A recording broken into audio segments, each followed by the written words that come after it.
Chapter 305. Sulin moved his wrists in discomfort. Due to the fact that this form-fitting dress was tailored to fit the body, it was uncomfortable even though he looked dashing in it. Sulin was also dizzy from learning those troublesome aristocratic etiquette. Fortunately, he had gone through some training and could imitate it quite well. However, after seeing the starry eyes of the two half-elf maids, Sulin suddenly felt that this dress was not that unbearable after all. Sulin brought Alex to the door to welcome the messenger of the Florentine kingdom. However, when he saw the graceful figure of the messenger, he was indeed stunned for a moment. What surprised him even more was that the Florentine royal family actually sent a princess as a messenger. They must have prepared a sugar-coated bullet. Beautiful, dignified, noble, and charming. Such a style perfectly interpreted the grace and luxury of a princess. With a curvy figure, a slightly tender face, and the aristocratic etiquette that had been integrated in her bones, Sulin could not help but be amazed by the great aristocratic family that had been passed down for hundreds of years. If she were to be compared with Chris, Hathaway, Alex, and even Karina Grace, this princess would not have an advantage in terms of looks. However, her temperament and overall image were not inferior. Of course, this was due to her long-term aristocratic upbringing and etiquette. On the other hand, Chris and Hathaway rarely put in the effort to do these things. Putting everything else aside, Alex was the most beautiful one. Of course, this was only Sulin's subjective judgment. Hathaway's temperament was more intellectual, while Chris's was sexy and charming. After reciting the aristocratic etiquette in his heart, Sulin stepped forward with a smile and reached out to gently hold Princess Phyllis's delicate little hand. Then, he kissed her hand according to the aristocratic etiquette that he had just learned. "Your Highness, I'm deeply fascinated by your charm." Sulin's elegant and gentlemanly movements were perfect.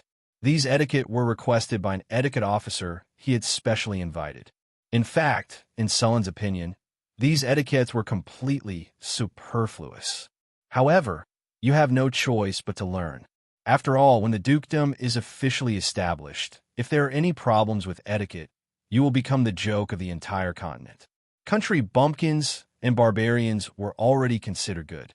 Sulin didn't want to become a laughingstock, so even if he didn't like it, he could only accept it. Unless one day they were strong enough to ignore these rules, they could only obey. Looking at the maids of the Lord's mansion, they were all looking straight ahead with no expression on their faces. It was all the work of the etiquette officer. Only Hathaway and a few other girls in Northern Town City were not restricted by this. After all, wizards were spellcasters, so they did not need to follow these rules. Wizards were not interested in doing these things. "Mr. Sulin, it's an honor to be welcomed by you," Princess Phyllis said with a smile. "You should know that there are many people in the royal city who idolize you." "Really? That's a great honor." Sulin held Princess Phyllis's little hand and walked into the Lord's mansion together. Bright lights, a spacious hall, elegant crystal chandeliers, delicious food, mellow wine, and beautiful music. Sulin had prepared a grand welcome banquet. The main characters of the banquet were Sulin and Phyllis.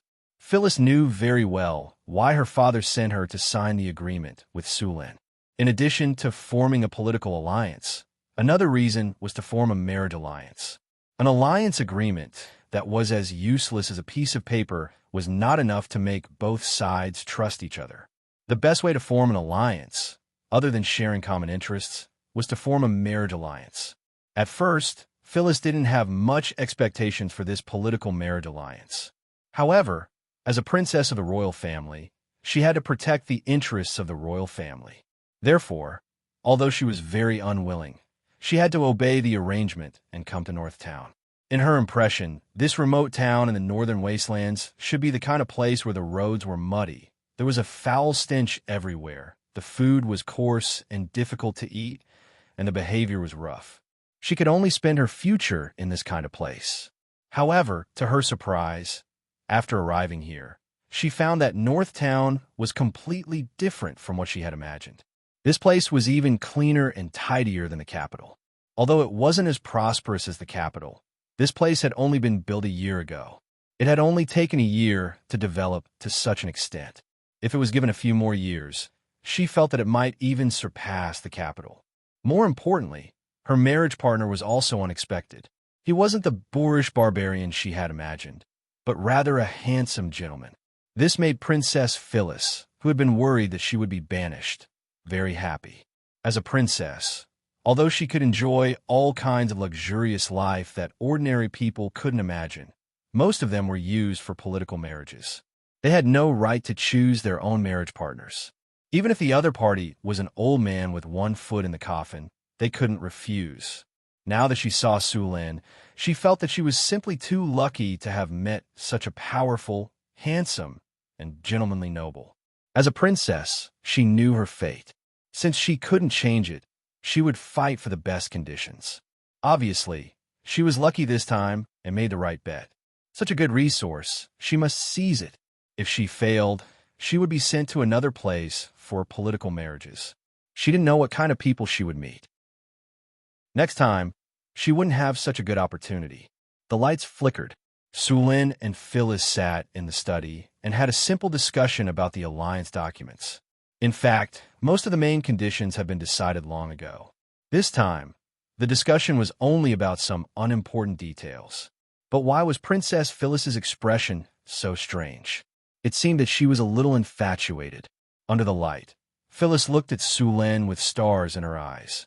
She also nodded and agreed to the conditions that Sulin had just mentioned. Soon, the agreement was finalized and Sulin signed it. Phyllis gently put down the file and looked up at Sulin. Her eyes were a little complicated. There was surprise, excitement, and curiosity. On the way here, she had collected a lot of information about the northern wilderness.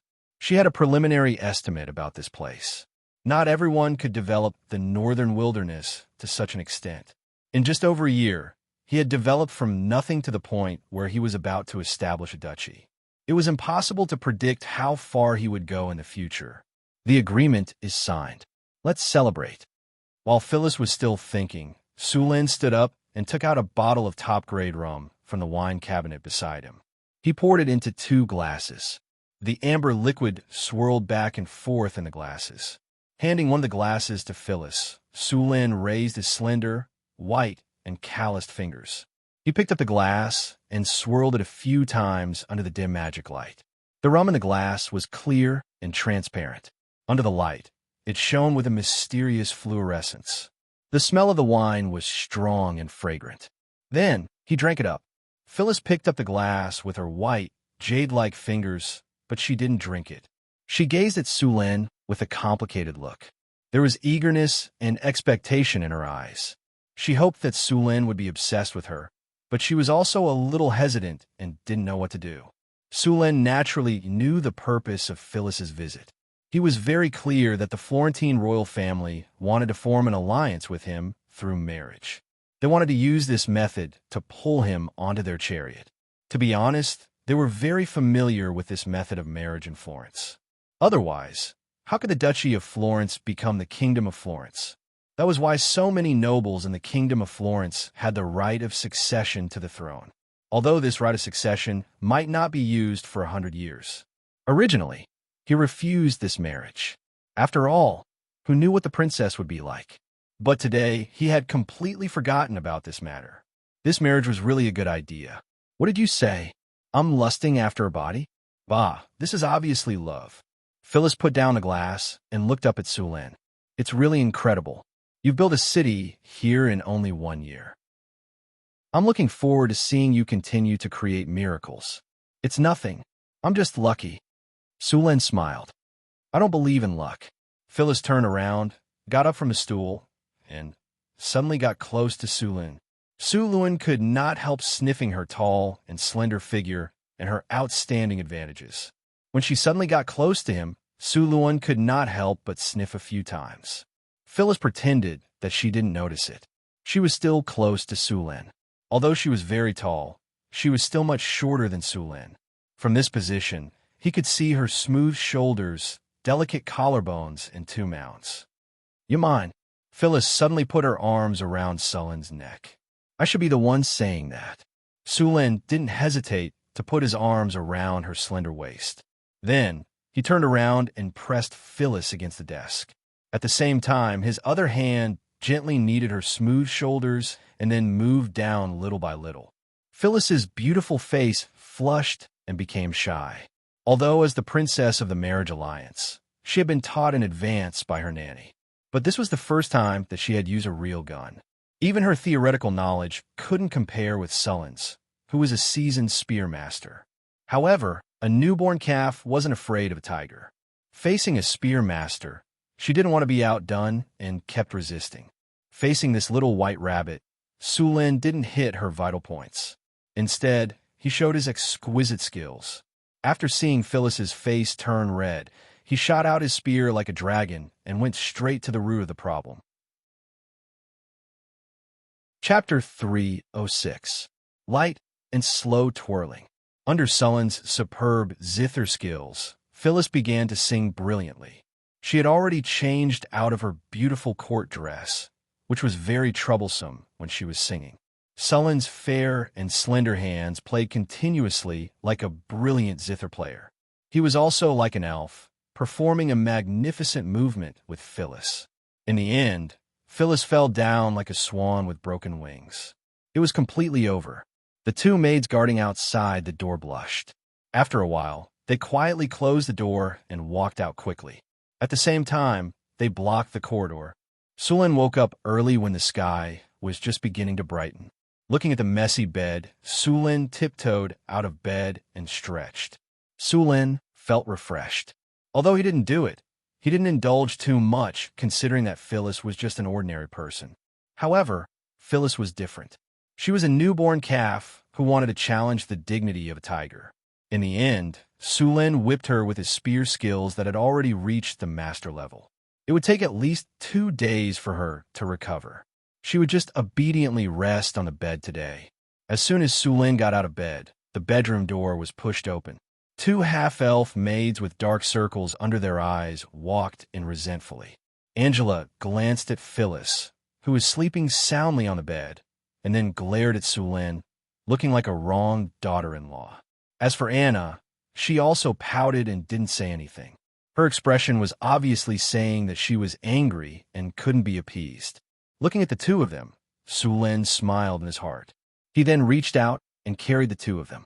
2 little vixens, I'll deal with you tonight. Then he slapped their perky little buttocks and began to wash up and get dressed. After washing up and eating breakfast, Sulin asked the 2 maids to prepare breakfast for Phyllis and wait for her to wake up. Then, he directly left the Lord's mansion. After patrolling around the city, Sulin came to Hathaway's lab. At this time, Hathaway's lab had changed a lot. The lab was several times bigger than before. A group of 11 to 12 years old children were learning theoretical knowledge in the lab. These children were the first batch of wizard apprentices trained in the North Town. Sulin was very concerned about these wizard apprentices. After all, only a few of them were selected out of the hundreds of thousands of people in the North Town. Even if these apprentices couldn't become wizards in the future, they could still make some low-level potions and make some money. Hathaway didn't teach these children how to meditate. If they wanted to meditate, they needed to learn a few meditation runes, which these children were now learning. Hathaway, have you deciphered the scroll from last time? Sulin came to Hathaway's side and asked. The scroll he was asking about was the one he found in the ruins of the Secret Realm. It was one of the few well-preserved things in the Secret Realm. One could imagine the value of this scroll if it was still intact after such a long time. Almost, but I already know the name of the spell recorded in this scroll. Hathaway shook her head. Wizards like to use their own secret language. No matter if they were arcanists or wizards, they were all very knowledgeable. Generally, after becoming a level 3 transcendent, both arcanists and wizards would have mastered at least a dozen languages. At this time, they liked to create their own secret language. Some words that looked like waves or staves were actually the secret language of wizards. It wasn't easy to decipher this secret language, but if you looked in the right direction, you could decipher it with some time. The scroll that Sulin and Hathaway got was recorded in a secret language. However, although they couldn't understand the secret language, they could still recognize the changes in the runes, which made it a lot easier to decipher. What's the name? That spell is so well preserved. It can't be a legendary spell, can it? Su Luan asked. It's not legendary. This spell is only level 5. Hathaway shook her head. Su Luan was greatly disappointed. It's only a 5th circle spell. Why are you looking down on level 6? Hathaway glanced at Su Lin and said, a level 5 spell is also very strong, and this is not an ordinary level 5 spell. No matter how extraordinary it is, it's still a level 5 spell. How can it be more powerful than a level 7 spell? Su Lin said casually. This spell is called Bigby's Palm of Protection. Hathaway's faint voice came. Even if it's Bigby's Palm of Protection. What did you say? Say it again. Su Lin suddenly reacted. The spell recorded on it is Bigby's Palm of Protection. Hathaway emphasized. I didn't expect it to be the Bigby series of spells. Su Lin said in surprise. In the vast sea of spells that wizards had, there were countless spells that had appeared since the birth of magic. However, among these spells, there were a few that were very famous. For example, the Melf series of spells. This series of spells was very weak, and the spell level was not high, but it was very famous. Melf's Minute Meteor and Melf's Strong Acid Arrow. Although these two spells were not very powerful, they were known as low-level god-slaying spells. Of course, it was a bit exaggerated to say that they could slay a god. At least no one had succeeded in using this spell. A god's body was surrounded by a special energy field. As long as this energy field existed, ordinary low-level and mid-level spells and rare weapons could not hurt the god. However, these two spells could. Although the power of these two spells was not great, they had other characteristics. After these two spells were cast, the Minute Meteor and Strong Acid Arrow were regarded as +5 rare weapons. In other words, they were equivalent to legendary weapons. Although the attack was shockingly low, this kind of spell could just break through the energy field around the god's body and hurt the god himself. Legendary weapons were not cabbages. Each one was very rare. Only legendary weapons could break through the protection of the god's force field. In this way, it provided a theoretical possibility that if enough people learned Melf's Minute Meteor, then it was possible to kill the god. Of course, this was only theoretical. After all, it was not easy to find enough people to ambush a god who was alone. Bigby's 5 consecutive palms was also a similar spell, and the Bigby's 5 consecutive palm spells were from the 5th circle to the 9th circle. Bigby's Palm of Protection, Bigby's Flying Palm, Bigby's Capturing Palm, Bigby's Vidra Palm, and Bigby's Crushing Palm. These 5 spells didn't rely on magic resistance when they were judged. Therefore, high magic resistance had no effect in front of these spells. If this set of spells was used well, it could be tried as a close combat mage. Even a legendary warrior would not have any advantage in close combat. When he learned that this spell scroll recorded the Bigby series of spells, Su Lin was overjoyed. This spell was a rare spell, but it was not easy to learn. Su Lin could not learn it at his current wizard level. After a while, Su Lin left here and went to the wizard tower. More than 5,000 workers were working hard at the wizard construction site. After a few months of construction, the underground floors of the wizard tower had been completed. Now, they were building the upper floor. Half of the steel and all the obsidian produced in Northern Town during this period of time were invested in the wizard tower.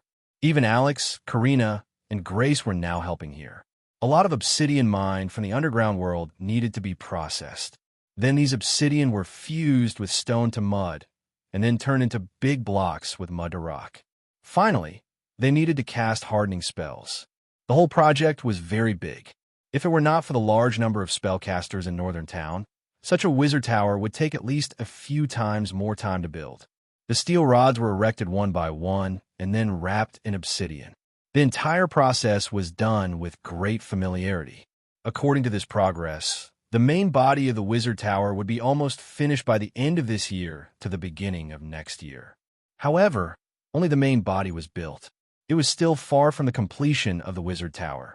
A lot of runes still needed to be engraved in various parts of the wizard tower, and at the same time, energy channels needed to be laid. The most important device of the Wizard Tower was also the core of the Wizard Tower, the elemental pool. The operation of the Wizard Tower was completely dependent on the elemental pool. Only a Wizard Tower with an elemental pool could be considered a real Wizard Tower. Those without an elemental pool could only be called a Wizard Tower at best. In addition to the elemental pool, a Wizard Tower also needed a Tower Spirit. Sulin had already prepared the legendary Soul Crystal to make a Tower Spirit, but Hathaway was only a rank 4 wizard. If she wanted to make a legendary Tower Spirit, only a legendary wizard could do it. Therefore, this Soul Crystal could only be stored for now. As for asking other legendary wizards to make a Tower Spirit, this was something very few people would do. This was because if the legendary wizard left a back door when making the Tower Spirit, he could control the Tower Spirit at any time. Once the Tower Spirit was used to control the Wizard Tower, the Wizard Tower would become someone else's. Therefore, unless it was absolutely necessary, no one would ask others to make a Tower Spirit. The original owner of the Tower Spirit in Sulin's secret realm had died thousands of years ago. Even if he left a backdoor program, it would be useless. The Tower Spirit recorded the soul waves. Everyone's soul waves were different and had a unique frequency. Once a person entered the river Styx, or the capital of the death god, their soul would be broken down and only the core of their soul would be left. The soul that had been reassembled was completely different from the previous soul, so this backdoor was completely useless. Even if the original owner's soul was reincarnated, it would not be able to open this backdoor program. Chapter 307. In order to speed up the construction of the Wizard Tower, Hathaway planned to make some golems to help. She had already learned how to make clay golems, rock golems, and stone golems. She hadn't learned how to make a steel golem because the structure was too complicated. However, she had a copy of the steel golem production technique in the secret realm. There used to be 5 golem teams in the secret realm, but due to various reasons, they were all destroyed in Sulin's hands. The steel golems in the secret realm were all repaired later. Although Hathaway didn't know how to make steel golems, she could still repair them. That was why there were more than a dozen repaired steel golems in the secret realm. She was planning to craft a rock golem or a gargoyle golem. However, Northern Garrison City didn't have the materials required to craft a golem. Intermediate soul crystals were enough to craft a clay golem, but advanced soul crystals were required to craft a rock golem, obsidian golem, granite golem, and steel golem. Sulin got a lot of soul crystals from the necromancer he killed last time, but most of them were intermediate soul crystals. They could only be used to make clay golems. He had already used a few advanced soul crystals. If he wanted to get a lot of high-quality soul crystals, the best way was to go to the lower planes. Whether it was the bottomless abyss or the legendary undead world, they all produced high-quality soul crystals. However, they needed to be transported across planes, which Sulin didn't have the ability to do. If he wanted to get some advanced soul crystals, the best way was to try his luck at trade fairs. Wizards often held secret trade fairs. There were always a lot of good things in these trade fairs. Things that couldn't be sold in normal magic shops would appear in these trade fairs. Sulin had only heard about them from Hathaway before. Now, he was going to see it for himself. Northern Town City was located in the Northern Wasteland. This place used to be a gathering place for monsters, so there were no secret trade fairs here. The closest wizard gathering to Northern Town City was near Cult City. Hathaway used to be a wandering wizard. In order to trade for all kinds of magic materials, she had spent some time in these wizard gatherings. Naturally, she knew about these gatherings. Sulin and Hathaway were going to Cult City to participate in the wizard gathering. Northern Town City also needed to be prepared. After Sulin and Hathaway left, Sulin was going to leave Northern Town City to Alex. Karina and Grace would assist him. The army of Northern Town City would all be under Alex's command. If he couldn't make a decision, he would talk to Sulin or use the communication stone. However, the stone was very expensive and had a limited use, so he had to use it sparingly. It could only be used a limited number of times.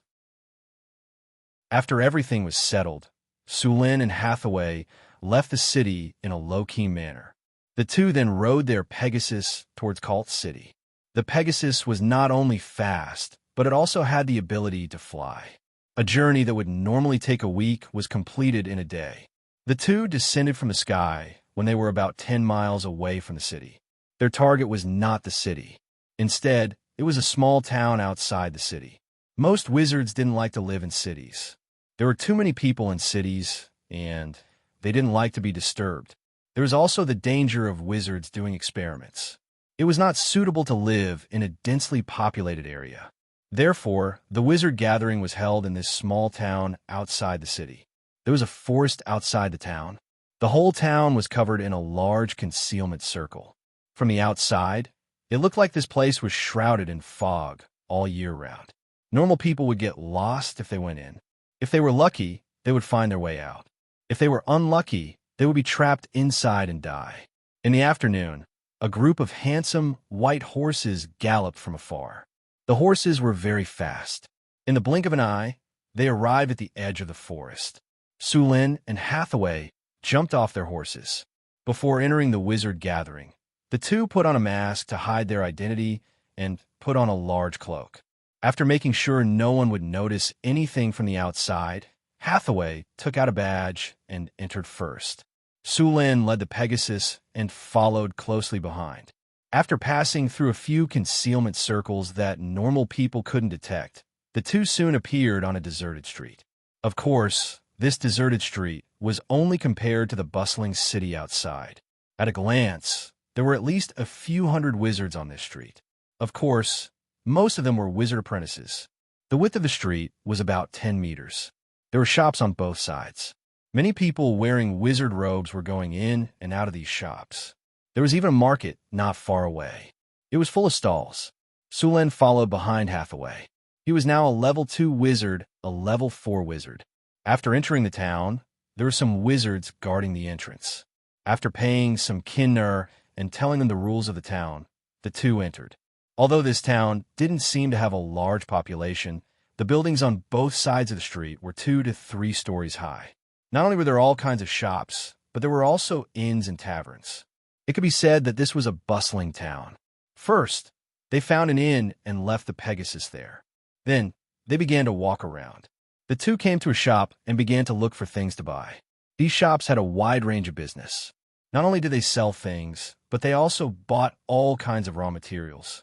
The price of raw materials was not high, but the price of all kinds of potions and magic items was not cheap. The high-grade soul crystals Sulin wanted to buy were rare. They went to a few shops and only bought 3 of them. The two were not in a hurry because there was going to be a large-scale auction here. This town would hold a large-scale auction at a fixed time every year. At that time, there would be a lot of good things. Of course, there would be high-grade soul crystals, but the price would be higher. If one wanted to participate in the auction, they would need a lot of money. Sulin originally had a lot of kinner, but now that most of the kinner had been invested, he didn't have enough kinner to participate in this large-scale auction. Sulin planned to take out some things to sell. He had a lot of magic crystals in his hands, and these crystals were worth a lot. Soon, the two arrived in front of a shop. This shop was the largest in the area, and there were many wizards coming and going. It seemed to be a good place to sell. They looked up at the sign. The sign said Blood Rose Alchemy Workshop. Without hesitation, the two walked in. The shop was quite big, about 200 to 300 square meters. There were 4 or 5 wizard apprentices in uniform greeting customers, pointing at the goods on the shelves and introducing them to the customers. As soon as the two walked in, an apprentice came up to them with a big smile and was about to greet them. "Stand down. I'll take care of this wizard myself." A wizard was sitting in the corner of the hall, flipping through a scroll. When he heard the noise, he turned his head to look. At first glance, the middle-aged wizard's face changed drastically. He then put away the scroll and walked over to Hathaway. He gave a wizard salute and respectfully said, "Great wizard, I don't know what you want. Would you like to come to our 3rd floor for a detailed discussion?" "Okay," Hathaway nodded and said calmly. Then, under the guidance of the middle-aged wizard, the group quickly came to the 3rd floor. The 3rd floor of the alchemy workshop was divided into a few small rooms. The decorations inside were much more luxurious, But most of the wizards did not care about these luxuries. There was a young and beautiful female apprentice in each room. When they saw the middle-aged wizard and his group come up, they immediately brought some food and drinks. After they sat down, the middle-aged wizard immediately greeted them with a smile. "Please have a taste, sir. This food is made by the halfling human chef we hired. It's very delicious. Forget about tasting the delicacies. Let's see if you have the materials I want to buy." Hathaway shook her head and said. Then, she made a gesture to Sulin. Sulin took out a parchment scroll from his storage space and handed it to the middle-aged wizard. "Since you said so, let's take a look at the list first." The middle-aged wizard was not angry. He took the parchment scroll and opened it to check. Hathaway and Sulin did not touch the food on the table. It was necessary to be vigilant in a place like this. Although the probability of them tampering with the food was very low, it was better not to touch it in order to prevent accidents. After a while, the middle-aged wizard's face became strange. Hathaway and Sulin were not surprised. They knew very well what was written on the parchment scroll. It was not easy to find these materials. "The materials you are looking for are indeed rare." The middle-aged wizard smiled bitterly and said, "Apart from a few pieces of high-grade soul crystals, we can't do anything about the adamantine, mithril, and legendary elemental cores. Once metals like mithril and adamantine are discovered, they'll be sold immediately. Unless you're lucky, you won't be able to buy them at all. As for legendary elemental cores, only legendary wizards can have them." "You have high-grade soul crystals?" Hathaway's eyes lit up. "That's right. We still have 4 high-grade soul crystals in the store, but the price is not a problem. Sir, what I mean is that we only accept high-grade items in exchange." The middle-aged wizard shook his head and said. Hathaway and Sulin looked at each other, then took out a magic crystal and placed it on the table. Magic crystal in exchange for high-grade soul crystals. Seeing Hathaway take out the magic crystal, the middle-aged wizard quickly took it and appraised it. After a while, he looked up and said, "Low-grade magic crystal in exchange." Chapter 308. Afterward, the middle-aged wizard put the crystal back and snapped his fingers.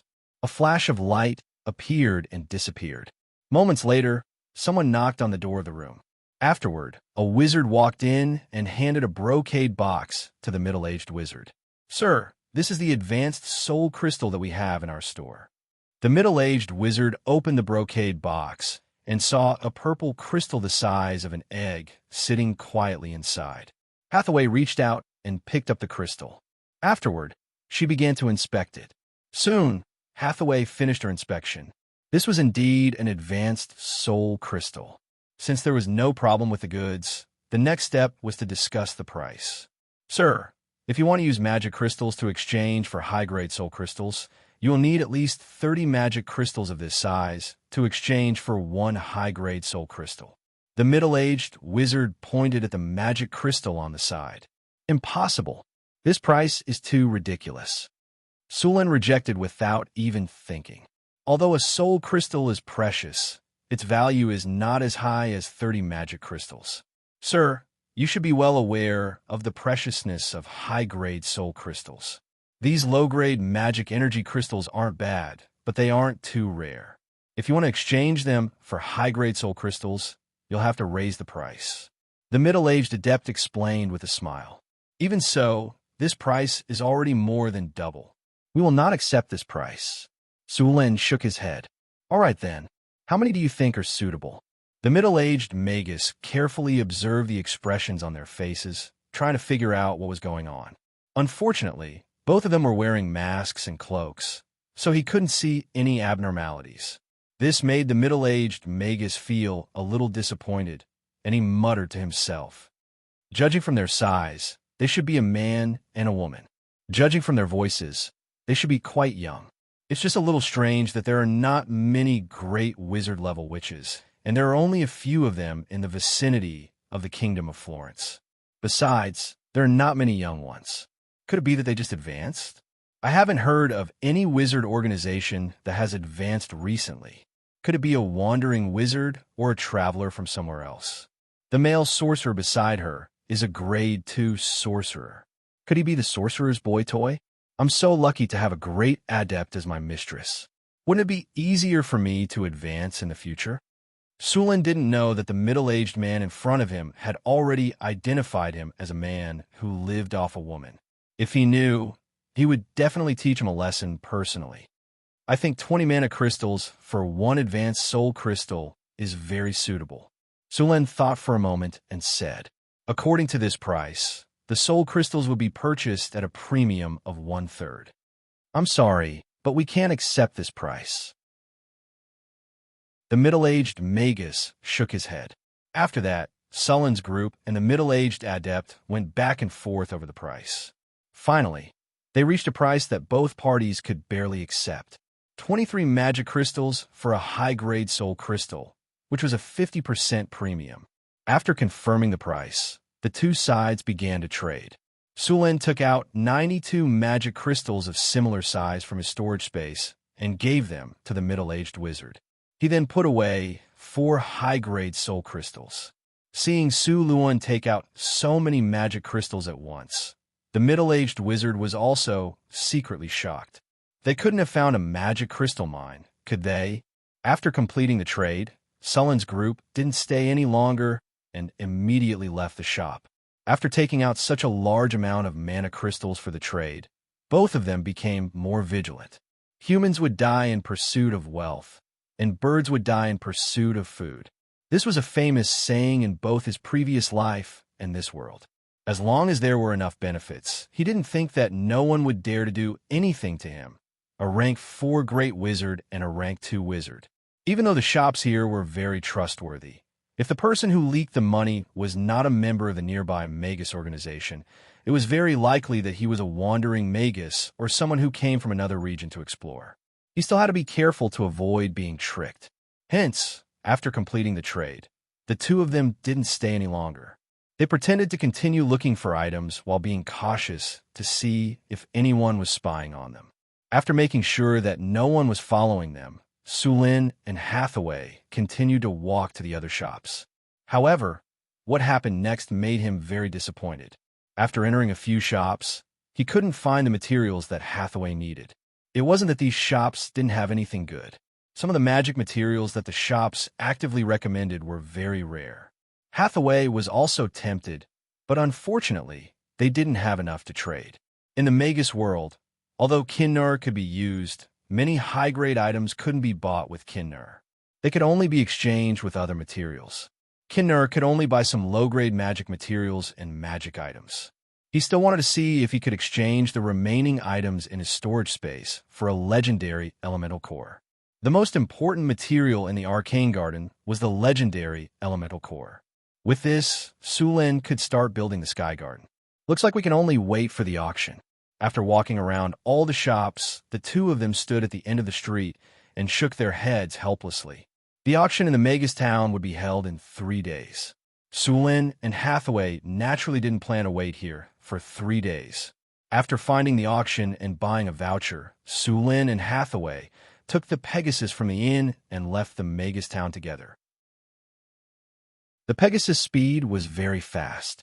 At about 10 o'clock at night, the two of them would arrive at Northtown City. In the next 2 days, Hathaway began to prepare to make a rock puppet, and Sulin prepared all kinds of magic materials. In the blink of an eye, 2 days had passed. Early in the morning of the 3rd day, after Sulin had arranged everything, he took Hathaway and rode the Pegasus straight to the Magus town. After arriving at the Magus town, the number of magi in the town had more than doubled compared to the last time they were here. It seemed like any Magus with a little bit of status wouldn't want to miss this annual auction. At the entrance of the Magus town, there were also extra people. As soon as they walked into the Magus town, the whole street was full of magi in all kinds of clothes. There were many people in strange clothes, and there were even more who wore cloaks like Sulin and Hathaway. The two of them didn't stop outside. After settling the Pegasus in the inn, they directly took the auction voucher and went to the huge castle at the end of the street. In front of the castle's gate, a few magi were buying admission vouchers. There was a layer of water blue light at the gate. Hathaway took out the voucher and injected a little bit of magic into it. A blue light shot out from the voucher, and the water blue light immediately opened up a 2-meter-wide passage. The two of them didn't stop and walked in. As soon as they entered, the energy barrier behind them returned to its original state. After entering the castle, they realized that the castle was bigger than it looked from the outside. The whole hall was more than 1,000 square meters. At the front of the hall, there was a wide platform. At this time, there was nothing on the platform. There were all kinds of tables and chairs neatly arranged in the hall, and there were some magi already sitting on the seats. The magi in this hall were all rank 1 and rank 2 magi. There were about 200 to 300 people in total. On the second floor of the hall, there were individual private rooms. These private rooms were only for advanced magi, and of course, they had to pay more. Under the guidance of a staff member, the two of them came to a private room on the second floor.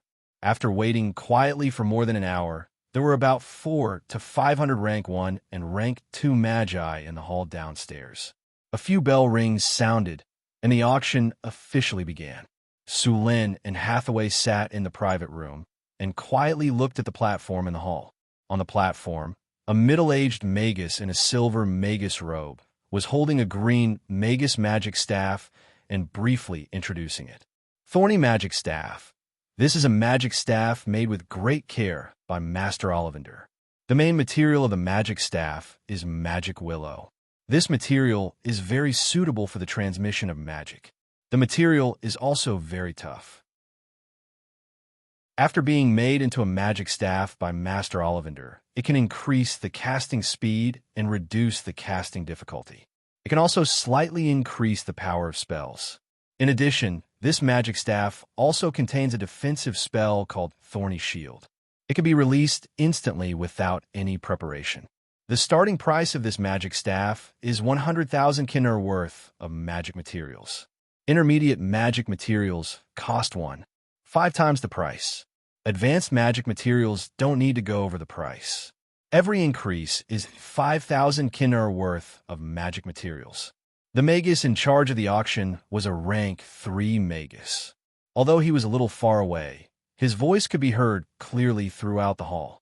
He was very proficient in sound amplification. As soon as he finished speaking, someone immediately raised their paddle. Then, the price of this thorny magic staff, which Sulin thought could only be considered decent, quickly rose to 130,000 kinder worth of magic materials.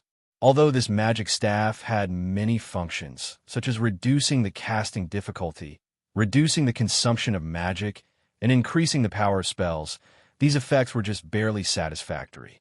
The magus who made this magic staff wanted to take care of everything, but in the end, it didn't meet his expectations in all aspects. The following auctions were also carried out in a lukewarm manner.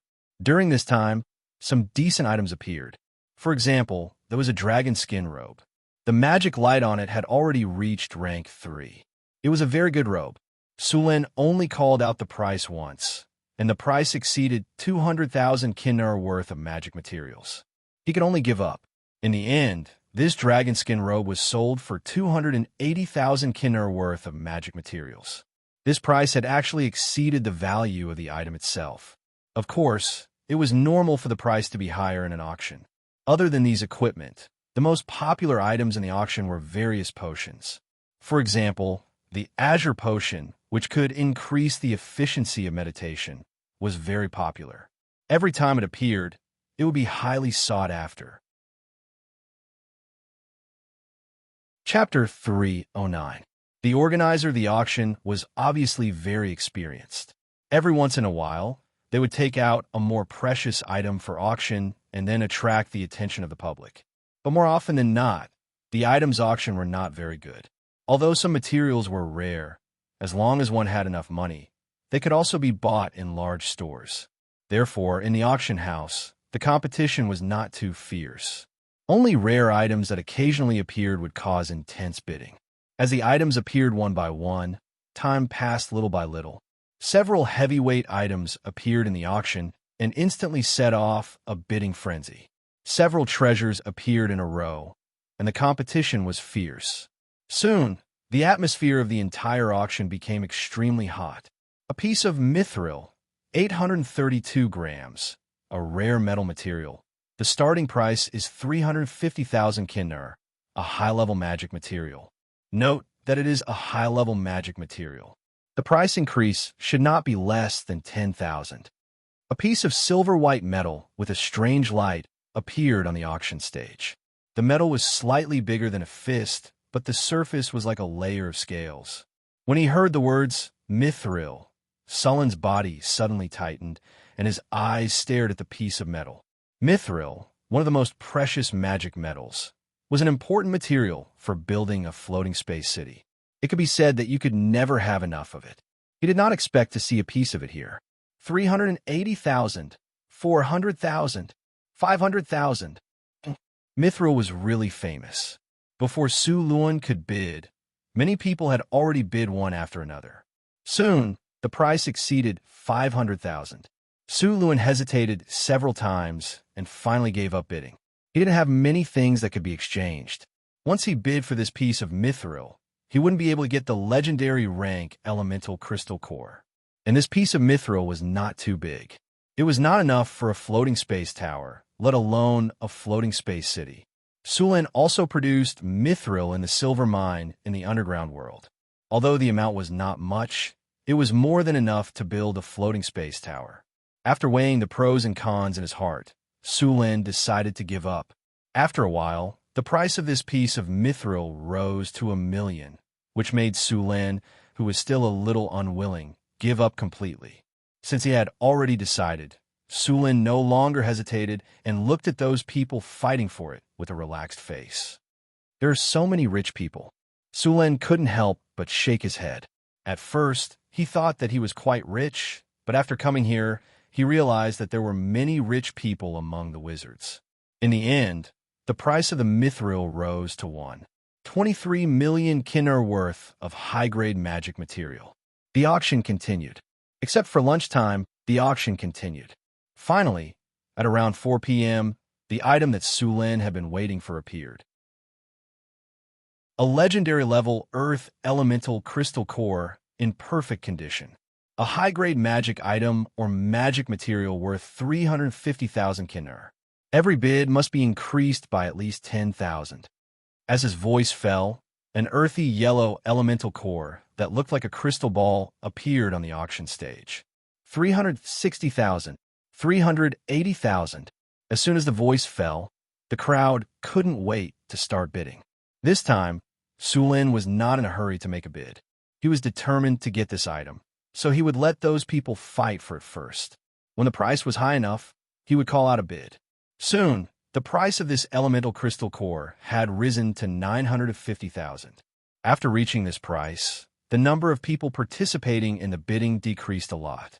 Finally, when the price reached 1,060,000, several people who were originally following closely behind hesitated and chose to give up. 1,100,000. Sulan tapped lightly on the crystal mirror in front of him. The mirror flashed a few times, and a price was called. 1,120,000. That person seemed to need this item very much, and hesitated for a moment before bidding again. 1,150,000. Sulan immediately increased the price. 1,160,000. This time, after a while, that person called out a bid again.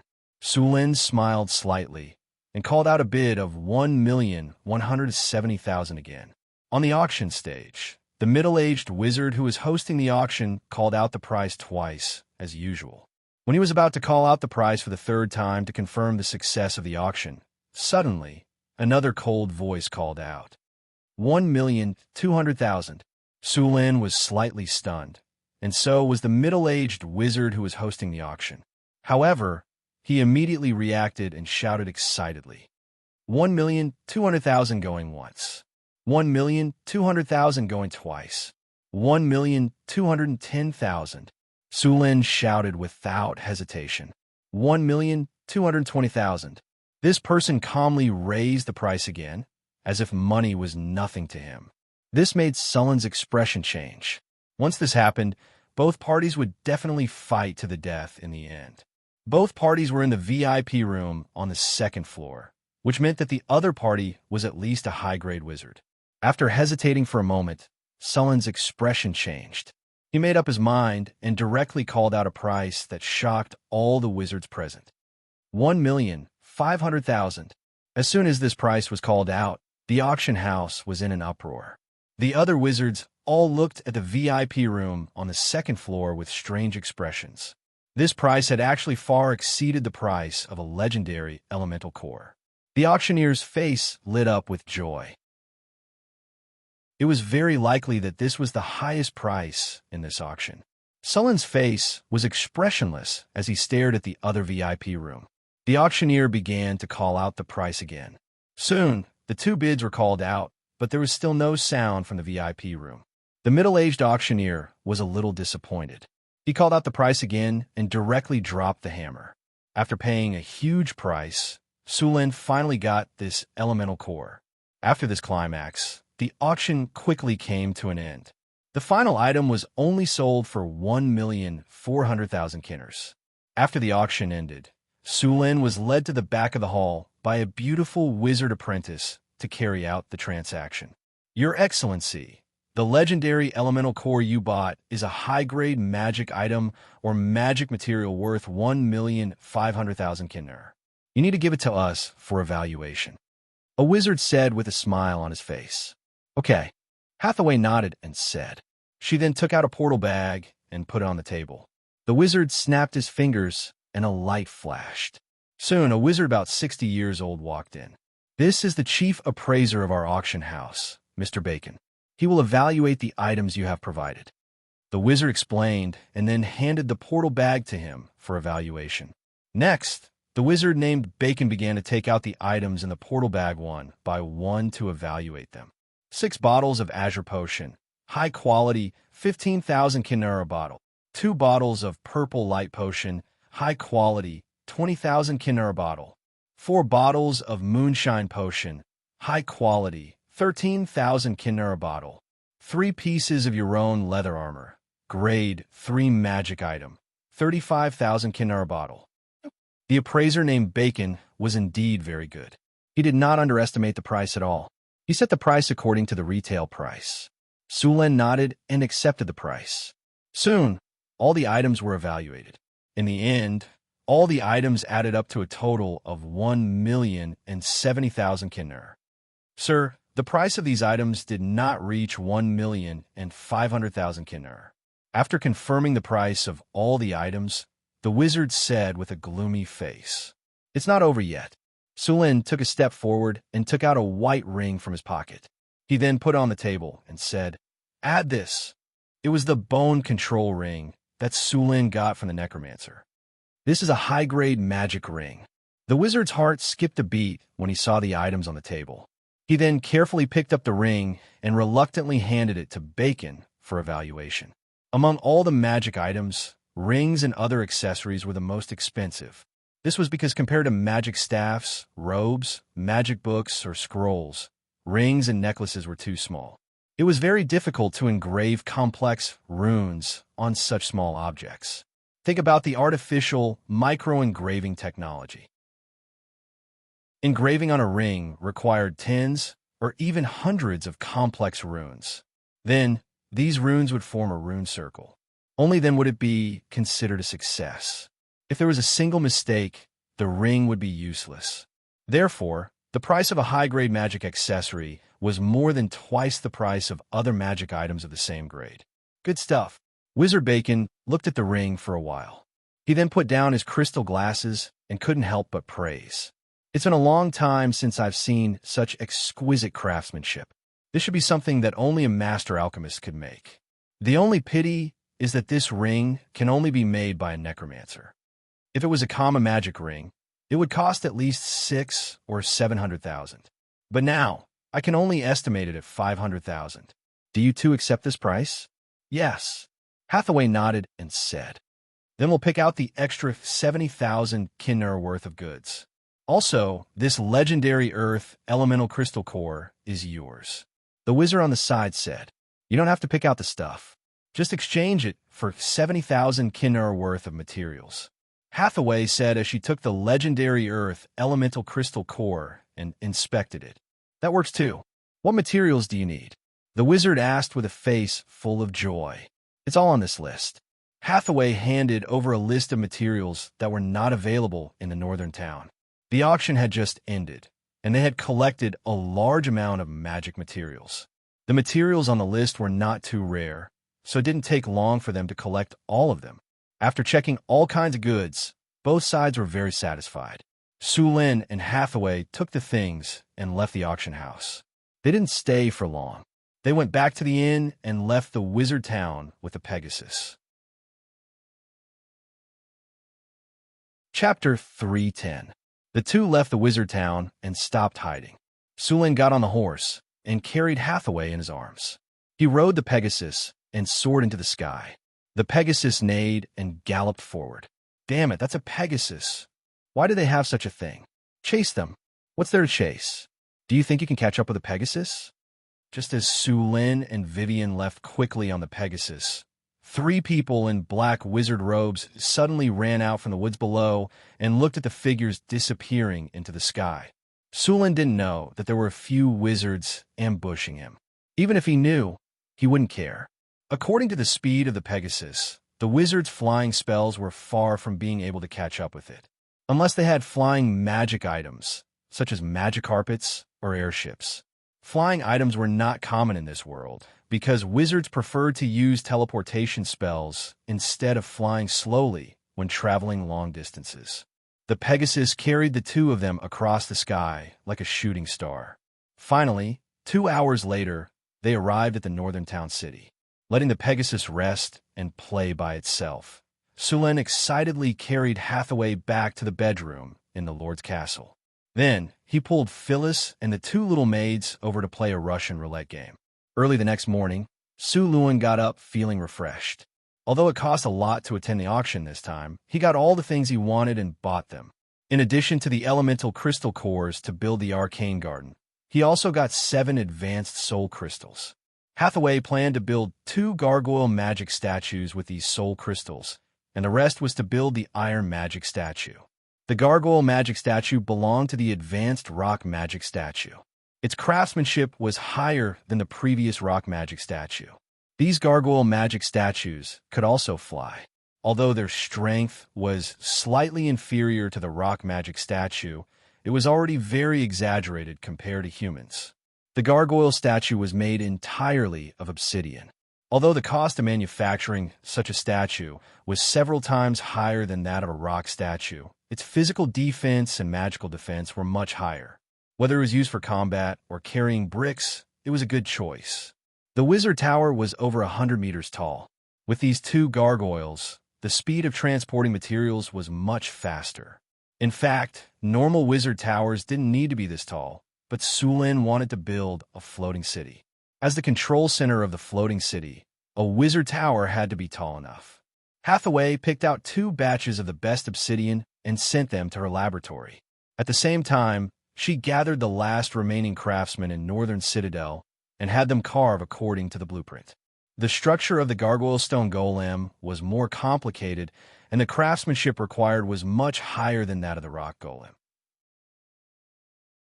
However, Hathaway had already done her research. Although the production progress was a little slow, there were no problems. Sulin came here to check a few times and found no problems, so he was relieved. At the same time, he began to prepare for the arcane garden. The arcane garden was also known as the Sky Garden. It was a spectacular building that was built with a combination of fountains, flower beds, terrace platforms, and complex runic circles. Sulin had been studying the construction process for a long time. This building required a large amount of pure white marble and granite. Fortunately, there were enough rocks in the Sierra de Lotus. He just had to let the workers dig. In addition to the marble and granite, the arcane garden also required a lot of magic crystals. Magic crystals were used to make energy channels. There were not many magic crystals left in Northern Citadel after the trade between the arcane mirror and the wizard town. They would have to wait for the crystal beast's magic crystals to mature next month. The fountains in the garden were even easier to make. Sulin's earth spring was too easy to make. There were a lot of runic circles in the arcane garden, and they needed to be made slowly. The only way to build the arcane garden was to use Earth elemental crystal cores. Only Earth elemental crystal cores could make the soil suitable for the growth of magic plants. Other fire, water, and wind elements were not suitable. Elemental crystal cores were very rare in the main material world. They were only produced in large quantities in the elemental plane.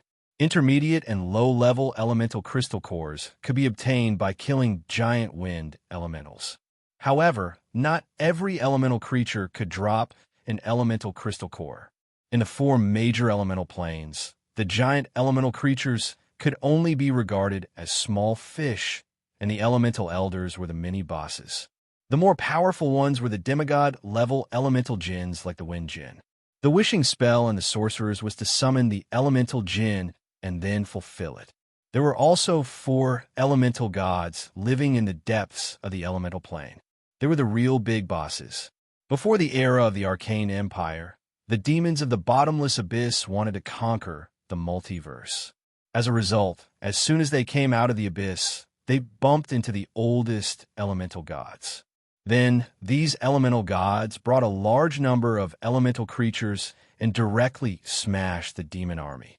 No one knew how many elemental creatures there were in the elemental plane. It was said that after elemental creatures died in other planes, they would be resurrected in the elemental plane. However, their past memories would certainly not be retained. Unless they were at the level of the elemental elders, they would not have any memories. Sulin took the Earth elemental crystal core and studied it. It was a piece of earthy yellow crystal. The core was not circular.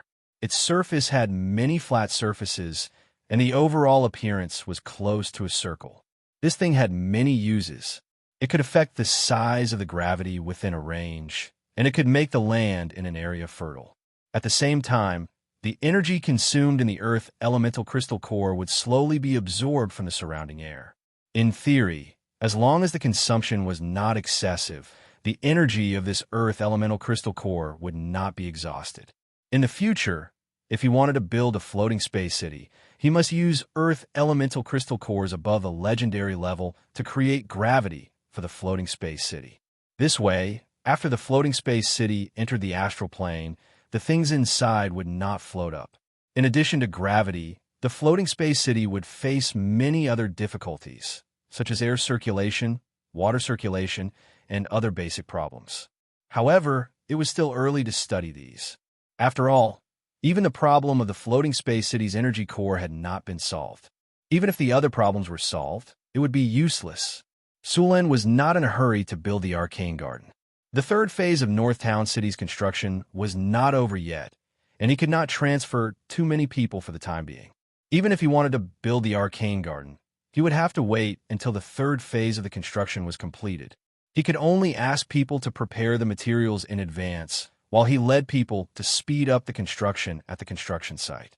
The 3rd wall of Northtown City was a huge project. Sulin was now very envious of the strength of the temples. These churches that came to Northtown City each had more than 10 spellcasters. With so many spellcasters casting mud to rock, the construction speed could not be faster. In less than a month, these churches had finished building their respective shrines. All that was left was for the craftsmen to carve and decorate. These craftsmen's carving skills were basically at the master level. Although the shrines had different styles, they all revealed a lofty and dignified aura. As for asking the spellcasters of these churches to help build the city walls, Sulin did not have that much influence. Moreover, this method would easily make the priests angry. Building temples was to serve the gods. This was fine, but what was the point of building a city wall? Unless Sulin wanted to fall out with those churches, he could only give up on this idea. After staying in Northtown City for a few days, Sulin went to Mirror Lake City for an inspection. The construction of Mirror Lake City was also in progress, but the housing inside was already completed. The planning of Mirror Lake City was in fact a replica of Northtown City. The city was divided into markets, and these markets were for residential housing. Now, there are more than 20,000 people living here. In addition to the housing, the market, business district, production district, city square, and City Hall of Mirror Lake City had not been built yet. The original order was to build the housing first to solve the housing problem. As for food, Mirror Lake City still needed Northtown City's support for food. Of course, meat was not needed. This place was close to Mirror Lake, so there was an abundance of fish. Occam, the city lord of Mirror Lake City, had done a good job. Next, Mirror Lake City would need to build roads, city hall, business district, production district, and other areas. At the same time, they would need to cultivate more land outside the city. Mirror Lake City needed to feed itself as soon as possible. Sulen did not develop Mirror Lake City to create a burden for himself. There were still many kobolds, gnomes, gnolls, and other monsters around Mirror Lake City, so the army would clear them out every day. At the same time, they would capture the slaves to build the city. Compared to Northtown City, Occam was much crueler to the monsters. Some monster slaves died almost every day. Knock, knock, knock. There was a series of hurried knocks on the door. Come in. Sulen put down the document and looked up. Sir, there are monsters in Mirror Lake. 2 fishing boats were attacked. The messenger reported. Monsters. Occam's expression changed. He immediately stood up and said, My lord, the fishing boats were attacked by monsters. I must go and take care of it. Let's go together. Sulen stood up and walked out. Then, the group hurried to Mirror Lake. Are there monsters in Mirror Lake often? Sulen asked as he walked. Occam said, Last month, we found a water monster, but when we wanted to surround and kill it, the water monster left again. We searched for a long time, but we couldn't find the water monster. But for the construction of the territory, we had to let it go for now. I didn't expect it to appear again this month. Mirror Lake is too big. How are you going to find it with your small fishing boats? Sulen shook his head. Mirror Lake was much bigger than Mirror Lake City. On Sulen's map, Mirror Lake covered an area of 20 square kilometers. It was too easy to hide a few monsters in such a big lake. Chapter 3:11. Mirror Lake was located in the south of Mirror Lake City. The water was clear, and there were plenty of fish. It was one of the most important sources of food for Mirror Lake City. Sulen and Occam soon arrived at the dock. The dock wasn't big. The ground was wet. Many workers were moving the fish. The air was filled with the smell of fish. Seeing Sulen and Occam arrive, the manager of the dock immediately ran over. Your Excellency, Lord City Lord, welcome. The steward bowed respectfully. All right, let's not talk about the formalities. Let's talk about the water monster first, Sulen said, waving his hand. The steward stood up after saluting and said, Yesterday afternoon, we found that 2 fishing boats didn't return on time, so we sent people to search. Today, we found some ship fragments in the fishing area and some scales of water monsters. Then, the manager handed over a palm-sized dark green scale. Sulen took it and examined it. The scale was very tough and slippery. It was very slippery. It was very similar to the water monster Sulen killed in the Red Sand River. Do you know where the water monster is? Sulen threw the scale to Occam and asked. Sorry, we only know the general area where the water monster is active. Sulen said, All right, arrange a boat for me. I'll take care of the water monster myself. Because the water monster lived in a special environment, it was very difficult to rely on a large number of people to besiege it. If there were too many people, it would directly dive into the water. Judging from the habits of this water monster and its preference for sneak attacks, it would definitely not come out if there were too many people.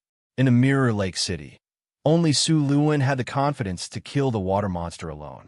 My lord, it's too dangerous. Let me go. Occam stopped Sulen. All right, it's just a water monster. It's not my match. I haven't been active for a while. Sulen patted his shoulder and said firmly, Then please let me go with you. Occam said after seeing that he couldn't stop Sulen. I agree. Hurry up and prepare the ship. Sulen waved his hand. Occam's strength was at the rank 3 Transcendent Realm. Even if he encountered a water monster on water, he would still have the strength to protect himself. Furthermore, he would need someone who could sail the boat to help him. Soon, the boat was ready. It was a small sailboat, 6 meters long and 3 meters wide. It only needed 3 to 5 people to operate. It was a fishing boat used by Mirror Lake City to catch and transport fish. After Sulin and Zhang Heng boarded the boat, Akam and the guide skillfully untied the ropes and raised the sails. Sulin snapped his fingers and summoned a breeze to blow the sailboat away from the port. Mirror Lake covered a large area, so it wasn't easy to find the water monster. Fortunately, Sulin had a strategic map with him, so he could mark out all the enemies around. With Sulin's wind elemental, the sailboat moved very quickly. The boat was like an arrow released from a bow, quickly sailing past the water surface. Soon, the boat arrived at the area where the water monster appeared. Sulin opened the strategic map and started looking for the location of the water monster. Soon, a large number of light spots that represented living creatures appeared on the map. However, most of these light spots were fish. The water monster didn't appear. It wasn't easy to find a water monster among so many light spots. "My lord, this is the location where the water monster appears," the guide said. "Let's cruise around here a few times and see if we can lure the water monster out," Akam said after glancing at Sulin. Under the control of the two people, the boat moved back and forth on the water surface. However, after a while, the water monster still didn't appear. "Make some noise," Sulin said. Sulin said, and Akam nodded. Then he and the guide began to beat the water surface to make sounds. The fish in the lake quickly fled in all directions. Sulin's strategic map quickly reduced the number of light spots by more than half. As time passed, in a dark underwater cave, a figure the size of a small mountain was sleeping. At that moment, a pair of cold and evil eyes that looked like two lanterns suddenly opened in the dark cave. The body that looked like a small mountain moved slowly. The mud and sand under the water suddenly rolled and turned murky. A huge black shadow swam out of the cave. A few thick tentacles swayed gently. Then, the black shadow instantly accelerated and rushed forward. After a few times, the surrounding water was no longer dark. The huge black shadow also became clear. Sulin stood on the sailboat and carefully checked the strategic map. At that moment, he suddenly noticed that a light spot on the map was rapidly approaching. In just a few breaths, the black spot was less than 100 meters away from the boat. Sulin narrowed the strategic map to the upper left corner of his eye and shouted at Akam and the guide, "It's coming. You guys go back to the cabin. The water monster is coming." When the guide heard that the water monster was coming, he was so scared that his face turned pale. He threw away his tools and rushed to the cabin to hide. Akam, on the other hand, took out his weapon and was eager to fight. "Don't attack on the boat. Don't let the water monster crash the boat. If that happens, we'll have to swim back," Sulin warned Akam. At the same time, Sulin circulated the energy in his body. Suddenly, an undercurrent appeared under the water surface. Then, the undercurrent suddenly exploded and pushed the water monster that couldn't dodge in time out of the water surface. A water monster that was more than 10 meters tall, like a small mountain, appeared on the surface of the water. The body of the water monster was similar to a human and had 4 limbs like a human. However, the front of the limbs was something like a fish's fin. There were also 8 octopus-like tentacles on the back of the water monster. Its body was covered in a layer of dark green scales. Roar! A sharp roar was heard. Sulin suddenly felt a wave of soul fluctuation. A soul thorn formed completely by soul power rushed toward Sulin. The soul ring on Sulin's hand flashed with a white light, and an energy barrier appeared in front of him. After the soul thorn hit the barrier, circles of ripples appeared and then disappeared. Following the water monster's roar, a strange energy wave spread out. Sulin was suddenly frightened, but it disappeared very quickly. On the boat, Akam's face was a little pale. However, his eyes were still firm and fearless when he looked at the water monster. The guide, on the other hand, couldn't stand it. He fainted in the cabin. "This is the aura of fear." Sulin frowned. This water monster had a domain-type ability. This ability was very similar to the dragon's aura. It didn't consume any energy, and there was no limit to the number of times it could be used. With this ability, there was basically no need to worry about being surrounded by an army. As long as the aura of fear was activated, Those who weren't strong enough and didn't have a strong will wouldn't even have the courage to face it. Of course, this water monster's aura of fear was a little weaker than an adult dragon's aura. However, it was enough to deal with ordinary people. A legendary level water monster. Sulin took a deep breath. He looked at the water monster with a much more serious expression. Mystic Ice Slash. The purple dragon halberd suddenly appeared in his hand.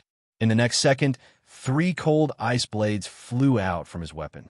Wherever the ice blades passed, the water instantly froze.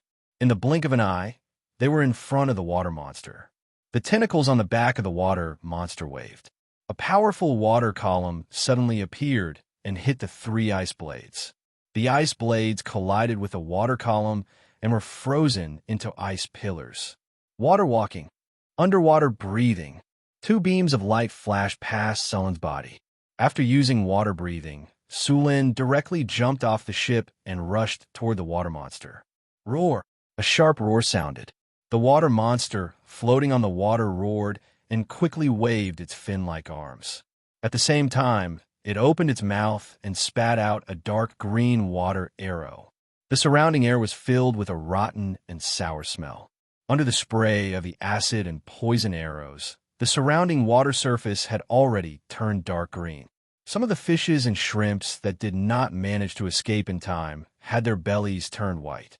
Then, they were completely corroded by the green liquid. Sulin frowned. The acid spray of the water monster in front of him was already comparable to the black dragon of the Penishade. Although the black dragon's combat power was at the bottom of the Penishade, an adult black dragon's strength was still at the legendary level. Haste! Sulin's body suddenly sped up and dodged to the side. However, the range of the acid arrow was too wide. Even if he tried his best to dodge, some of the acid still splashed onto the energy shield. Then he saw the area where the acid came into contact with the energy shield became thinner and corroded. In the end, with a soft sound, the energy shield and the acid disappeared together. The energy shield was a level 5 spell. It had just taken a hit from the soul thorn and now the acid arrow. Finally, it shattered. The acid arrow of the water monster was very powerful. If it were to hit a level 2 extraordinaire directly, not many of them would be able to withstand it. Just now, the area where the acid arrow had been shot by the monster had been cleared out. Strong acid attacks were not friendly to melee professions. They could corrode metal and cause great damage to the body. Even if one could pass the constitution test, there would be terrible scars after the wound was healed. Only melee professions with more than 20 constitution and advanced tenacity and regeneration could ignore this kind of attack. Seeing that Sulin had dodged the acid arrow, the water monster turned its huge body and quickly rushed up. Although it was a little surprised by Sulin's escape, as the strongest overlord in the water, it didn't think that the little human would be a match for it. As a water monster, the lake was its home ground. It was like a fish in water here. Its fin-like arms waved gently, and the water monster rushed up quickly. At the same time, it spat out another acid arrow from its mouth. Summon wind elementals. The wind whistled on the surface of the water. 2 large wind elementals that were 5 or 6 meters tall appeared on the surface of the water. These wind elementals had electric arcs jumping on their bodies from time to time. As soon as they appeared, they rushed up under Sulin's command. Chapter 312. The whirling wind blew the acid arrows away, scattering the dark green acid in all directions. Only a part of it landed on the 2 large wind elementals, sizzling and emitting white smoke. However, compared to the wind elemental's height of 5 to 6 meters, the consumption was not even worth mentioning. The 2 wind elementals stirred up a gust of wind and rushed towards the water monster. The huge tentacles on the back of the water monster waved quickly, whipping the wind elementals. The huge body of the wind elementals only lasted for a few seconds before they exploded into a cloud of smoke. Thunderstorm. A rolling thundercloud suddenly appeared, followed by a blue lightning bolt as thick as a water bucket, striking the water monster. The powerful electric current directly shocked the water monster, causing its body to convulse and its tentacles to sway disorderly. However, the damage was not as great as Sulin had imagined. More electric current was channeled into the surrounding lake water. Blue electric arcs jumped on the surface of the water and soon disappeared without a trace. Two-thirds of the power of the thunderstorm spell dissipated into the surrounding lake water. As a legendary creature, the water monster had high magic resistance, and the greatly reduced thunderstorm spell did not cause any serious damage to it. At most, it made it feel a little uncomfortable and its body became numb. If this was on land, such a powerful thunderstorm would have at least charred the water monster black. Unfortunately, this was the enemy's home ground. After seeing that the thunderstorm was not as effective, Sulin decisively canceled the thunderstorm. The huge power of thunder and lightning filled the purple dragon halberd.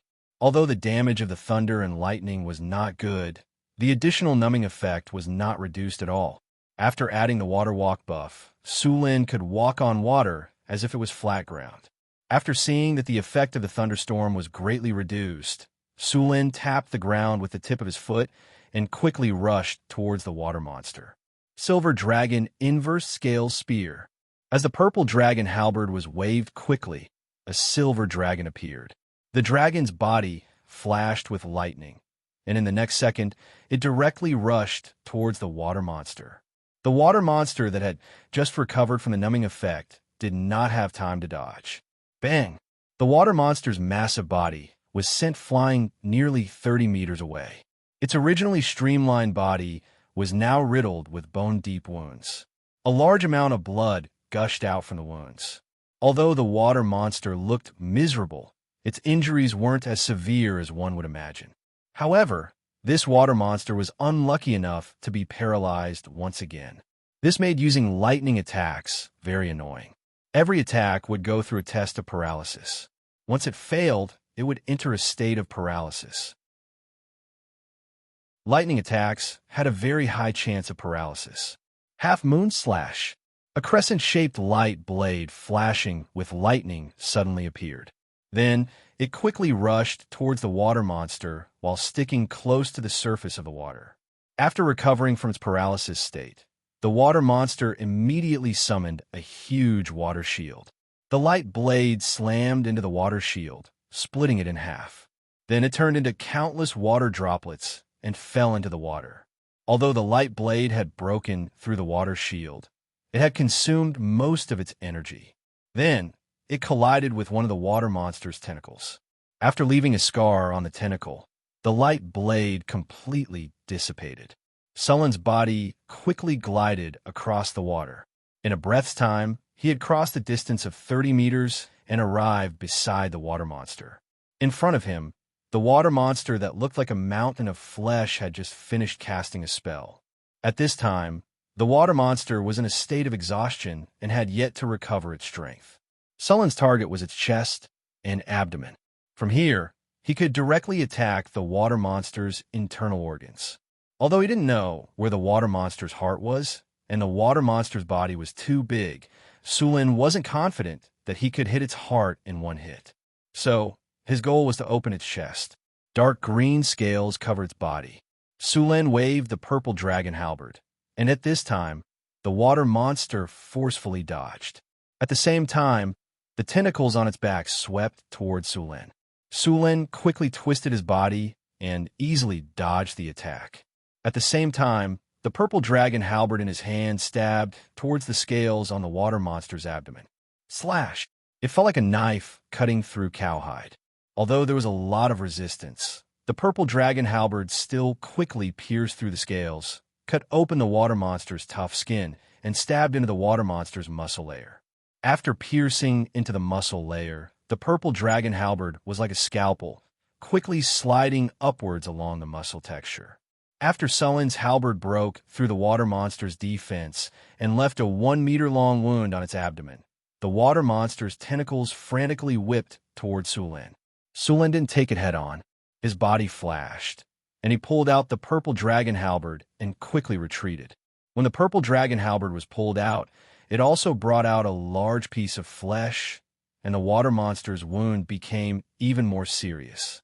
Dark green blood splattered, and some of it landed on Sullen's body. The water monster's blood was like a strong acid, and it had a strong corrosive effect. However, this kind of corrosive effect didn't have much effect on Sulin. With his legendary tenacity and 38 points of constitution, the blood only corroded a few black spots on his skin, and he quickly recovered. After dodging the water monster's swipe again, Sullen's purple dragon halberd drew an arc in the air, and then swept towards the water monster again. Flurry. The purple dragon halberd instantly split into countless afterimages, and these afterimages all pierced towards the water monster. Dark green flowers bloomed on the water monster's body, and for a moment, the water monster's body was covered in wounds.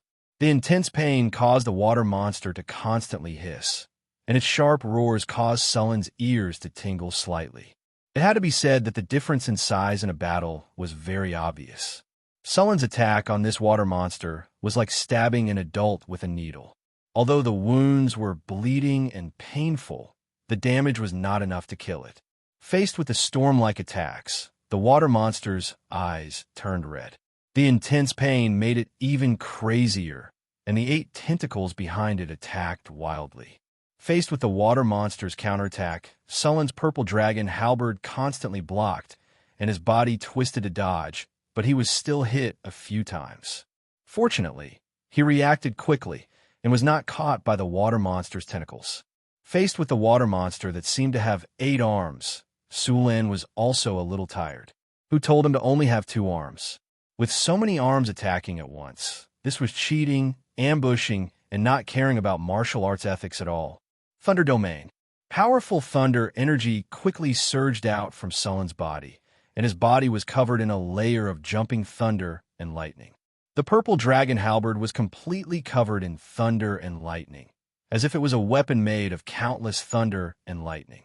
After activating the Thunder Domain, a 30-meter area around Sulin was completely covered in thunder and lightning. Within this area, except for Sulin, all the enemies would be attacked by the thunder and lightning in the air every second. Every thunder and lightning attack would cause some damage, and they would also be paralyzed. However, above the water, a lot of the thunder and lightning energy was dispersed into the lake, so Sullen's energy consumption increased by several times. Although the power did not decrease, the duration was reduced by half. After noticing this situation, Sulin did not delay and rushed toward the water monster again. The water monster, who was already in a rage, did not show any weakness. It roared, and a sharp cry shook the lake, causing ripples to appear everywhere. A powerful soul force appeared again, and then rushed towards Sulin fiercely. Roar! Sulin did not show any weakness. His eyes were red, and the energy in his body flowed, and then quickly gathered at his throat. In the next second, a loud roar came from his mouth, louder than the water monster's. The sound was like thunder. It instantly exploded in his ears. The water around Sulin was splashed by the sound in an instant. War Roar, as an ability carried by Sullen's divine power, was also very powerful, and it was even faster than Soul Thorn when it was used. The thunderous sound rang in the water monster's ears. At such a close distance, the water monster, who was not mentally prepared, was instantly stunned by the sound. It felt as if there were 500 bees flying in its ears, and its mind turned into a pile of paste at this moment. The soul thorn that it released was also affected, and its power was greatly reduced. Sulin easily took it. Seeing that the water monster was stunned, Sulin waved the purple dragon halberd and quickly rushed forward. Although it was stunned, the water monster's 8 tentacles were still waving in front of its body. Seeing this, Sullen's purple dragon halberd flashed up and down, and the purple dragon halberd flashed with lightning quickly across the tentacles. The sharp purple dragon halberd continuously slashed across the same spot on the tentacle. In just a few slashes, a tentacle that was 7 to 8 meters long and half a meter thick was cut in half by Sulin. Dark green blood spurted out. The intense pain caused the water monster to recover from the dizziness, and the remaining 7 tentacles swept over from all directions. Thunderstorm. Powerful lightning fell from the sky and fiercely struck the water monster. Although the damage was not high, the additional paralysis effect appeared again. Sulen did not care and madly attacked one of the tentacles. In the blink of an eye, the other tentacle of the water monster was cut in half by Sulen. After 2 tentacles were cut in half, the water monster's attack power was reduced by a level. Facing the attacks of the remaining 6 tentacles, Sulen was not exhausted.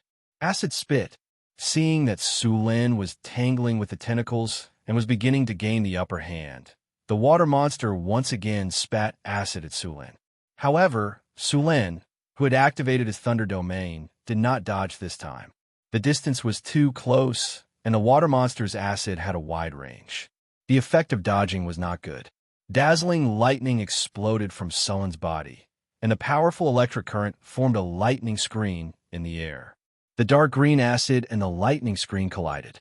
Lightning flashed, and the acid churned, and then suddenly exploded. A large amount of lightning power exploded in an instant. Sulen only felt a sense of emptiness in his body. This was an illusion caused by a large amount of energy consumption. Before he could let out a sigh of relief, the 6 tentacles once again swung over. Sulen's purple dragon halberd swept out and directly cut one of the tentacles.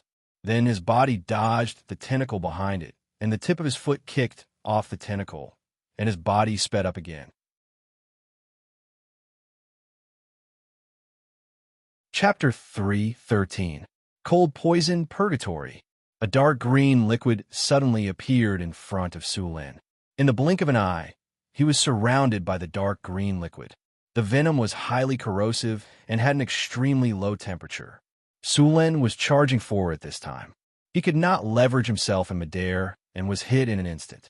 The cold was followed by pain. Sulen's body was frozen in an instant. The venom and corrosive power were constantly trying to destroy Sulen's body. However, as soon as they entered Sulen's body, they were directly destroyed by the lightning power in his body.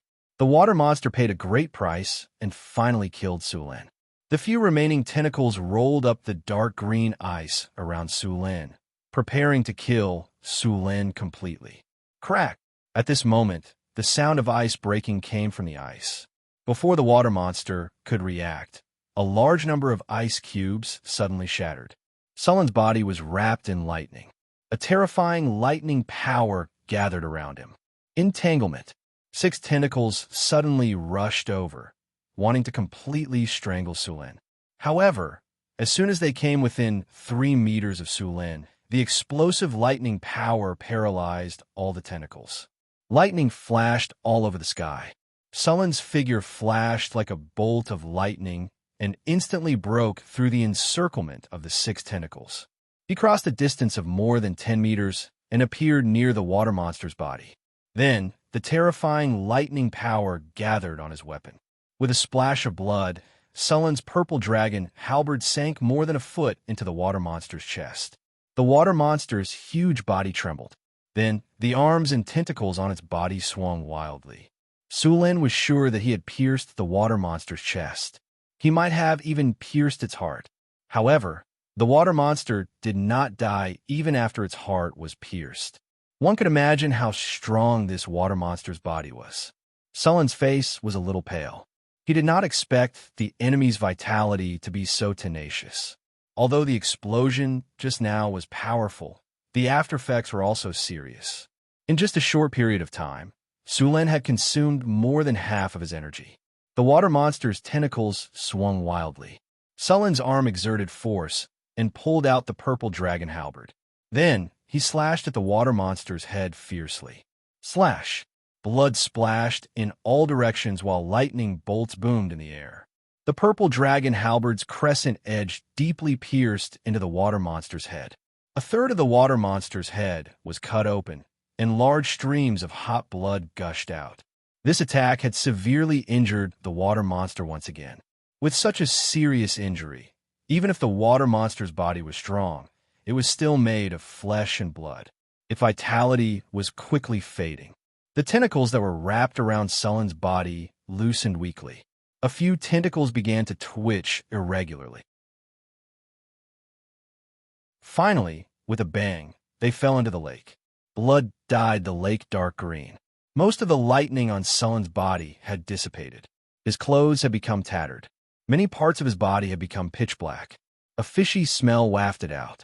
The water monster's counterattack before its death had caused him quite a lot of damage. If it were not for his strong vitality, legendary toughness, and intermediate regeneration, just the poison and acid alone would have been enough to make him suffer. After there were no more enemies, Sullen's body began to slowly recover. The black poison spots slowly faded away. The areas that had rotted into rotten flesh also began to scab. Although he looked very miserable, his aura was getting stronger and stronger. Just now, when the water monster had the home field advantage, Sulin still managed to kill it. Continuously killing experts of the same rank made his aura even stronger. Even a legendary expert would be affected by it. Congratulations to the host. You have successfully killed a legendary water monster. You have obtained an epic victory. Your name has spread far and wide in the northern wastelands. Prestige +10. You have completed the random mission Raging Water Monster. Your city mirror Lake City stability +20. Popular sentiment +15. Your citizens fear you more. You have obtained a gold treasure chest. Congratulations to the host. You have successfully killed a legendary water monster. You have obtained 45,800 experience points. You have obtained a silver treasure chest. You have obtained a legendary talent point. You have obtained the item Spring of Vitality *1. Ding. The host has killed 3 legendary experts. Congratulations to the host for obtaining the title Legendary Slaughterer. Legendary Slaughterer, special title. Acquisition requirements. Automatically obtained after killing 3 or more legendary experts. Wearing this title can increase the host deterrence. During transactions and negotiations, the host can obtain better conditions. Damage to legendary enemies +1. There is a chance of enraging the enemy. Ding! After arduous training, you have mastered Weak Poison Resistance. Weak Poison Resistance. During the battle with the legendary water monster, you have been eroded by poison multiple times. Moreover, with your strong physique and regenerative ability, your poison resistance has increased. From now on, you will be immune to poison damage up to 5 points. When receiving magic or physical attacks, any damage with poison effects will be reduced by 5 points. Ability requirements. 20 points of vitality or 15 points of vitality and the ability to regenerate. Ding! After arduous battle, your ability, Intermediate Regeneration, has been upgraded. You have obtained the ability Advanced Regeneration. Advanced Regeneration. You have fought in a harsh environment. While resisting the cold, poison, corrosion, and pain, your body has been further tempered. You have successfully passed through these extreme environments and defeated the enemy in the end. During this process, your body has undergone a further transformation. At any time, your recovery speed has increased by 15 points. Ability requirements. 25 points of vitality and the ability to regenerate. After the battle ended, they quickly returned to the water area. The huge body of the water monster floated on the water. Sulin first used ice magic to freeze the huge body of the water monster. Then he got 2 people to tie the water monster up with ropes and slowly drag it away on the fishing boat. The corpse of a legendary water monster could be said to be priceless. He did not intend to throw it away. After arranging all these, Sulin closed his eyes and sat in the cabin to check the rewards of this battle. He opened the storage space. At this time, there were 2 treasure chests in the storage space. Sulin took a deep breath and chose to open them. A beautiful special effect flashed, and the cold voice of the system rang in his ears. Congratulations, host! You have opened the Platinum Treasure Chest. You have obtained 1 storage space upgrade voucher. Storage space upgrade voucher? Sullen's eyes lit up. He then asked the system, how big will the storage space become after each upgrade? After the upgrade, the storage space will increase from the current 10 cubic meters to 50 cubic meters. Do you need anything else? What is the success rate? Sulin asked with a happy face. Because the host has obtained the storage space upgrade voucher, you don't need anything else for this upgrade. The success rate is 100%. Then hurry up and upgrade, Sulin said directly. His storage space was now a little small. For example, the water monster just now could not be put in. The space magic in this world was still very good. Basically, all the wizards had a space bag or other space equipment. An ordinary space bag was half a cubic meter to 1 cubic meter. Currently, the largest space equipment was only 15 cubic meters. Sulin's storage space had increased to 50 cubic meters. Begin the upgrade. With a flash of light, the storage space upgrade voucher disappeared. Then, Sulin's storage space began to expand in all directions. It only stopped when it expanded to 50 cubic meters. As the flash of light dissipated, the storage space expanded by 5 times. The originally crowded storage space became empty in an instant. Sulin calmed himself down and opened the remaining gold treasure chest. With a flash of light, the cold voice of the system rang in his ears again. Congratulations, host. You have opened the gold treasure chest. You have obtained the skill Thunder Prison. Thunder Prison, a new skill evolved from the system skill Thunder Prison. After combining with the rules of this world, it can create a thunder cage to trap the enemy. During this time, the enemy will not be able to move and will be severely injured by the thunder. Detected that the host has the Thunder Territory. You can integrate the Thunder Prison into the Thunder Territory. Do you want to integrate it? Integrate it. Hearing that he could integrate it into the Thunder Territory, Sulin quickly agreed. The Thunder Territory was now his strongest state. This skill that could obviously increase the power of the Thunder Territory had to be integrated. Ding! The Thunder Prison skill has been integrated into the Thunder Territory. This integration will consume 1 legendary skill point or legendary talent point. Do you want to integrate it? Sulin gritted his teeth.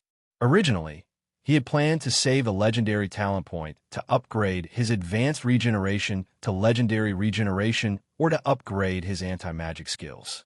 Now that the Thunder Territory integration also required legendary talent points, Sulin hesitated for a moment and quickly made up his mind. System integrate. Begin the integration. As Sulin chose to fuse, his soul instantly appeared in a strange space. It was not the first time he had entered this space. His soul began to expand rapidly, and endless power surrounded him. The faint lightning symbol in his soul began to flicker with dazzling light, and, at the same time, the lightning symbol became more solid. At this moment, he seemed to have understood a lot, but also seemed to have understood nothing. It felt like only a second had passed, but it also felt like countless years. At this moment, a strong sense of repulsion appeared, and Sulin's soul instantly left that space. The next second, it appeared in his body, as if everything just now had been an illusion. Congratulations, host. The integration is successful. Your Thunder Territory, Basic, has officially been upgraded to Thunder Territory, Intermediate.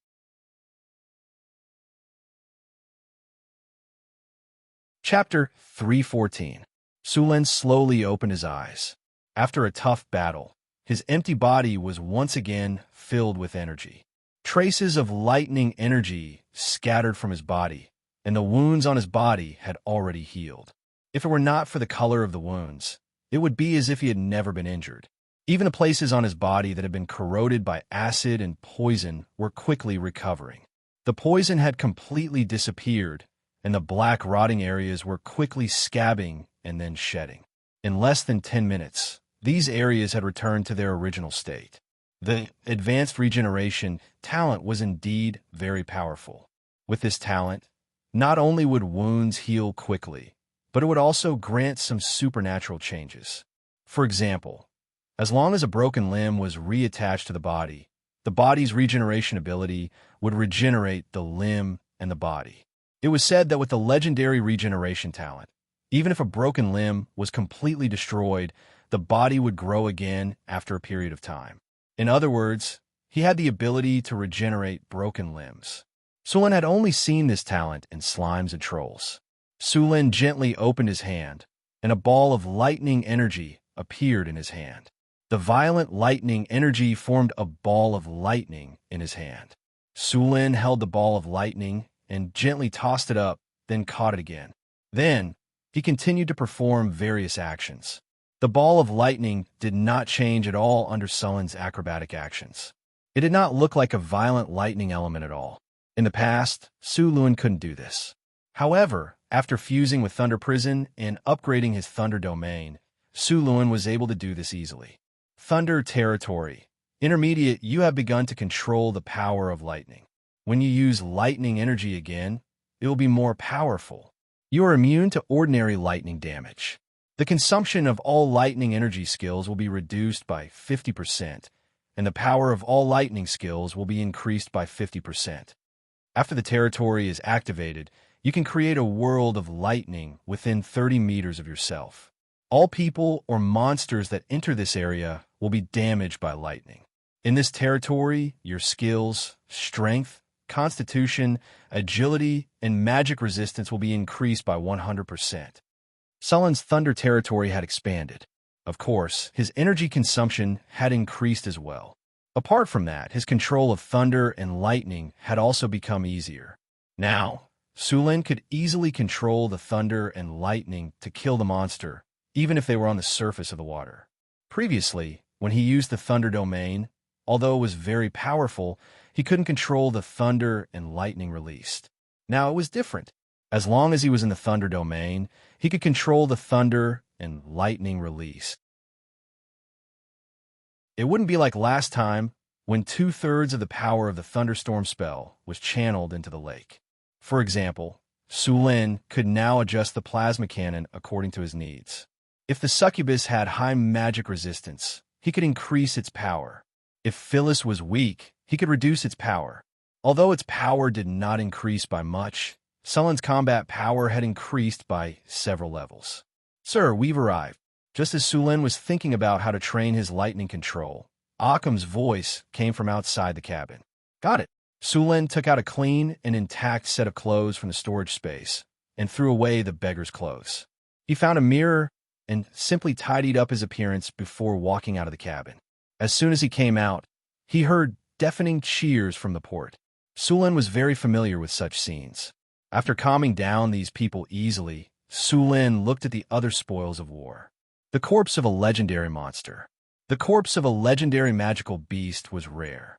Of course, although the value of this monster was very high, it was still not comparable to that of a giant dragon of the same level. The value of a giant dragon's corpse was shockingly high. The dragon's scales could be used to make high-level enchanted armor. This armor's defensive power was close to that of a giant dragon. Not only did it have strong physical resistance, but it also had high magic resistance. The dragon's skin could be used to make dragon's leather armor or dragon's leather robes. The dragon's horn could be used to make magic wands. The dragon's teeth could be used to make machetes or daggers. The dragon's blood could be used to make dragon's blood potions or hold a dragon's blood baptism ceremony. The dragon's heart was even more precious magic material. The dragon's meat was a precious magic ingredient. Even the dragon's bones could be given to necromancers to make bone dragons. However, if these things were seen by a giant dragon, it would be a big problem. Moreover, it was not easy to hunt a giant dragon. It was not easy to be a dragon slayer. Although this monster was also a legendary magical beast, its value was far less than that of a giant dragon. In order to deal with the corpse as soon as possible, Sulin personally dissected it. At the same time, a few barbarian warriors helped. The monster's blood was all drained and stored in a special crystal container. Although the blood was very toxic and corrosive, it was still a good material. Of course, this blood was very suitable to be used as a casting material for strong acid arrows. As for the monster's meat, Sulin checked it.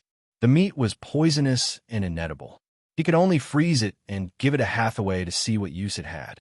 Although the meat was poisonous, the monster's tendons were very good. They could be used to make crossbow strings. As for the monster's scales and skin, they were all collected. The scales were tough and hard to cut with swords. The surface was smooth, and could be used to deflect weapons. It was very good for making armor. Sulin planned to let Hathaway try to make a set of dragon scale armor. The water monster's skin was as tough as a dragon's, and it also had a trace of mana on it. It was a very good magic material, perfect for making wizard robes. As for the water monster's 8 tentacles, they were huge. Each tentacle was more than 10 meters long and 1 meter in diameter. How was he going to make such a big squid leg? Coating it with seasoning and barbecuing it? How big would the barbecue grill be? However, thinking about how delicious the squid leg was, Sulin decided to bring it back and let Frodo, the head chef of Northern Town City, try it. A huge water monster was quickly cut up. As for the magic core, he couldn't find it even after searching for a long time. The magic core was also very rare, just like the dragon crystal. Not every magical beast or giant dragon could give birth to one. There was only a very small chance of finding such a thing in the body of a magical beast.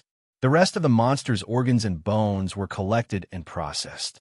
The last monster was dissected into many materials just like that. After solving the problem of the monster, Sulin checked the work in Mirror Lake City and couldn't wait to return to Northern Town City. First, he ran to Hathaway's lab and handed the materials from the monster to her. Hathaway was the only master alchemist in Northern Town City. It would be a waste to give these legendary materials to someone else. After seeing so many legendary materials, Hathaway was so surprised that she couldn't close her mouth. She put down her work and took the materials directly to the lab to study. Sulin shook his head and left the lab. The construction of Northern Town City was still progressing steadily. When Sulin returned to the Lord's castle, he saw a gargoyle golem working on the wizard tower that was under construction not far away. This golem was powerful, tireless, and could fly. It was the best tool. 996 and 007 were nothing compared to this golem. The golem could work 365 days a year. It didn't need to be paid and could work at any time except for charging. It was perfect. The only downside was that it was expensive to build. After killing the monster, Sulin was still a little tired. After returning to the Lord's castle, he had a simple dinner and found a few ladies to talk about life. In the next few days, Sulin didn't go out again. He wanted to take a good rest and wander around the city every day. On the 4th day, Sulin found some craftsmen to make something. After killing the orc chieftain, he got a crossbow talisman, which could be used to recruit crossbowmen. He also learned how to make crossbows. Compared to bows and arrows, crossbows were much better. It took 2 to 3 years to make a suitable bow, and it also took a long time for the archer to train. Crossbows were different. Although the structure of a crossbow was complicated, it didn't take as long as a bow and arrow. As long as the style and specifications of the crossbow were determined, they could try to standardize the production. Even if some crossbows were damaged, they could be used again with new parts. Crossbowmen didn't need to train for a long time like archers. As long as they had the strength and understood orders, they could line up and shoot. The range of a crossbow was also longer than a bow. The only problem was that it took a long time to load a crossbow. An archer could shoot a few arrows, but a crossbow couldn't shoot 2 arrows. Therefore, crossbowmen had to line up and have enough people. He asked them to line up and shoot in turns according to the 3-stage shooting method. This method could make up for the lack of shooting speed to a certain extent. Sulin found some craftsmen to set up a weapons bureau and started to research how to make crossbows. The crossbows given by the system were the most basic ones. If the crossbowmen wanted to level up in the future, they could only upgrade by replacing them with better ones. Sulin planned to train the militia in the northern town to use crossbows. The regular army only had a small number of crossbowmen. Since the militia didn't have much time to train and weren't very strong, it was very suitable for them to use crossbows. They only needed to train the commands and formations, and they would continue to work during the rest of the time. When there was a battle, they could immediately equip themselves with crossbows. When they formed a crossbow formation, they weren't any weaker than archers. It was very convenient for defense. The weapons bureau was also built in the inner town, near the Lord's castle. Sulin purposely divided an area for his factory. No one was allowed to get close to it. At the same time, He arranged a large number of people to protect it. Weapons like crossbows were also prohibited from being sold.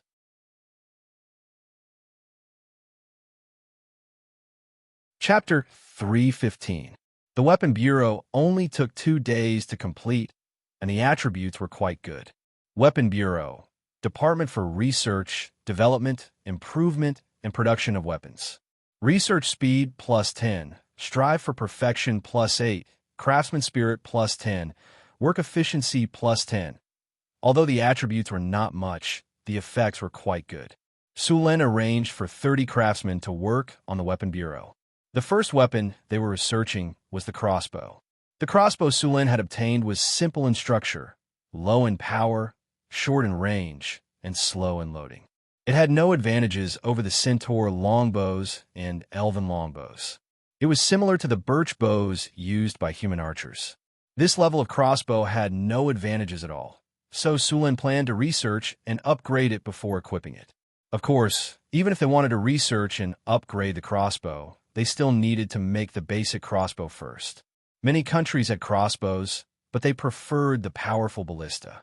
There wasn't much research on small crossbows, and the cost of making one wasn't a small sum. Therefore, the popularity of small crossbows in various countries wasn't high. Normal crossbows were not a threat to knights.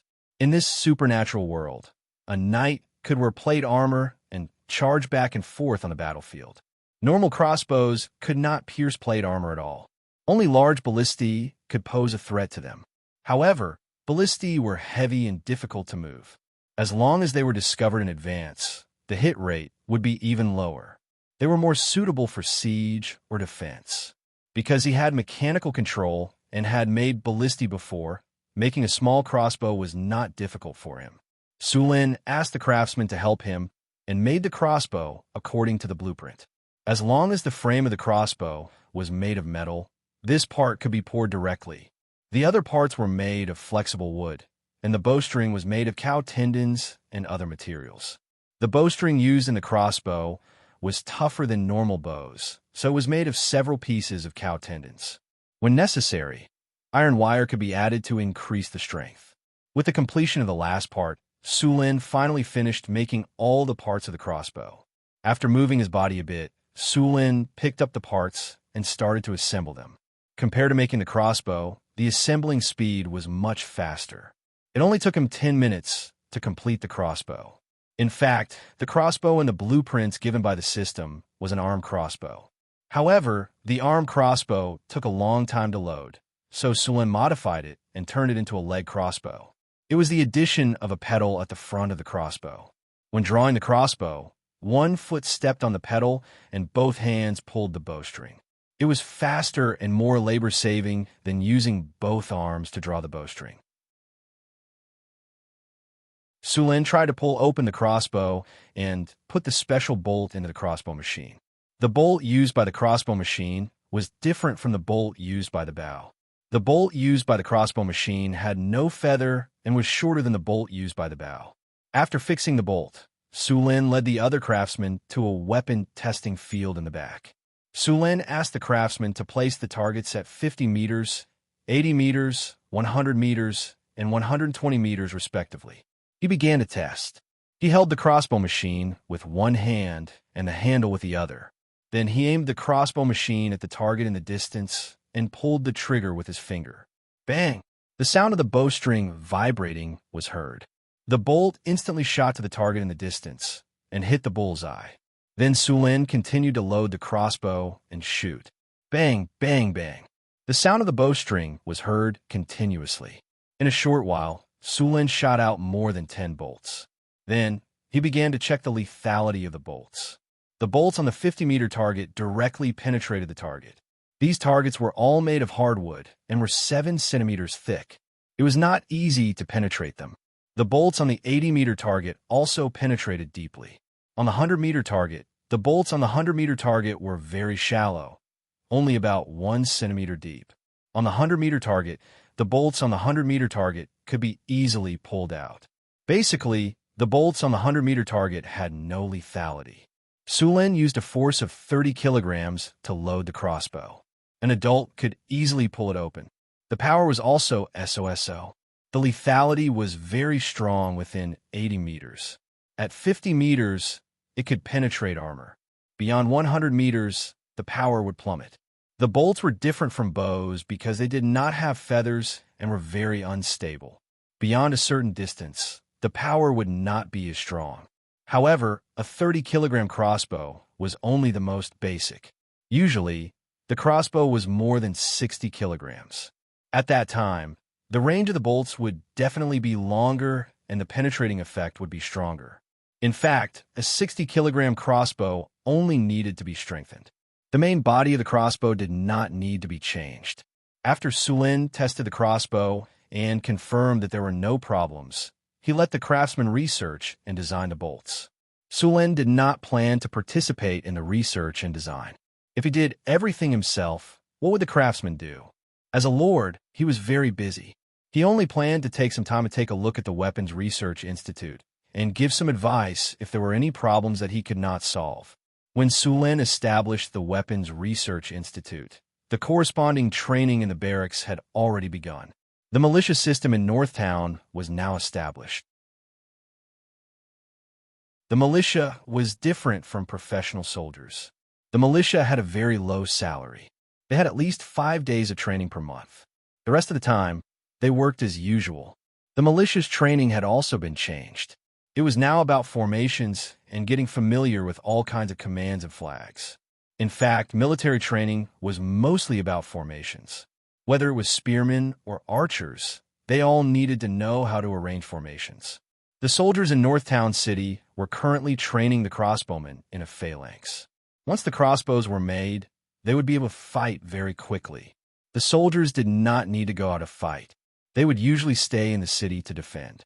The crossbowmen needed the support of other troops when they went out to fight. The crossbowmen were only powerful when they were in a tight formation. Without a formation, or if the formation was loose, the crossbowmen were like lambs waiting to be slaughtered. At the same time, the crossbowmen needed other troops to protect their flanks. Otherwise, they would be ambushed from the back. The current militia in Northtown City did not have the mental fortitude to do so. Northtown City now had the security force, the regular army, and the militia. The total number of soldiers was over 10,000. The total population of Sullin's territory was less than 150,000. Of course, this did not include the goblins, kobolds, and other slaves. This ratio was already very high compared to the surrounding countries. The salary of the Northtown City Army was also higher than that of the surrounding countries. The finances of Northtown City were a little tight. Originally, the income of Northtown City was enough to support so many soldiers, but there was too much work to do in Northtown City. The most expensive thing in Northtown City was all kinds of projects. Although many materials could be produced in Northtown City to reduce the cost, many magic materials could only be bought from merchant caravans. For example, the magic materials shipped from the Roland via City Alliance would cost at least twice as much here. Moreover, many magic experiments required the consumption of gold. Gold was a commonly used material in alchemy, and Hathaway was also a huge consumer of gold. According to the statistics of some wizards, a legendary wizard could consume several tons to a dozen tons of gold in their lifetime. For example, the magic gold that wizards made was a substitute for fine gold. It required a lot of gold to make. Thorium, which was used to replace mithril, was also made with silver. Building a wizard tower would cost at least a few million kinnar. By now, most of the wealth in Sullin's treasury had been used up. Luckily, there were still gold and silver mines that were still being excavated. Every month, there would be a large amount of gold and silver coming into the treasury. The restoration of the secret realm had slowed down, so Sulin decided to build the wizard tower first. Since he was ready to establish a duchy, Sulin was also preparing to issue his own currency. The currency exchange in this world was very messy. There were more than 30 kinds of gold coins, and they all had different weight and weight. The most valuable gold coin was the wealth coin issued by the Church of Wealth. Because of the high quality of this gold coin, it was very popular throughout the continent. Merchants loved to collect this kind of wealth gold coin the most. On the front of the coin was the portrait of the Lady of Wealth, and on the back was the emblem of the Church of Wealth. It could be said that because of the pursuit of wealth, the Lady of Wealth had a large number of followers. Maybe it was because of the money, but most of these people were just ordinary followers. There were not many devout followers or fanatics. Those merchants were all speculators, and it was very difficult to make them believe in a god wholeheartedly. Sulin was going to make the coins with the wonders of his territory printed on them. As for why he did not put his own face on them, Sulin felt too ashamed. Also, because of the technology, the face on the gold coins was not very clear. Of course, because the Church of Wealth was rich, they used divine spells to help. However, Sulin did not have that many wizards to help him make the coins. He was going to print the image of the Arc de Triomphe on the gold coins and the face value of the gold coins on the front of the coins. At the same time, he was going to simplify the exchange rate of the gold coins. 1 gold coin for 18 silver coins, 1 gold coin for 36 silver coins. These stupid exchange rates would all be eliminated. He was going to exchange the coins at a rate of 1 to 10, but the weight of the gold coins had to be controlled. He could not lose money. Unifying the exchange rate would make it very convenient for ordinary people to trade. The Northern Citadel was definitely going to develop its business. Sulin would not purposely make things difficult for him. The Northern Citadel already had experience in making coins. Now, they were just changing the coins of the Kingdom of Florence into the Northern Citadel's coins. In fact, gold coins were rarely made of pure gold. Pure gold was too soft and easily deformed.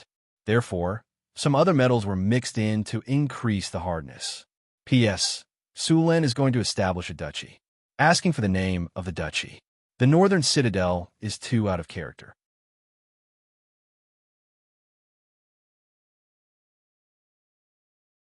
Chapter 3:16. Northtown City. On the reserved land of the Sky Garden, there were all kinds of building materials piled up. Because of the lack of manpower, the Sky Garden had not yet begun construction. Sulin came here to do some preliminary research. Sulin had already made the blueprint of the Sky Garden in the Tower Spirit's 3D simulation. He had to admit that the Sky Garden's 3D model did look very shiny. Sulin was now thinking about adding a spring of vitality to the Sky Garden. Sulin got this spring of vitality when he killed a water monster. It had always been stored in his storage dimension. The spring of vitality looked very normal. It was a spring with a crystal ball wrapped around it. The spring kept pouring out water, but the water in the crystal ball did not increase at all. This spring of vitality was not a normal spring. It was a magic spring. Sulin wanted to put this spring in the Arcane Garden. Spring of vitality. This is a magical spring. It was born in nature. Its spring water has magical effects. The spring water has the effect of restoring life force. It can quickly restore stamina. Pure water plus 15. Life recovery plus 15, stamina recovery plus 20, limitless plus 25. Magic spring water was very precious in this world. The most precious magic spring water in this world was called the Spring of Life. However, the Spring of Life only appeared in some records of the ancient arcanists. No wizard had ever seen it before. Many wizards doubted if this spring water really existed. The effect of the Spring of Life was very simple. After using it, it could heal all the injuries on the body and restore the body to its best condition. At the same time, it could also increase the user's lifespan by 1,000 years. Of course, each person could only use it once. The Fountain of Youth was actually the initial stage of the Spring of Life. It could heal all the injuries on the body and increase the user's lifespan by 200 years. Again, each person could only use it once. There were a few records of the Fountain of Youth on the continent. The most famous one was the legendary pirate king, Bartholomew Roberts. This pirate king was born in a noble family. He was a baron. Once again, he was captured by pirates during a sea trade. He joined the pirates and quickly became the leader of the pirates. This pirate king liked to wear a gorgeous black suit and jewelry. He looked gentle, but in fact, he was ruthless. He never left anyone alive when he robbed merchant ships. This pirate king rose quickly like a comet. It was said that he robbed hundreds of ships and defeated the navies of the coastal countries several times. He also established the pirate law and became a pirate king. It was said that this pirate king's wealth was tens of millions of kiner. It was a pity that no one had discovered this wealth until now. This pirate king accidentally entered a sea after a robbery and finally came to a strange island where he found the Fountain of Youth. Unfortunately, he did not live to be hundreds of years old. He met another more powerful opponent, the ancient Red Dragon, who was now the Red Dragon Queen. The Red Dragon Queen defeated Bartholomew Roberts and enslaved all the pirates under this pirate king.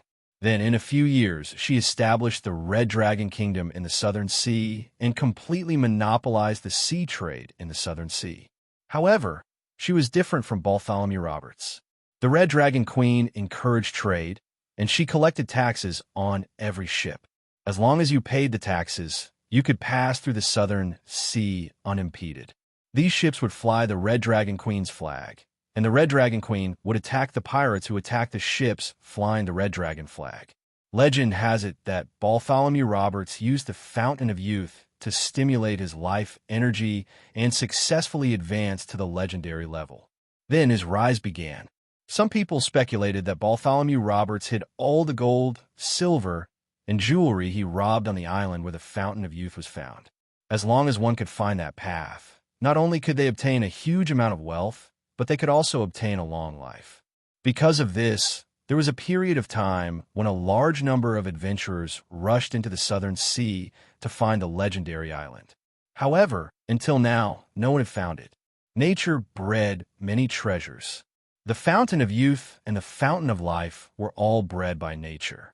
Legend has it that when the world was born, there would be a world tree. The ancient elves used to serve the world tree. It was also because of the power of the world tree that the ancient elves had a lifespan of thousands of years and powerful strength. Of course, the ancient elves never admitted this because it was too long ago and there were no records left.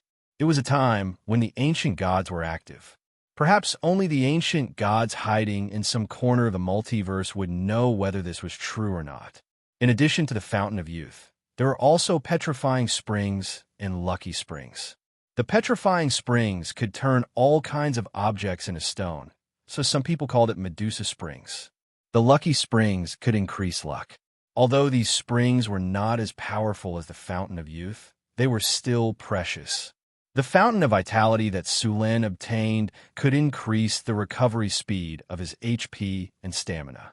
It could also be used to make magic potions. The success rate of making magic potions with this Fountain of Vitality was also high. Although in theory, the Fountain of Vitality could be placed anywhere, Sulen decided to place it in the Arcane Garden after asking the system.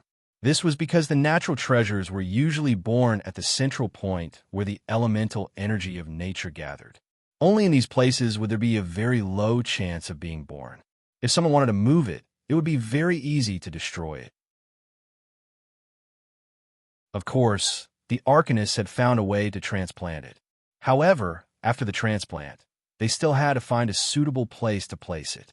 Once the elemental energy of the place was insufficient, the production of the Fountain of Vitality would decrease, and the Fountain of Vitality would gradually dry up. There was even a phenomenon where the Fountain of Vitality would be downgraded to a normal Fountain of Vitality. On the other hand, if the Fountain of Vitality was placed in a suitable place, there was a chance that the Fountain of Vitality would continue to grow. It was even possible that it could even level up. Of course, this possibility would take at least a few decades or even centuries. Sulen didn't want to level up the Fountain of Vitality, but he couldn't let it be downgraded again. Therefore, he planned to place the Fountain of Vitality in the Arcane Garden. The Arcane Garden was actually an artificially created treasure land. Through runic matrices, legendary elemental cores, and a special layout, a central point where the elemental energy gathered was created. It couldn't be more suitable to place the Fountain of Vitality here. Hathaway was a little busy during this period. In addition to making obsidian golems, she was also making materials from the legendary water monster. The scales on the water monster's body had been processed. These scales were originally excellent magic materials. After some simple processing, these scales were handed over to the Grey Dwarf blacksmith for processing. The Grey Dwarf blacksmith would use these scales to make a set of dragon scale armor. In fact, it should be called fish scale armor. After all, these scales came from the water monster and not a dragon. The production of the dragon scale armor had already begun. The one who did it was the most skilled blacksmith master among the Grey Dwarves. After some research, Hathaway found that the meat cut off from the water monster was still edible. It also had some special effects. It could slightly increase attributes by about 1 or 2 points. Of course, this meat was not for ordinary people to eat. It was so poisonous that ordinary people would be poisoned to death in one bite. If the poison was removed, although the meat of the water monster could be eaten, the effect inside would disappear. Only Cryopteris could eat the meat of the water monster, so Sulin fed all the meat to Cryopteris. Cryopteris inherited part of the dragon's blood and had a high resistance to poison. Although the toxins in the meat of the water monster were high, they didn't feel any discomfort eating it. The meat of the water monster was about 12 tons, and the one that ate the most was Sulin's Ice Quetzalcoatlus. After eating the water monster meat, the Cryopteris grew stronger and their bodies grew a lot.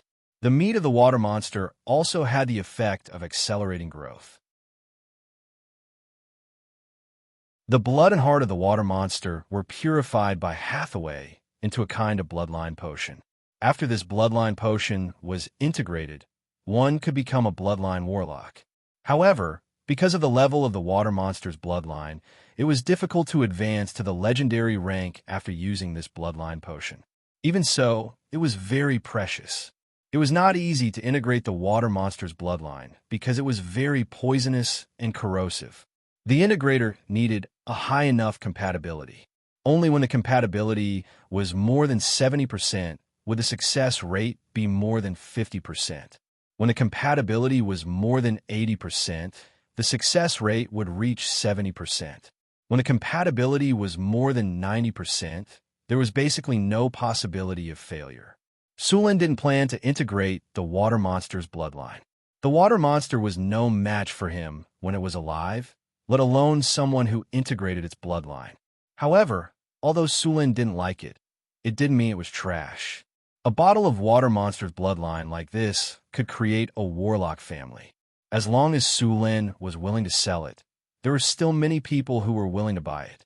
Not all wizards had the chance to advance to the legendary rank. In fact, 90% of wizards would never cross the threshold of the legendary rank in their lifetime. Therefore, it was acceptable to be called a bloodline wizard. If this bottle of bloodline potion was done well, it could be sold for at least a few million kinner. Sulin planned to put this bottle of bloodline potion up for auction when he had time. The legendary water monster's skin had been cut up. This legendary water monster was more than 10 meters long, and there were a lot of skin that was suitable for making wizard robes. Hathaway, Alex, Karina, and Grace each got a piece.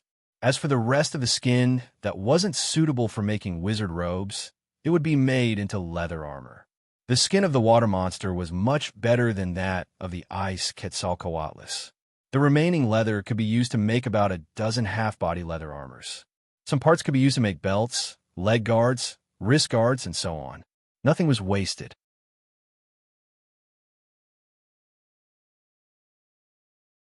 Chapter 317. Hathaway's alchemy shop was doing very well during this period of time. With the wizard apprentices as free labor and the magic plants in the secret realm beginning to mature, the alchemy shop had a large number of low-level potions. Many merchants saw that the price of the potions was not too high, so they would buy a batch. After the orc invasion, several surrounding countries paid a heavy price and finally drove the orcs back to their hometown. The trade in the North City began to recover. However, in addition to these caravans, Sulin also found that many adventurer teams had also come to the North City. These adventurer teams were preparing to go to the northern wilderness through the city. The northern wilderness was vast, and there were countless monsters and various tribes scattered all over the place. Although it was desolate, barren, and cold, There were still some precious magic plants and high-value magic beasts in many unknown corners. There were still many relics and buildings from the Witch King era and even the Arcane Empire era left in the northern wilderness. Most of these relics had become ruins, but there were probably many precious things buried in them. Among the adventurers, there would often be some lucky ones who found things left behind by ancient arcanists in the ruins and became rich overnight. Of course, such things did happen, but most of them came up empty-handed. Every year, many adventurers died in the various traps in the ruins. The life of an adventurer was not like the protagonists in the stories sung by bards. There were all kinds of thrilling experiences. Every time, they could turn danger into safety and gain a lot of benefits. Their strength would continue to increase, and finally, they would find the legendary treasure, gain a huge amount of wealth, and become a well-known adventurer on the continent. In fact, the adventurer's life was completely a business of life and death. Some down-and-out adventurers could not even afford to eat. Death was the most common thing among the adventurers. As for the treasure, many people had never experienced it in their lives. There were many adventurers in the North City, which made the city's security a little chaotic. Many adventurers were unwilling to follow the rules of the North City, so they could only let the security army educate these people. Of course, it was not a good idea to chase all of them away. The strength of the adventurers could be said to be uneven, with the weakest being a farmer who had just discovered a hoe, and the strongest being a legendary powerhouse. Moreover, these people were not only capable of causing chaos, but could also be of help if used well. Sulen had the town hall set up an adventurers guild, which specialized in issuing quests and paying rewards for adventurers to complete. For example, clearing monsters, capturing goblins and kobolds as slaves, or purchasing special plants and rare magical plants. Of course, adventurers could also be asked to gather intelligence in the wilderness.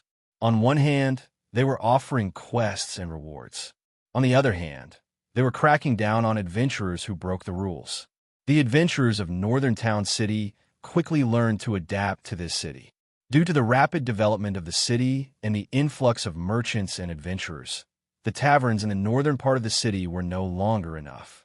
Therefore, Sulen opened 2 more taverns on the same street. There were now 5 taverns in the northern part of the city. At the same time, on a street near the Adventurers Guild where quests were issued, many adventurers spontaneously formed a small market there. Sulen would occasionally come here for a stroll. There were often some strange things in the market, but of course, most of them were useless trash. "Hey, buddy, you're dressed like that. Are you going on an adventure?" Just as Sulen was strolling, a fat man in a dirty linen robe with a wretched face sneaked up to him. Because he was strolling, Sulen did not wear noble clothes. Instead, he was dressed like an adventurer. "Hey, let me finish. Don't be in a hurry to leave." A lot of newcomers like you have come here to try their luck, but most of them returned empty-handed. Some unlucky ones even lost their lives. The northern wastelands are still very dangerous. There are many places that cannot be conquered with brute force. You need more information.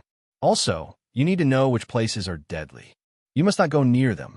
Look, I have a map of the northern wastelands. With it, you will know which places are dangerous, which tribes you can trade for food, and which tribes you can't go near.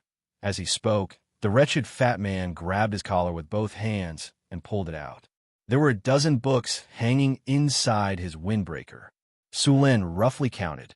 There were maps of the wastelands, maps of the wasteland's ruins, maps of the wasteland's magical beasts, maps of the wasteland's territories, and so on. There were at least a dozen books. Information about the wastelands? Sulen glanced at the so-called information maps of the wretched fat man. Most of the information was fake, or something that one would know after living in the northern town for a period of time. These unscrupulous businessmen made these information books to cheat the newcomers who had just come here. Yes, this is definitely the latest information about the wastelands. Even a mayor of the northern town city bought it from us, Fat Ben said proudly. Sulen looked at the scammer in front of him and said, "If it's so good, then give me a copy. 1 silver in AR per book. I don't sell on credit." Fat Ben's eyes flashed. Sure. Sulin flicked his thumb and threw a silver NAR over. Fat Ben caught the NAR with an agility that far exceeded his body. He then pinched the NAR between his thumb and middle finger and blew hard on it. He then put it to his ear. After hearing a crisp sound, he opened his windbreaker with a smile and said, "Pick anything you like." Sulin picked up a book called Dangerous Wastelands. The book was written on paper that had been improved several times in the northern town city.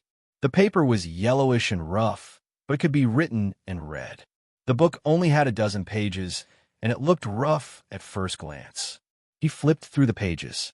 As he expected, most of the information recorded in the book was from the past. Sulin curled his lips and waved at a few security guards not far away. Fat Ben was still talking to Sulin about the rest of his books. "Sir, what can I do for you?" Just as Ben was trying to sell his books to Sulin, two security guards had already arrived behind him. Fat Ben looked behind him in confusion. After seeing that it was the security guards, his face changed and his body instinctively wanted to run away. "This man is selling fake information here. Arrest him." "Yes, sir." Ben sensed that something was wrong and wanted to run away. However, as soon as he moved, he was subdued by the two security guards. "F***, you guys are trying to trick me. You have no morals. You guys are working together to trick me." Fat Ben. "Throw this guy to clean the trash and public toilets for 3 months." Sulin said directly, "Sir, I'm really not a scammer. Please forgive me this time." Ben's face turned green when he heard that he would be punished to clean toilets for 3 months. He quickly begged for mercy. "That won't do. Selling fake information and cheating people. You're lucky I didn't punish you for a year." Sulin waved his hand and signaled the security guards to take him away. "Sir, I'm not lying to you. It's true. I just got an important piece of information that I didn't have time to tell you." Seeing that he was about to be taken away, Ben couldn't care less and quickly said, "Wait a minute." Sulin took a few steps forward and stood in front of Ben. "You said you have important information? What important information? If I tell you, you have to ask these people to let me go," Ben said carefully. Sulin glanced at him. "You have no room to bargain. If it's really important information, I can let you go this time. But if it's not, I swear, it's definitely important information."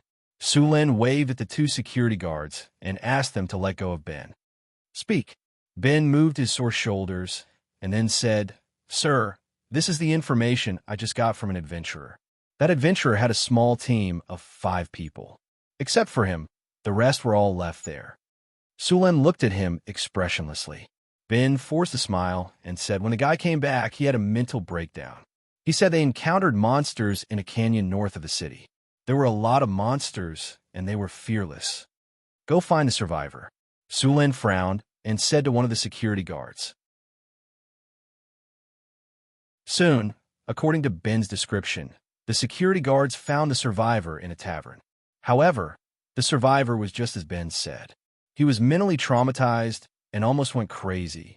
"Monsters! So many monsters!" Run, where is the canyon?" Sulin asked Ben, who was next to him. It's northeast of the city, in the Sierra de Lotus. I named it the Canyon of Despair." "There's a map in that book," Ben said quickly. Sulin opened the book in his hand and found the description of the Canyon of Despair. There was a simple map at the bottom. The Canyon of Despair was marked with red paint, and the words "extremely dangerous" were written next to it. "Okay, if this information is correct, then you've done a good deed. Your sentence will be reduced to 1 month. You'll only have to clean the streets, not the toilets," Sulin said as he put away the book. Then, as Ben wailed, he signaled the security guards to take him away. Sulin then waved his hand again, and another security guard came forward to greet him. "Sir, what are your orders?" "Go and inform the people in the council hall to gather the basic information about Northern Battlefront City. Let the newcomers know more about Northern Battlefront City so that they won't be tricked." "Yes, sir."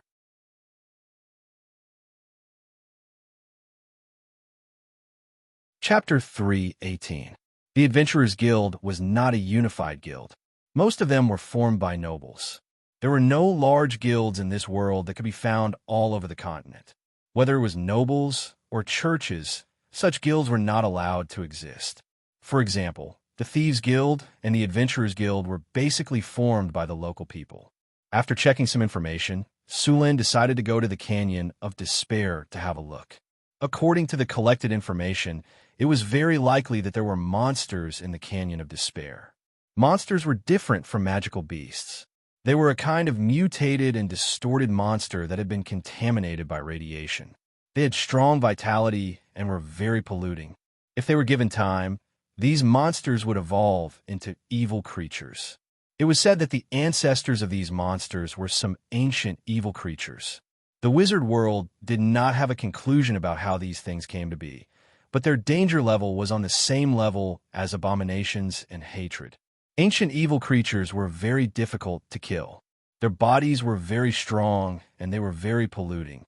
Many times, when they couldn't kill these ancient evil creatures, they would choose to seal them. For example, the rune-sealing magic array of the sorcerers was specially prepared to deal with these ancient evil creatures. There were also many legendary monks in the monasteries, which also suppressed some ancient evil creatures. What Su Luan was worried about was whether the things that appeared in the Canyon of Despair were monsters. Many ancient ruins did not contain treasures. Some ancient ruins were used by the ancient arcanists to seal powerful creatures. Some evil creatures would gradually weaken under the seal of the arcanists and eventually die. There were also some monsters that had been sealed for a long time. Once the seal lost its effect, those monsters might break out of the seal. When that time came, these monsters that had been sealed for thousands of years would definitely make a big fuss. After putting on his cloak, Sulin whistled. The Pegasus quickly galloped over. Sulin jumped lightly and skillfully flipped over the Pegasus. Then, according to the mark on the map, he galloped toward the Canyon of Despair in the Sierra de Lotus. The Pegasus galloped in the air. In less than 2 hours, Sulin arrived near the Canyon of Despair. A piece of black land appeared in front of him. Everything in the Canyon of Despair, from the soil to the rocks, was black. At first glance, the entire canyon gave off a ghostly feeling. Su Luan frowned. This place didn't seem to be simply polluted. It was mixed with the aura of death. This is the stench of the undead, and it has been contaminated. Sulin grabbed a handful of black soil and squeezed it lightly. There's also the power of ice. What kind of monster is this? Sulin frowned. Evil creatures were difficult to deal with because of their ability to pollute. They could pollute almost all living things, which was why there were so many types of evil creatures. Su Luan snapped his fingers, and the ring on his hand flashed with a spiritual light, and an energy shield enveloped him silently. Little fellow, you go play by yourself first. I'll look for you when I'm done with my business. Sulin rubbed the Pegasus' mane. The Pegasus snorted and rubbed against Sulin's body. Then, it turned around and went into the forest. The Pegasus was the darling of nature. The trees and vines in the forest would automatically avoid it, and they could even help it hide. Seeing the Pegasus leave, Sulin turned around and walked towards the Canyon of Despair. As soon as he entered the canyon, he felt an elemental vibration. Someone is casting spells here. Sulin immediately reacted. Then, he saw that not far from the entrance of the canyon, a man dressed as a wizard was fighting with 2 strange-looking corpses. A fireball the size of a soccer ball flew out. One of the corpses was directly blown into pieces. The other corpse was also blown away. Before the corpse could stand up, the man dressed as a wizard quickly rushed up and chopped off the corpse's head with his long sword. Then, with a few more slashes, he skillfully dismembered the corpse. After the man dealt with the 2 corpses, he looked back at Sulin. Then, the wizard frowned and walked toward Sulin. Didn't anyone tell you that low-level wizards can't get close to this place? When you came out to explore the continent, didn't your teacher tell you? The middle-aged wizard seemed to treat Sulin as a low-level wizard. Indeed, if one only looked at the wizard's level, Sulin could only be considered a low-level wizard. The mana wave on his body couldn't lie unless he learned how to hide it. Sulin didn't know how to answer. He couldn't tell the wizard that he wasn't a wizard, but a warrior. In the wild, not many people would take the initiative to reveal their trump card, let alone a stranger. So, he just smiled at the wizard and didn't answer. All right, whatever. Don't blame me for not reminding you when the time comes. After seeing Sullen's reaction, the wizard was obviously dissatisfied. He didn't say anything else and turned around to walk into the canyon. Most wizards were more introverted. Only the wizards from the academy were relatively better. As for the wizards from the divination school, they were all like charlatans. In comparison, warlocks had much better communication skills than wizards. Perhaps it was because many warlocks were from noble families. Also, a warlock with a high innate charm could easily gain the favor of others. Sulin watched the wizard leave. This wizard strength should be a high-grade wizard, very close to a rank 4 wizard. What surprised Sulin was that he should be a combat wizard. After all, although many wizards had learned close combat, there weren't many who were as proficient as this one. System: scan the surrounding terrain. Create a 3-dimensional image. Following Sullen's command, an invisible light spread out from Sullen's body and swept across the canyon. Soon, a 3-dimensional image of the Canyon of Despair appeared in front of Sulin. Warning: undead magic creatures are approaching. There are more than 20 of them. Unknowingly, a fog rose in the canyon. After Sulin entered the canyon, the fog became thicker and thicker. Now, it had affected his sense of direction. Ordinary people couldn't tell the direction at all. In the fog, there were some vague figures moving in the fog. From time to time, there were sounds that sounded like the howling of the wind and crying. Along with the surrounding fog, a black shadow suddenly jumped out. Sulin swung his long sword and cut the thing in half. Looking at the monster on the ground, Sulin couldn't help but frown. This monster looked like a human corpse, but there were some twisted tentacles growing out of its body. There was also an ugly sarcoma on its head. Its body was as shriveled as a corpse. What kind of monster is this? Sulin frowned as he saw that the monster that had been cut in two wasn't dead. Its 2 arms and tentacles seemed to be trying to reattach its body. Sulin swung his sword and cut the corpse into pieces. The tentacles were also cut off, and he stomped on the ugly lump of flesh and exploded it. It really is a contaminated body. Dark brown blood flowed out, and a sizzling sound came from the ground.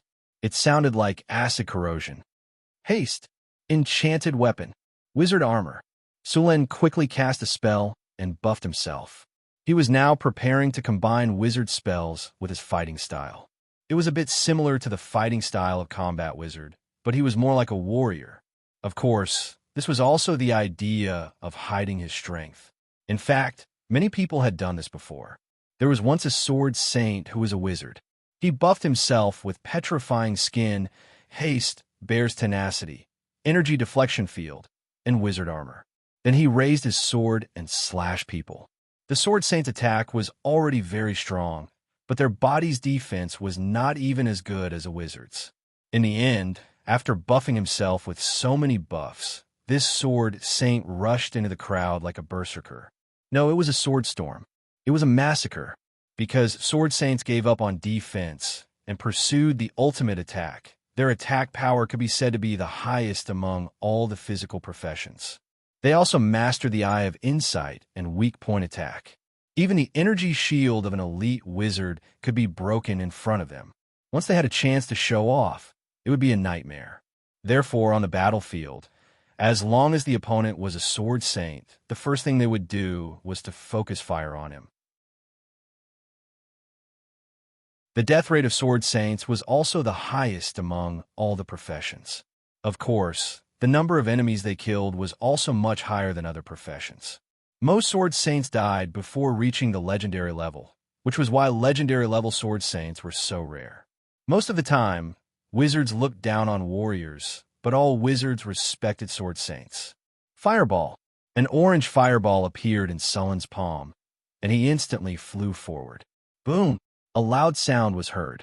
The fireball exploded, and the corpse that was hit directly turned into pieces of charcoal. Even the other monsters around it were affected. Sulin dodged a black ray attack. Ray attacks were the fastest among all the spells, so they needed to be dodged in advance. After Sulin gained the ability to dodge, he could easily predict the attack. Sulin exerted force on his feet and jumped up in an instant. His long sword directly cut a monster in half, and a large amount of black blood gushed out. The blood of these monsters was very corrosive, just like strong acid. Luckily, Sulin had enchanted his weapon. Otherwise, he would have to change his weapon after a few battles. Other than these corpse monsters, Sulin also found a type of monster that had a sarcoma on its head that had turned into a giant eye. Compared to the monsters before, these monsters' bodies were no longer shriveled. They looked a lot stronger. Other than a mouth full of sharp teeth, there was also a giant eye on its face. It looked very disgusting. That I also shot out a black ray.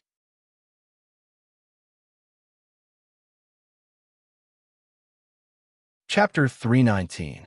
In the era of the Arcane Kingdom, the ancient evils belonged to the most dangerous type of enemy. What was more dangerous than them were the abominations and the ancient abominations. The abominations were simply the children of the gods who died prematurely. The more powerful the life, the more difficult it was to have children. The children of the gods were born as gods, so it was more difficult to be born. The abominations were the children of the gods who died before they were born. There were also some abominations that were born from the corpses of the gods, but no matter which kind, they were very dangerous. Because they died prematurely, these abominations hated all life and even hated the whole world. Every abomination had endless hatred. Although the abominations were not gods, they still had many godlike powers, which made all the abominations very powerful. As for the Archean abominations, these monsters lived in the same period as the ancient gods. In the knowledge of wizards, there was a special database for each Archean abomination. Of course, that database only recorded the Archean abominations that had been discovered. The most famous one was the Abomination Dragon. In the information of the Dragon of Hatred, there was a description, the abominations left over from the ancient times. They are the general name of a group of powerful creatures left over from the era ruled by the dragons. The Dragon of Hatred is the strongest among them. The oldest Dragon of Hatred can easily destroy everything, including the gods. Even other creatures of hatred are afraid of them. At present, the known dragons of hatred were the illusionary dragon of the color dragons, the Hui dragon of the metal dragons, the blue diamond dragon of the gem dragons, the stardust dragon of the spirit dragons, and the 38 pterosaur of the iguana dragons. In fact, the difference between the legendary dragons and the dragon of hatred was not big. The legendary dragons of the ancient dragon era were not weaker than the dragon of hatred, such as the time dragon of the ancient dragon era. In addition to the dragon of hatred, there were also Cinemanes, Hydra, Typhon, and so on. None of these monsters were easy to deal with.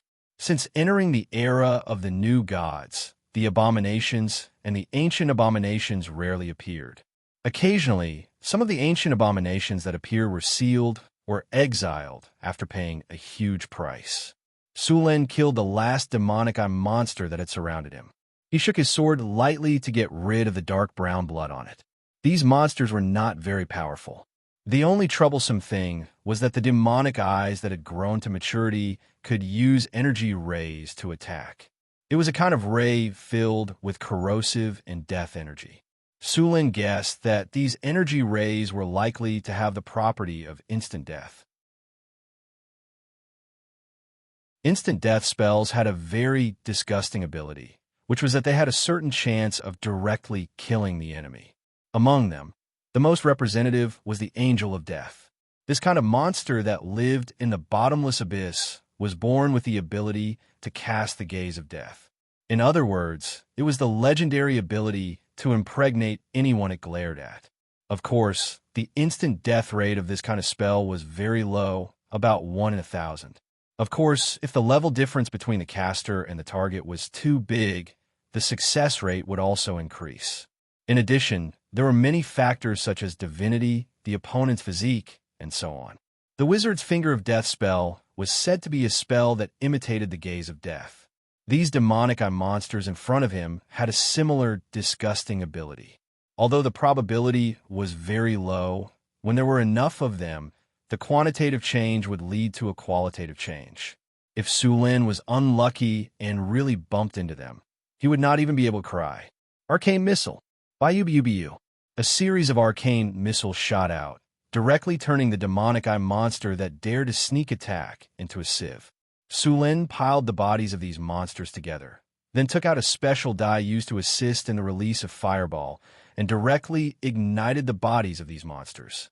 Although these monsters' bodies were already dead, they were still very polluting. The simplest way to deal with them was to burn them. After cleaning up these monsters, Sulin continued to move deeper into the canyon.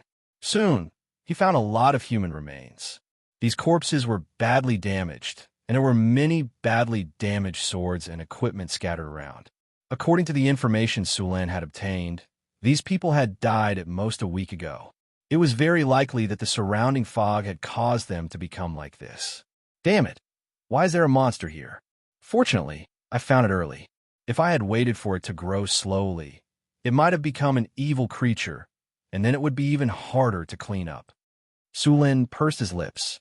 The most disgusting thing about monsters was their corruption, pollution, and rapid evolution. As long as there was enough flesh and blood, it wouldn't take long for an ordinary monster to transform into an evil creature.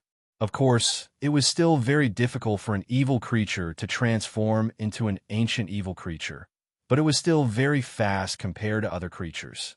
It seems that I still need to send more people to investigate the surrounding area in the future. This time I was lucky to find it. If I hadn't found it and given them enough time to grow, the losses would have been great. Sulin calculated in his heart. Bang! There was a loud noise. Sulin's figure flashed, and he ran toward the place where the sound came from. After passing through the mist, he immediately saw the figure of the Magus from before. However, the Magus seemed to be in a sorry state. There were a few corpses of demon-eyed corpses scattered on the ground. There were also 2 monsters that looked like mountains of flesh. There were more than 20 eyes of various sizes on the mountains of flesh. These monsters could make a person's sanity level drop by just looking at them.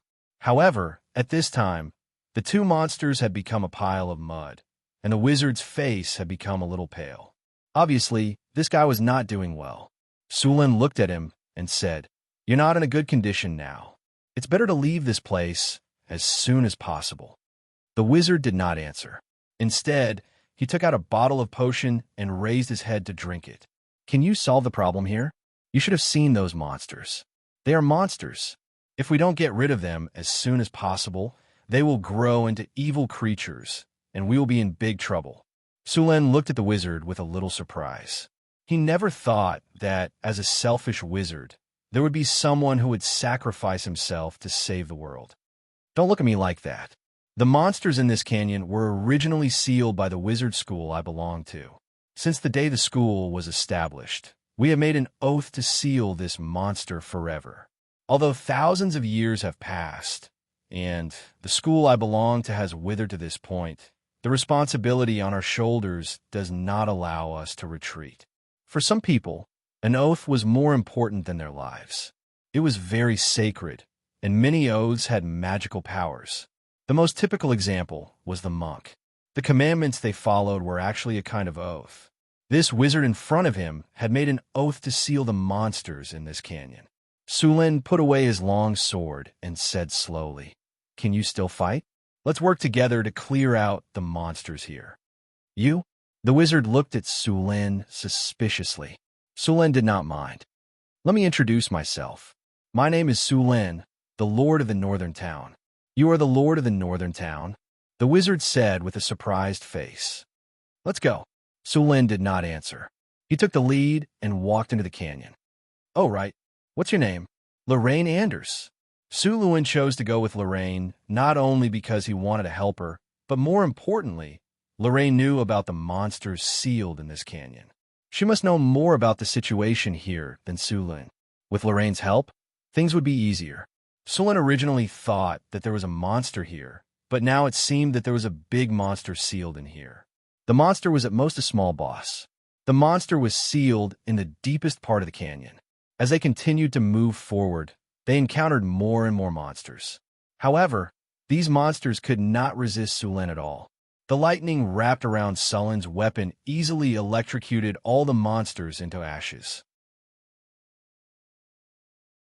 Even the Flesh Mountain monster eyes were hit by Sulen's lightning spear as soon as they appeared. In the deepest part of the canyon, there were many traces of corrosion on the ground. This was the sign that the sealed monster's power was corroding outwards. Screech! A sharp sound was heard. The energy barrier in front of Sulen flickered a few times, and then with a bang, it shattered like glass.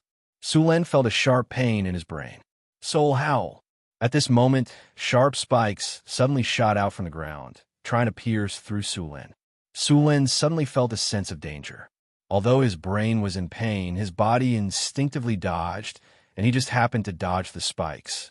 At the same time, he summoned a lightning spear and threw it at the ground. The ground shook, and then a large amount of black blood gushed out.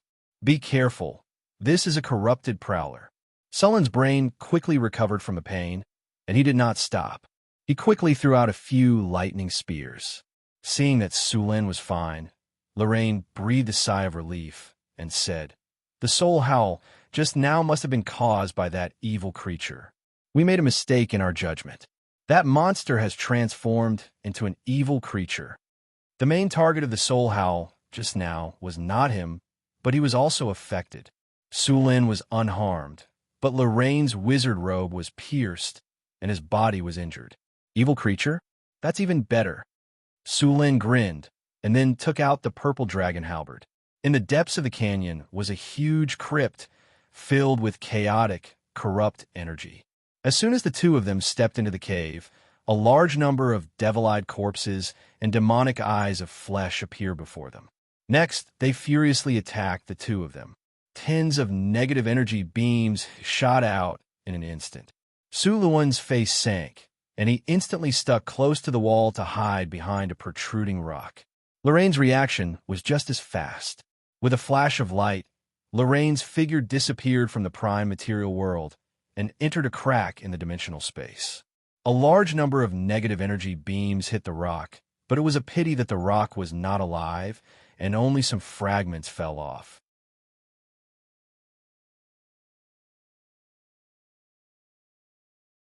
Chapter 320. Sulen didn't dare to take the risk of being killed by dozens of negative energy rays. He could only dodge for a while, but he soon came up with a solution. Roar! War roar! A loud sound came from Su Luan's mouth in an instant. This kind of sonic attack exploded in the narrow cave, and its power was even stronger. The sound waves reverberated throughout the cave, and the sound was deafening. A wave of sonic attack was like a tidal wave. The demon-eyed corpses that were originally gathered together were cut down in rows by this sonic attack, as if they were grass. If one looked closely, they would see a large amount of black blood spurting out from the eyes, mouth, and ears of these monsters. In fact, their brains had been shattered into paste by the sound wave attack, just now. A wave of clearing. Sulen was relieved. He felt a little uncomfortable from the wave of attack, just now. After all, sound waves couldn't distinguish between friend and foe. Did you do this? Lorraine came out of the dimensional crevice and looked at Su Luan in shock. Not far away, there were hundreds of monster corpses lying on the ground in disarray. Who else could it be other than me? Sulen glared at this guy. He wasn't very powerful, but his ability to escape was top-notch. That spell just now, even if there was a nuclear explosion here, it wouldn't affect him at all. Of course, this kind of spell had a counter, such as space-time shield and dimensional anchor, which were specially designed to deal with this kind of escape spell. Lorraine pretended not to see and pointed at the depths of the cave. Let's go. Let's quickly get rid of the thing inside and then seal it. If we delay too long, that monster will break out of the seal and we'll all be in trouble. A large number of strange sarcomas appeared on the ground in front of them. These sarcomas looked like hearts, beating very rhythmically. There was also a slippery carpet on the ground around them, which looked very disgusting. Seeing this, Lorraine said with a serious expression, "This is an evil creature hatching monsters." Chain of fireballs. Bursting flames. Lorraine waved the staff in his hand, and in the next second, a dazzling light appeared. Fireballs flew past one after another, and a dull explosion sounded. Scorching flames rose up, and the air was filled with a burning smell. The carpet on the ground quickly withered and died. The sarcomas were burned into charcoal by the flames, and there were traces of melting on the ground. "Be careful. Do you want to be buried alive?" Sulin said as he patted the falling stones. Using an explosive spell like Fireball in this kind of underground environment was a test of the cave structure. If they weren't careful, the cave wouldn't be able to withstand it and would collapse. At that time, the two of them would be buried alive. It's too late. That evil creature is mass-producing monsters. "We don't have time to waste," Lorraine said anxiously. "Let me know the next time you cast a spell, so I can dodge it first." Sulin glanced at him and quickly rushed through the cave where the ground was still hot. A thick smell of blood came from the cave, and a huge blood pool appeared in front of them. It was about the size of a basketball court, filled with a viscous liquid that looked like fresh blood. In the middle of the blood pool, a huge meatball with a diameter of 3 meters was beating rhythmically. Tentacles like blood vessels went deep into the blood pool, transferring all kinds of energy to the meatball. Purple veins bulged on the meatball, and in the middle of the meatball, a humanoid creature was rapidly growing. This was an evil creature that was evolving. This kind of evil creature would create all kinds of monsters, and then use these monsters to collect all kinds of nutrients for itself. Finally, after receiving a lot of nutrients, the evil creature would continue to evolve into an ancient evil creature. Of course, the evil creature in front of them wasn't evolving into an ancient evil creature. There weren't enough animals and humans around for it to devour. If it wanted to evolve from an evil creature to an ancient evil creature, it would need at least a few 100,000 people. There weren't enough animals around the Sierra de Lotus for it to evolve. The evil creature in front of them sensed danger and changed from its incubation state to its combat state. However, it changed a little too late, and the two just happened to bump into it. Lightning Spear. Sulin reached out his hand, and dazzling lightning appeared in his hand. A spear made completely of lightning energy appeared in his hand. Compared to the lightning spear before, Sulin's was more powerful this time. A huge amount of lightning energy was compressed into the spear. The spear emitted a violent aura, as if it was going to explode in the next second. Even the meatball in the middle of the blood pool sensed danger. A large amount of energy was quickly extracted from the blood pool, and the meatball shook even more violently. "Go!" The lightning spear turned into a ray of light and instantly hit the meatball in the middle of the blood pool. Boom! Dazzling lightning instantly exploded, and the entire blood pool was shrouded in lightning energy. The flesh and blood turned into charcoal in an instant, and a large amount of blood evaporated. The original meatball exploded under this attack. However, such a serious attack didn't kill the transforming evil creature. After the meatball exploded, the half-transformed evil creature gave up on its perfect state and ended its evolution prematurely. The lightning energy wreaked havoc on its body, and the evil creature's body was charred black. However, the charred areas were quickly covered by new flesh and blood, and the evil creature's injuries began to recover quickly. What tenacious vitality! Seeing this, Sulin flipped his hand, and the purple dragon halberd appeared. In the next second, his body was shrouded in dazzling lightning, and countless lightning energy appeared around him. Sulin was like the god of thunder, and directly rushed toward the evil creature. The flesh and blood around the evil creature was quickly withering, and its body was quickly recovering. Sulin's body was like lightning, and he instantly passed through the blood pool. The purple dragon halberd stabbed out with endless lightning. Puff! A dull sound was heard, as if a balloon had been pierced. The purple dragon halberd and the crescent halberd next to it stabbed into the evil creature's body. A large amount of lightning energy instantly poured into the evil creature's body. After a short moment of silence, there was an explosion. The whole body of the evil creature burst open in an instant. A large amount of purple-black liquid burst out in all directions, and the surrounding flesh and blood quickly withered at this moment. With a flash of lightning, Su Luan's figure appeared on the edge of the blood pool. His body was surrounded by lightning, and all the flesh and blood near him were electrocuted into a mass of charcoal. In Sullen's hand, there was a huge head, and in the middle of the head was a terrifying eyeball. It was the evil creature's head, and its body had been completely turned into nothingness by Sullen's attack. Soul extraction. Soul-sucking technique. After seeing the evil creature, Lorraine's staff shot out a purple light. A mournful scream was heard, and the sound seemed to be able to penetrate the soul. In reality, this was an illusion. The evil creature was already in a soul state, so it couldn't make a sound.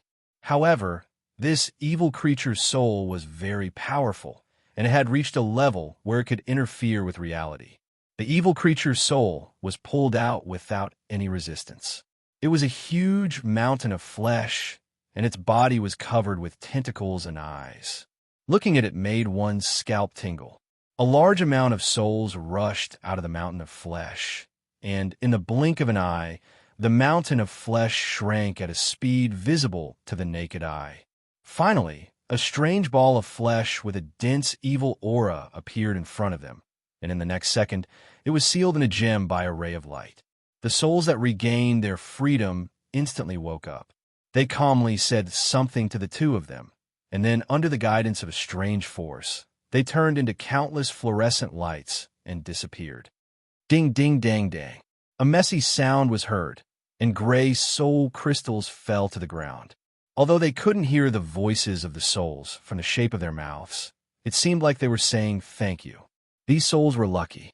They hadn't been digested by the evil creature yet. If Su Lin came a few days later, these souls would have been digested by the evil creature. Su Lin looked around and saw about a dozen gray soul crystals on the ground. This level of soul crystal could be used in many experiments. It was a good material. Here you go. These are your spoils of war. A gem was thrown over. Su Lin raised his hand and caught it. He opened his hand and saw that it was the gem that imprisoned the evil creature's soul. It's a pity that it's not a legendary rank, but it's still a top-quality soul crystal. Su Lin nodded at him and played with it for a while. Then he put it away. All right, you rest first. I'll repair the seal here. He didn't even need to do anything in the battle just now. Su Lin had taken care of the evil creature. This evil creature was very difficult to deal with for wizards below the legendary rank. It had powerful recovery abilities and many attacks. It would take a long time to kill it. However, Su Lin could kill it in one round. Lorraine was shocked by Sullen's power. Soon, he found the seal rune circle in the cave. At this point, many of the runes on the circle were damaged. Many places were corroded by the corrosive energy, and a powerful polluting energy kept leaking out. On the rune circle, a pale golden light was fighting against the corrosive energy.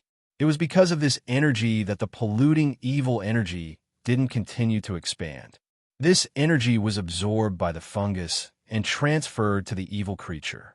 It was because of this that the evil creature was able to transform into an evil creature so quickly. Lorraine took out some silver metal and summoned a flame to melt it. He then added some other materials. Finally, a silver liquid with a strange glow began to flow down the rune circle. The damaged area was quickly repaired. The corroded area once again flashed with a golden spirit light.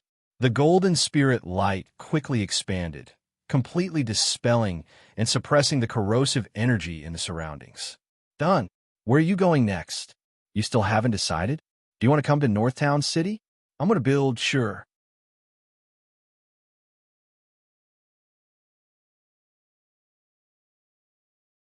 Chapter 321. Seeing that Lorraine agreed, Su Luan felt that things seemed to be going too smoothly. What? Are you surprised that I agreed so easily? Lorraine laughed. Indeed, Su Lin said. Lorraine shrugged and said helplessly, Sir, wizards also need to eat. The materials to strengthen the seal cost about 300,000 kinnar. I'm broke now. Another wizard who doesn't know how to manage money. Congratulations, host. You have successfully recruited a hero. Lorraine Anders' loyalty 78 profession, wizard alchemist rank, high-grade wizard strength, 12 agility, 10 will, 26 vitality, 17 charm, 15 characteristics, talent elemental affinity, strength and will, spellcasting exemption, focus, calm, talent from magic, lightning reflex skills, magic trick, mage hand, illuminate, hypnosis, charm person, arcane missile, grease, shield, featherfall, web, burning hand, acid arrow, invisibility, scorching ray, protective arrow, bull's strength, cat's gray spares, endurance, chain lightning, rune, craft abilities, proficient spellcasting, silent spellcasting, magic penetration, talent from magic, spell proficiency, spell enhancement, battle, spellcasting, weapon proficiency, sword weapon 80, staff technique 103, employment salary,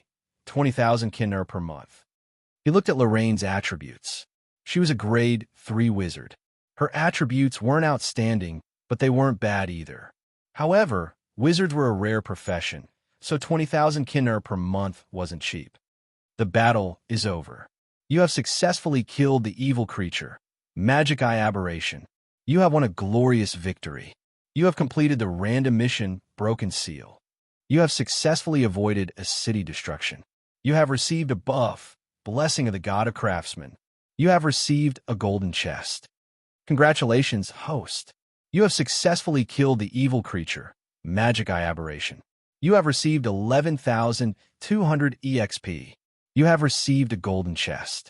You have received Flesh Essence X2. Blessing of the Smith God. Special buff. Increases the construction speed of the city after use. Buildings have a chance to acquire better attributes. Effect lasts for 1 month. Construction speed increased by 200%. After seeing the attributes of this buff, Sulin immediately decided to use it on the Northern Fortress City. 1 month was enough for the Northern Fortress City to finish building the city wall. Even the main structure of the Wizard Tower was almost done. However, when Sulin chose to use it, the system notified him that he needed to return to Northern Town to use it. Flesh Essence. The power extracted from the life and flesh of the demonic eye aberration. Using it can speed up regeneration and increase lifespan. However, because it is made of evil, it will increase the chances of bloodline aberration and cause slight contamination to the body. It can be reused. Note, reusing it will double the chances of bloodline aberration and contamination. Increases lifespan by 10 to 15 years. Permanent plus 3 recovery speed after use. Chance to obtain regeneration talent. Chance of bloodline mutation increased by 3%. Pollution plus 1. The flesh essence looked like 2 red gems. It contained a powerful life force. It was obvious that this was not an ordinary item.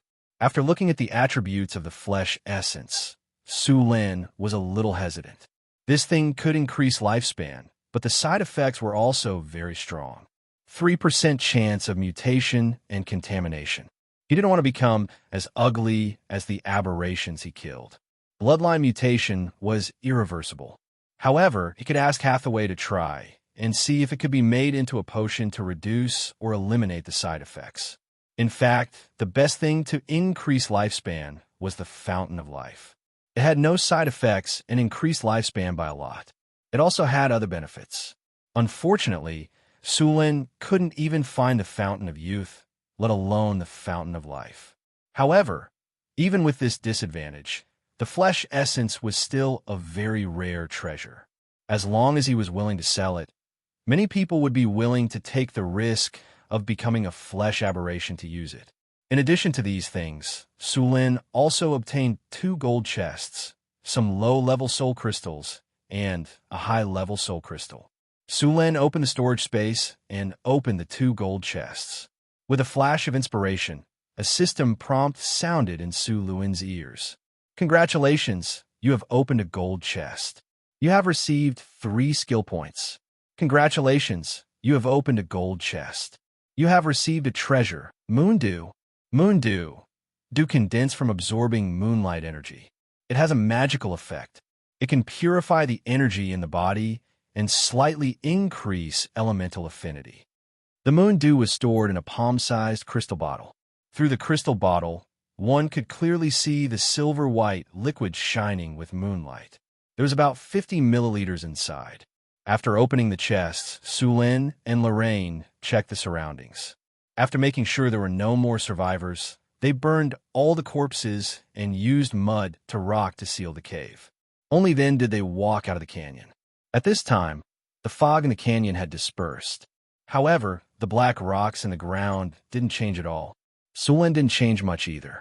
He could only wait for nature to slowly adjust itself. Other than the druids, only the priests of the goddess of nature could deal with this kind of pollution. However, it would still take a lot of time and effort. Moreover, there were some places that were so polluted that even the druids and priests couldn't evolve. On the way back, Sulin didn't let the Pegasus fly. After all, Lorraine's flying spell was too slow, and he didn't have any magic items that could help him fly.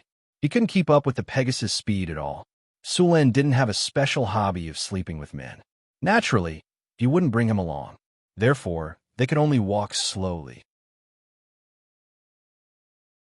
Luckily, Lorraine could summon him out. Although it wasn't as fast as the Pegasus, it was still much faster than a normal horse. After the end of the Orc War, the northern city became more and more prosperous. There was an endless stream of caravans at the city gate every day. A melodious camel bell rang. A caravan from the Desert Kingdom was entering the city.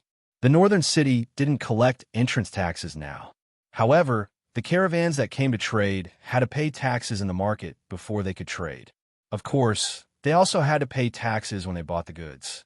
This way, they actually collected taxes twice. Even so, there were still many caravans that came to trade. After all, the other lords collected more taxes. Also, there were many good things that couldn't be found anywhere else in Sulin. The Desert Kingdom was rich in all kinds of preserved and dried fruits, such as dates, walnuts, raisins, and all kinds of enchanting female slaves. The female slaves of the Desert Kingdom were very popular in kingdoms such as Florence. Many taverns would buy a few on purpose. Sulin's eyes wandered around the graceful bodies of the female slaves. Then, he looked away reluctantly. He planned to buy a group of dancers in the Lord's castle. The dancers of the Desert Kingdom were very good at belly dancing.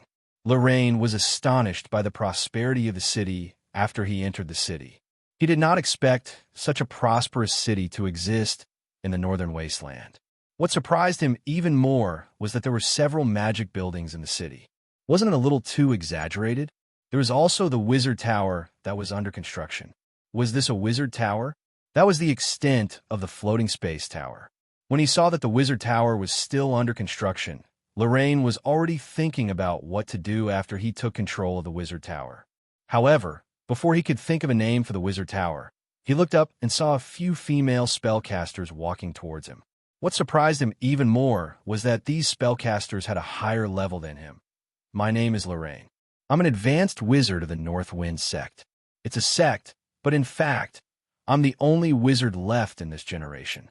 Originally, I thought I would die in the fight against the evil, but a legendary strongman came to help me complete the seal and invited me. I agreed. What I didn't expect was that I would become the chief wizard of the Northern City. In the end, I became an ordinary wizard in the Northern City. The whole wizard team had one chief wizard, 3 team leaders, and 1 ordinary member. Sulin didn't care about Lorraine's self-pity. He directly threw him into the laboratory to train the apprentices. Then, he took Hathaway to another laboratory. This time I got something special. See if you can use it. What is it? Hathaway's eyes lit up. She stared straight at Sulin. She knew very well that Sulin often had some precious magic materials in his hands. Sulin took out 2 pieces of flesh essence from the storage space. That's it. Take a look first. Hathaway looked at the 2 pieces of ruby-like flesh essence in surprise. What a rich life force. This is a strange thing that can increase one's lifespan. However, there's also a dark force entangled in it. The side effects should be severe if you use it directly. Yes, this is flesh essence. It's obtained from killing the magic eye aberration. It can increase one's lifespan by 10 to 15 years. However, there's a chance that it will cause the flesh to be aberrated, and this kind of thing is contaminated. See if you can make it into a potion to remove the side effects. If you can't remove it, then try to minimize the side effects as much as possible. Hathaway picked up the flesh essence. A light flashed on her finger. After a while, she slowly exhaled. The dark force isn't too serious. I'll give it a try. All right, there's also this. Sulin handed Moondew to Hathaway. This is Moondew? Yes, great. Hathaway took the crystal bottle and said, if I only had a 30% chance of success before, now I have at least a 70% chance. Moondew has such a great effect. Moondew is said to be a gift from the Silver Moon Lady. It's a rare material specially used to purify the dark force. Hathaway shook the crystal bottle and said, the Silver Moon Lady and the Dark Lady are sworn enemies. The power of the Silver Moon can purify the dark force.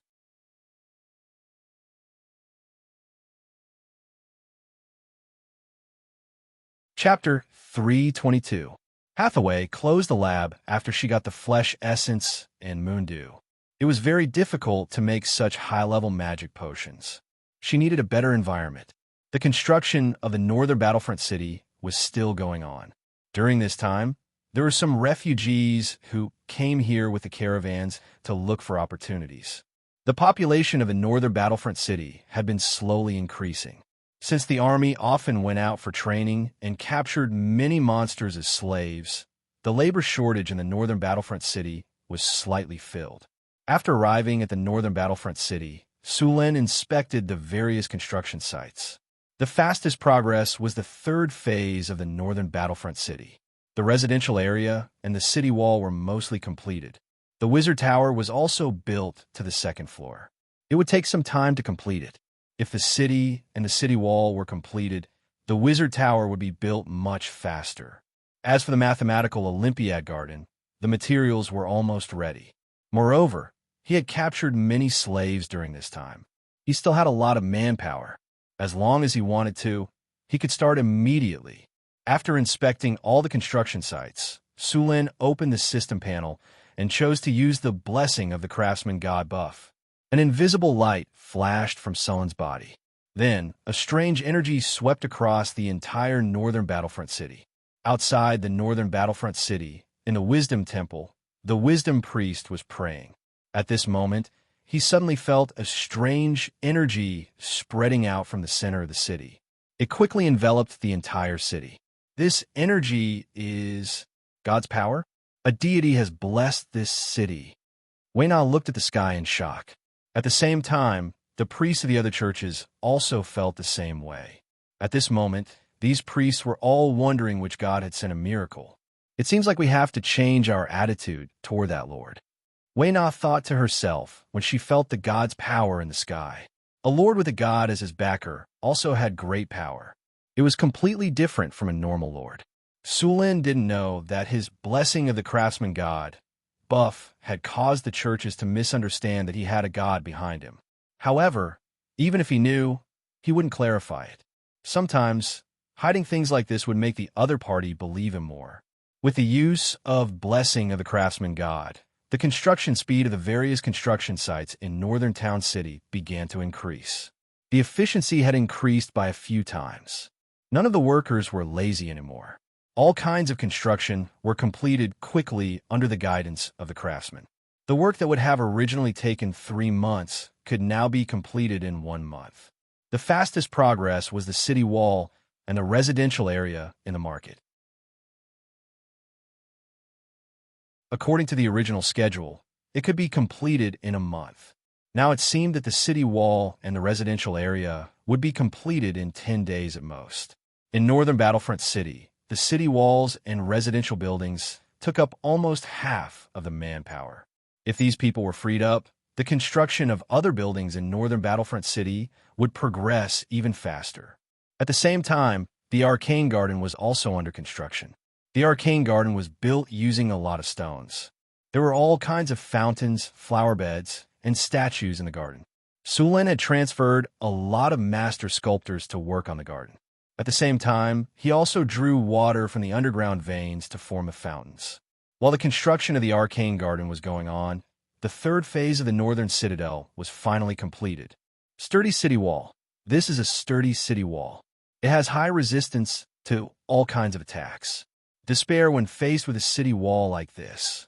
Sturdy plus 40, defense bonus plus 38, attack range plus 35, impregnable plus 37, tall and majestic plus 36, stability plus 38, comfortable residential house. Clean and tidy houses make people happy and can provide a sense of belonging to the people. Comfort plus 21, indestructible plus 26, tidy plus 24, people's allegiance plus 25, peaceful living plus 25, population growth plus 20, security plus 23. Sulin was very satisfied with the attributes of the city wall and residential buildings. After the construction was completed, a lot of manpower was released. Sulin assigned half of them to the construction of the Wizard Tower and the other half to the construction site of the Arcane Garden. The Arcane Garden required a lot of stones to be built. According to the blueprint of the Arcane Garden, this building was supposed to be 30 meters above the ground. There were all kinds of canals on top of it to transport water from the fountain to various places. Sulin planned to place the Fountain of Vitality at the very top of the Arcane Garden. It had not been built yet. All kinds of materials were quickly transported over from the northern citadel. The foundation of the garden was completed in just a few days. Apart from the foundation, the Arcane Garden also needed to bury many energy channels. Fortunately, the crystals on the crystal beasts in the Arcane Garden had matured. These magic crystals would all be used to create energy channels. At the same time, a large runic array was also being constructed. Apart from Hathaway, the other adepts came to the Arcane Garden to help with the construction. Fortunately, the Arcane Garden's runic array was not very difficult to construct. The most important part of this runic array was the Elementium core. After the runic array was completed, the Arcane Garden began to build all kinds of platforms and stairs. This step required a lot of stone. It was also the most arduous part of the entire project. After all, the development of civilization in this world was still in the middle world. Piling up large amounts of stone could only be done with crude tools and manpower. Fortunately, there were a dozen large hunchback beasts in the northern citadel. These hunchback beasts were very suitable for moving large amounts of stone. The construction of the Arcane Garden went very smoothly because all the materials had been prepared beforehand. Sulin could finally breathe a sigh of relief during this period of time. The Arcane Garden's construction time was tight. Sulin planned to complete it in a month. In truth, if it weren't for the spellcasters and the blessing of the God of Crafts buff, it would take at least half a year to construct such a magnificent structure, even with 30 to 40,000 people working on it. Currently, there were already more than 50,000 workers in the Arcane Garden. For some reason, the temples in the northern citadel had also expressed their willingness to provide some manpower to help with the construction. The 7 temples had each provided 2 spellcasters and 100 craftsmen. With the addition of these people, the construction of the Arcane Garden sped up again. Other than the Arcane Garden, the construction of the Wizard Tower also sped up. Hathaway had made 2 gargoyles and golems. During this period of time, more than 30,000 workers and even more monster slaves were working on various construction projects. The main body of the Wizard Tower was not difficult to construct. Most of the time, it was difficult to transport materials. After all, in this era, it was not easy to transport materials up to a tower that was dozens of meters tall. In order to speed up the construction of the Wizard Tower, Sulin temporarily suspended the repair work of the Secret Realm. He called the Harpies from the Secret Realm to come to the Wizard Tower to help. The construction of the Wizard Tower was very boring. It didn't need to carve the rocks and consider all kinds of art styles like the Arcane Garden. The Wizard Tower was like building blocks. It was slowly stacked in a fixed shape. The Wizard Tower required a large amount of obsidian. This work required a lot of obsidian. This work required stone to mud to fuse the materials that originally did not want to be fused together. Next, stone to mud would be used to turn the soft materials into hard stones. Then, it was necessary to cast hardening to make these materials as hard as steel. In fact, Sulin's original plan was to build the entire wizard tower with obsidian. The problem was that there was a limited amount of obsidian in the northern citadel. Sulin could only settle for the next best thing. Only a part of the obsidian was used as a material. At the same time, many areas were just ordinary rocks. Sulin planned to wait until he had money in the future to replace these rocks with obsidian. The main material of the wizard tower at the floating space tower level was obsidian. Then, the wizards would cast hardening on the obsidian. The defense of the wizard tower built in this way would reach a very high level. The wizard tower in the northern citadel did not cast hardening for the time being. He planned to cast hardening on the entire wizard tower after the main body was built. Although the casting requirements of hardening were not too high, such a wizard tower would need to be cast at least thousands of times to complete. In the next 10 days, Sulin began to cast stone to mud and stone to mud. He cast at least dozens of spells a day. Every time his energy was exhausted, he would take a magic potion to recover. The recovery of the magic potion was limited, and there was resistance to the magic potion. Every time he took it, the effect of the magic potion would be reduced. The resistance would only gradually disappear after 24 hours. Many times, Sulin could only rely on meditation to recover his magic after his magic was exhausted. The frequent use of spells made Sulin realize that the time he took to cast spells was shorter, and he was getting more and more proficient in casting spells. Ding! Congratulations to the host. You have cast a lot of spells, and after in-depth study and research, you have finally mastered the talent of instant casting. Currently, the spells that can be used for instant casting are Stone to Mud and Stone to Mud. Just after Sulin cast Stone to Mud again, the system prompt sounded in his ears, reminding him that he had acquired the talent of instant casting. The difficulty of instant casting was very high, and Sulin had only mastered 2 of the spells. If he wanted to learn other spells and achieve instant casting, he would need to train for a long time. I'm so tired. It almost killed me. Those wizard apprentices must finish their studies as soon as possible, and I need to recruit more spellcasters. It's too difficult to build a wizard academy with so few people. Sulin was lying on the sofa in the Lord's castle, looking exhausted.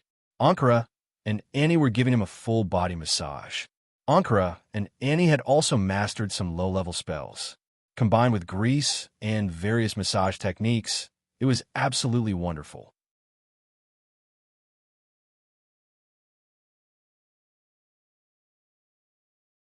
Chapter 323. The construction of the arcane garden progressed quickly. Tens of thousands of people were busy, but not in a mess. Under the effect of the blessing of the god of crafts, Buff, the workers, slaves, and the management system of the entire northern town seemed to have become more efficient. The tens of thousands of refugees and monster slaves on the construction site were like a colony of ants. All the work was carried out in an orderly manner. Although the effect of the blessing of the god of crafts was extraordinary, it was not perfect. For example, the consumption of food had increased by 5 times. However, it was still a good deal to trade food for efficiency. The main construction of the arcane garden was almost completed. Sulin came to the platform at the top of the arcane garden. From this position, he could see the entire arcane garden. The arcane garden looked like a hexagram. In the middle of the garden was a high platform, which was lowered level by level. The 6 corners of the garden were also 6 slightly lower platforms. There were also domes and fountains on these platforms. Although it was not completed yet, the whole building was elegant and mysterious. The entire arcane garden was connected by a large number of canals. These canals continuously transported water from the fountain to various parts of the terrace. The terrace of the garden was built in a 3-dimensional manner. Solid rocks and stone pillars were stacked up layer by layer. Each layer was supported by a marble pillar. Every layer was built with palaces and lofts. Looking from the bottom of the arcane garden, the entire garden extended to the sky. A large number of plants and statues were planted in the garden. When the plants and statues were completed, the palace and attic here would be surrounded by trees and flowers. The whole garden was a perfect combination of nature and art. It was magnificent. Each layer was connected by stone passages. These passages were built with domes and arches. There were various animal reliefs on the doors and pillars. There were even artificial waterfalls in some places. There were many exquisitely carved animal heads in the channels. The water on the upper layer would flow through these animal heads. Below the water flow, there was a beautifully shaped flower bed. There were a total of 6 exits in the garden, each 12 meters tall and 8 meters wide.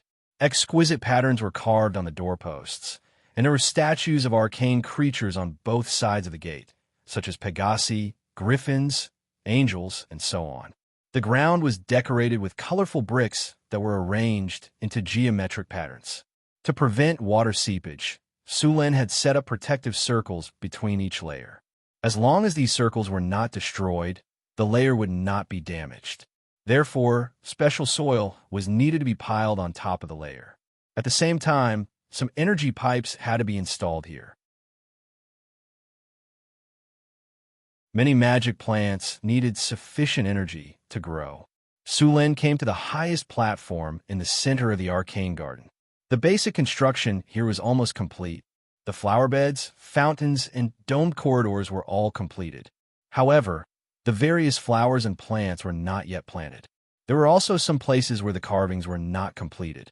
All of this needed to be done by the workers in a while. He was now preparing to place the mouth of the fountain of vitality here. Taking out the spring of vitality from his storage bar, he found that it was still stored in a crystal ball, and the mouth of the crystal ball was constantly spewing out spring water. Sulin snapped his fingers and went to the location that he had checked before. He then chose to use it. Are you sure you want to use the fountain of vitality here? Note, once used, the fountain of vitality cannot be moved. Use. With Sulin's confirmation, a light flashed, and a crystal ball flew from Sulin's hand. In the next second, the outer shell of the crystal ball quickly melted, and the mouth of the fountain of vitality that was wrapped in it slowly floated to the ground. The moment it floated to the ground, it directly merged with the earth. Sulin's spiritual sense clearly sensed that there was a water vein that contained a strange energy extending into the earth. In the blink of an eye, it extended to an unknown place. At the same time, a trickle of water began to flow out from the mouth of the fountain of vitality. Soon, more and more spring water gushed out, and a layer of water gathered in the marble pool. Ding! Installation of the fountain of vitality successful. The fountain of vitality can produce 30 liters of fountain of vitality per day. After hearing the system's prompt, Sulin nodded with satisfaction. 30 liters of fountain of vitality sounded like a lot, but in fact, it was equivalent to less than 2 barrels of water in his previous life. However, it should be enough to make potions. Activating the protective circle of the fountain of vitality, an invisible energy barrier instantly appeared, enveloping the entire spring water and the pool, and then disappeared. After installing the fountain of vitality, Sulin began to use the underground spring to create other fountains. Unlike the fountain of vitality, the purpose of these fountains was to irrigate and beautify. Half squatting on the ground, Sulin stretched out his hand and pressed on the bottom of the marble pool. A wave of energy instantly ignited from his hand, and in the next second, a strong stream of water gushed out from the ground. The clear stream of water rushed into the sky and then exploded into countless water droplets. For a moment, the sky was filled with mist, and a rainbow appeared above the fountain. Then, Sulin began to summon fountains in the arcane garden.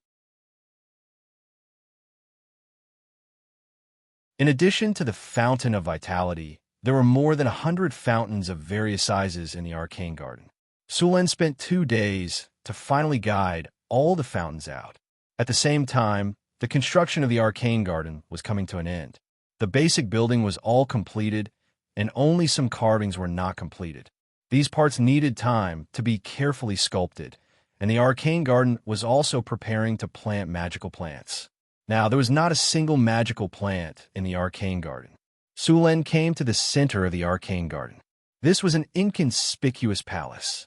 In the palace, there was a runic circle, and the runic circle exuded a mysterious aura. At this time, Sulin was standing in the center of the runic circle, and there was a fist-sized gap. He took out the legendary Earth Elemental Stone from his storage space, and a wave of energy flowed from his hand into it. The entire stone emitted an earthy yellow light, and a heavy aura like the earth spread out. Then, the stone gently flew up, and then slowly spun a few times in the air, and then quickly fell. With a soft pop, it was perfectly embedded in the runic circle. As the stone fell, the entire runic circle was instantly activated, and a surge of elemental energy gushed out from the earth. The energy of the earth veins gathered, and the entire runic circle emitted a dazzling brilliance. A huge amount of elemental energy flowed through the energy channel that had been created long ago, and the entire arcane garden lit up little by little. In just a few breaths, the entire arcane garden was lit up. Soon, the huge arcane garden was shrouded in a mysterious aura, and then the elemental energy quickly expanded, enveloping the entire city, and then disappeared. Ding! Congratulations to the host. The arcane garden has been completed. Arcane garden, sky garden, this is a beautiful garden that is exquisitely made, filled with a mysterious aura and power. With this garden, the chances of a spellcaster hero being recruited will be increased to 1% within 30 miles of the city. At the same time, all magical plants will have a +4 production rate, and all spellcasters in the same faction will have a 200% mana recovery rate within the city. Elemental land, +35. Arcane aura, +35. Indestructible, +37. Delicacy, +35. Rapid growth, +33. Mana pool, +20. Ding! Congratulations to the host. Due to the influence of the arcane garden, the elemental energy around the spring of vitality is abundant, and the production rate of the spring of vitality has increased by 20 liters. What a good thing. Sulin was a little surprised when he heard the system notification. With the help of the arcane garden, the spring of vitality could produce 50 liters of spring water every day. The other attributes of the arcane garden were also very good, especially the one that Sulin cared about the most. It could increase the chances of a newborn becoming a wizard after birth.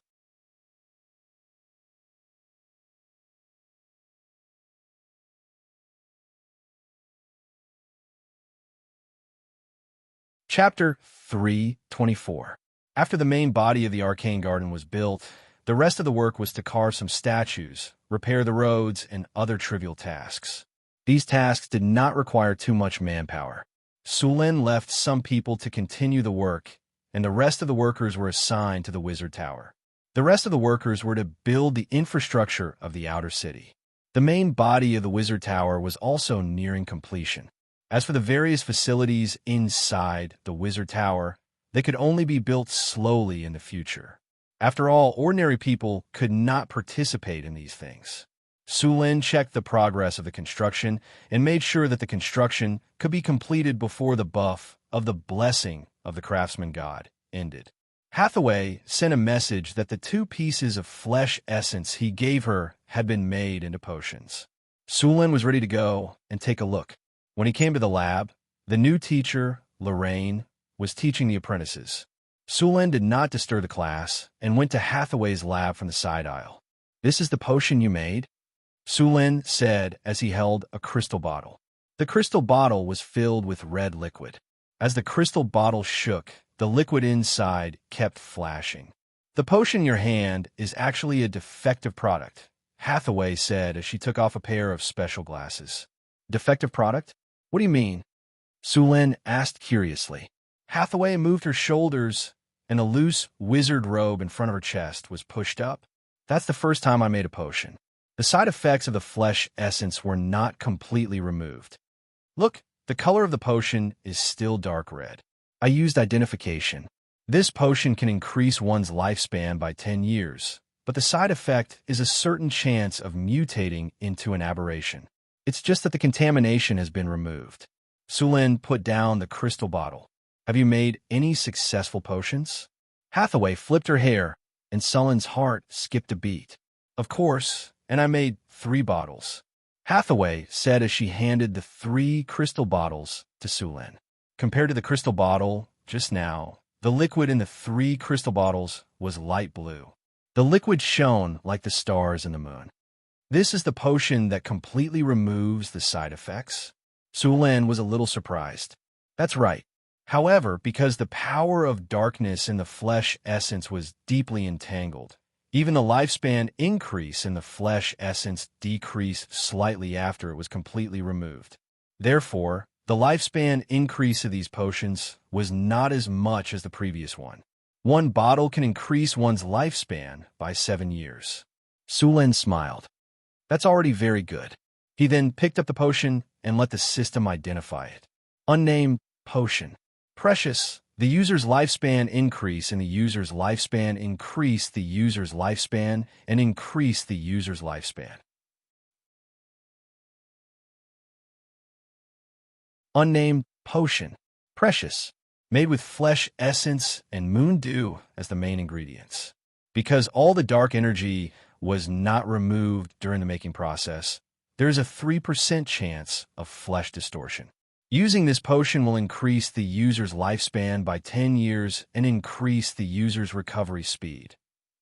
Sulin named the 3 potions Moonlight Potion. As for the failed potion, he named it Life Potion. Actually, it was not a failure since it could increase one's lifespan by 10 years, although there were some small side effects. Sulin planned to trade this life potion with the oddities.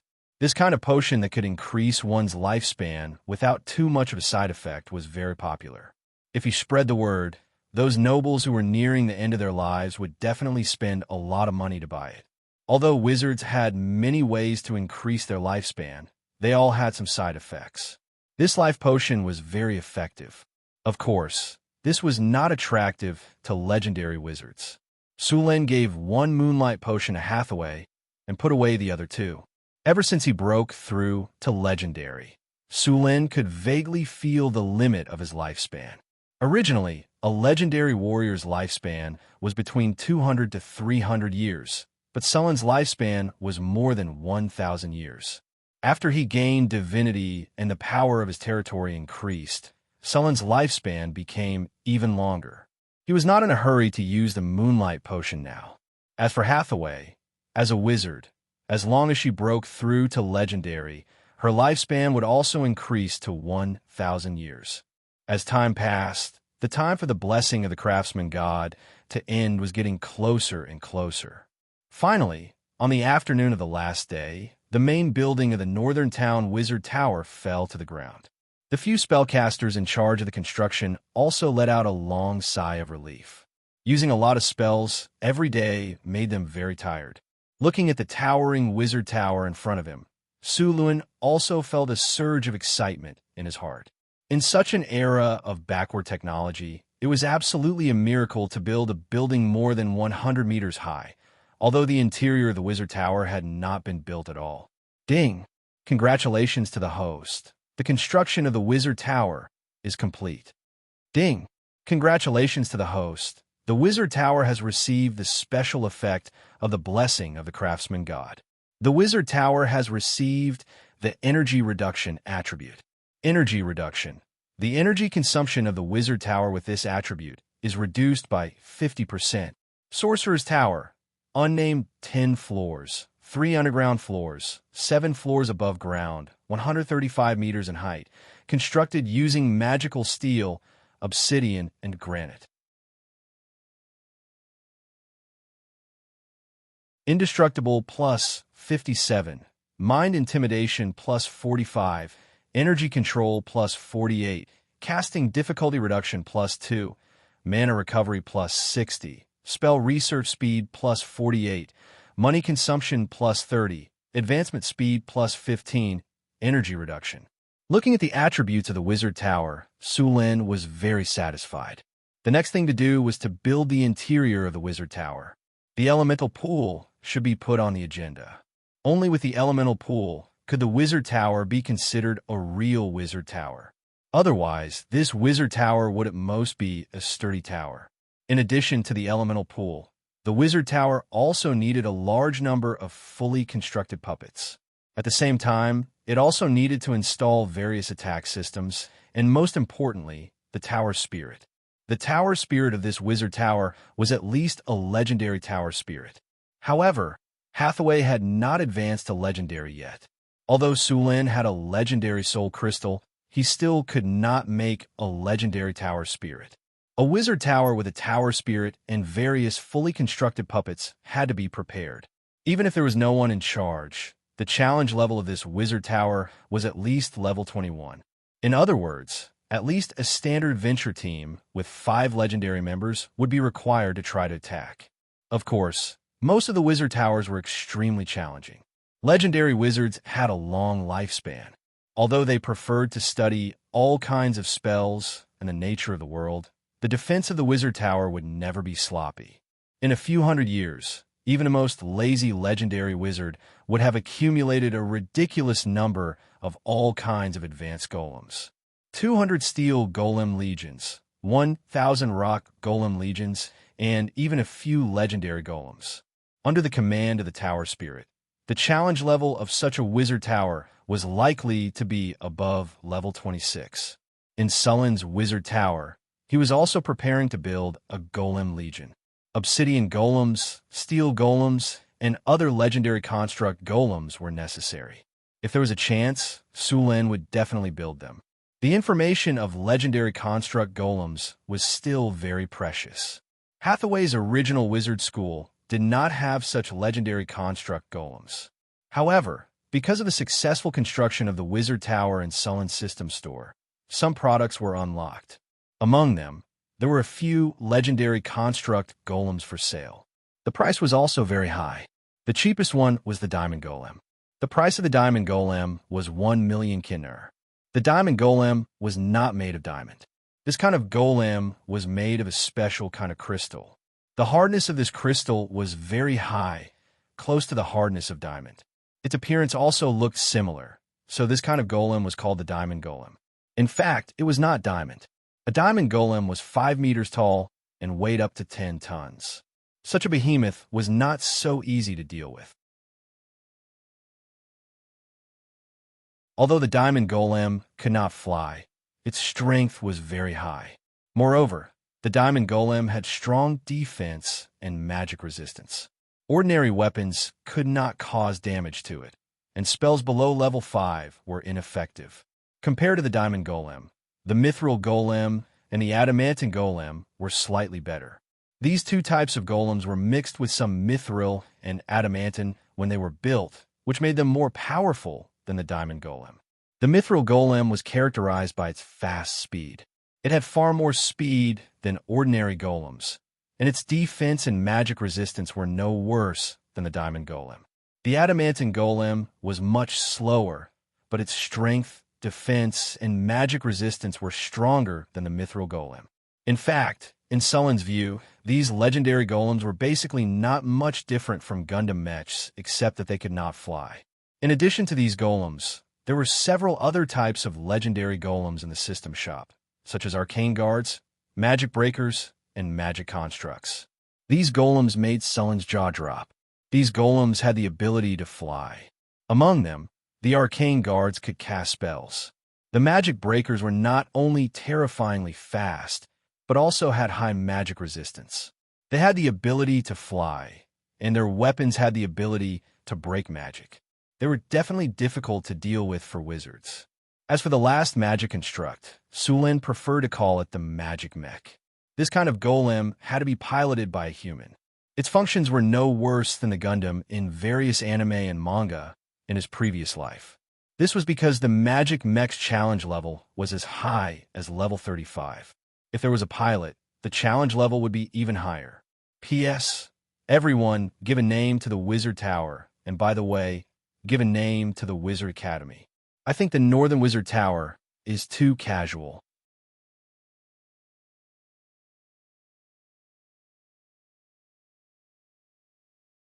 Chapter 325. Although there was information about magic constructs in the system shop, it was locked. The construct golems that Su Luan could currently purchase were diamond golems, mithril golems, and adamantine golems. He was planning to build a golem army in the Wizard Tower. The main force of the golem army would be the iron golems. Sulen had a dozen iron golems in the secret realm, but they were all repaired. Hathaway was still researching how to make iron golems, so it would take some time before she could make one. Also, iron golems were expensive to make. The entire golem army was built with Kinnur. As for legendary golems, they could only be created by legendary adepts. In addition to the steel golems, the Wizard Tower was also preparing to build a gargoyle golem legion. The gargoyle golems were an improved version of the obsidian golems. The gargoyle golems had good physical defense and, at the same time, higher magic resistance. With these gargoyle golems, the Wizard Tower's anti-air power was supplemented. Moreover, the gargoyle golem was different from the steel golem. When the gargoyle golem was not activated, it would enter a petrified state. In this state, the gargoyle golem was like an ordinary statue, but its defense was very high. It was a good place to place it and act as a guard. After the Wizard Tower was built, a large amount of manpower began to be released. Some of the serfs continued to farm, while others continued to build other buildings in the northern town.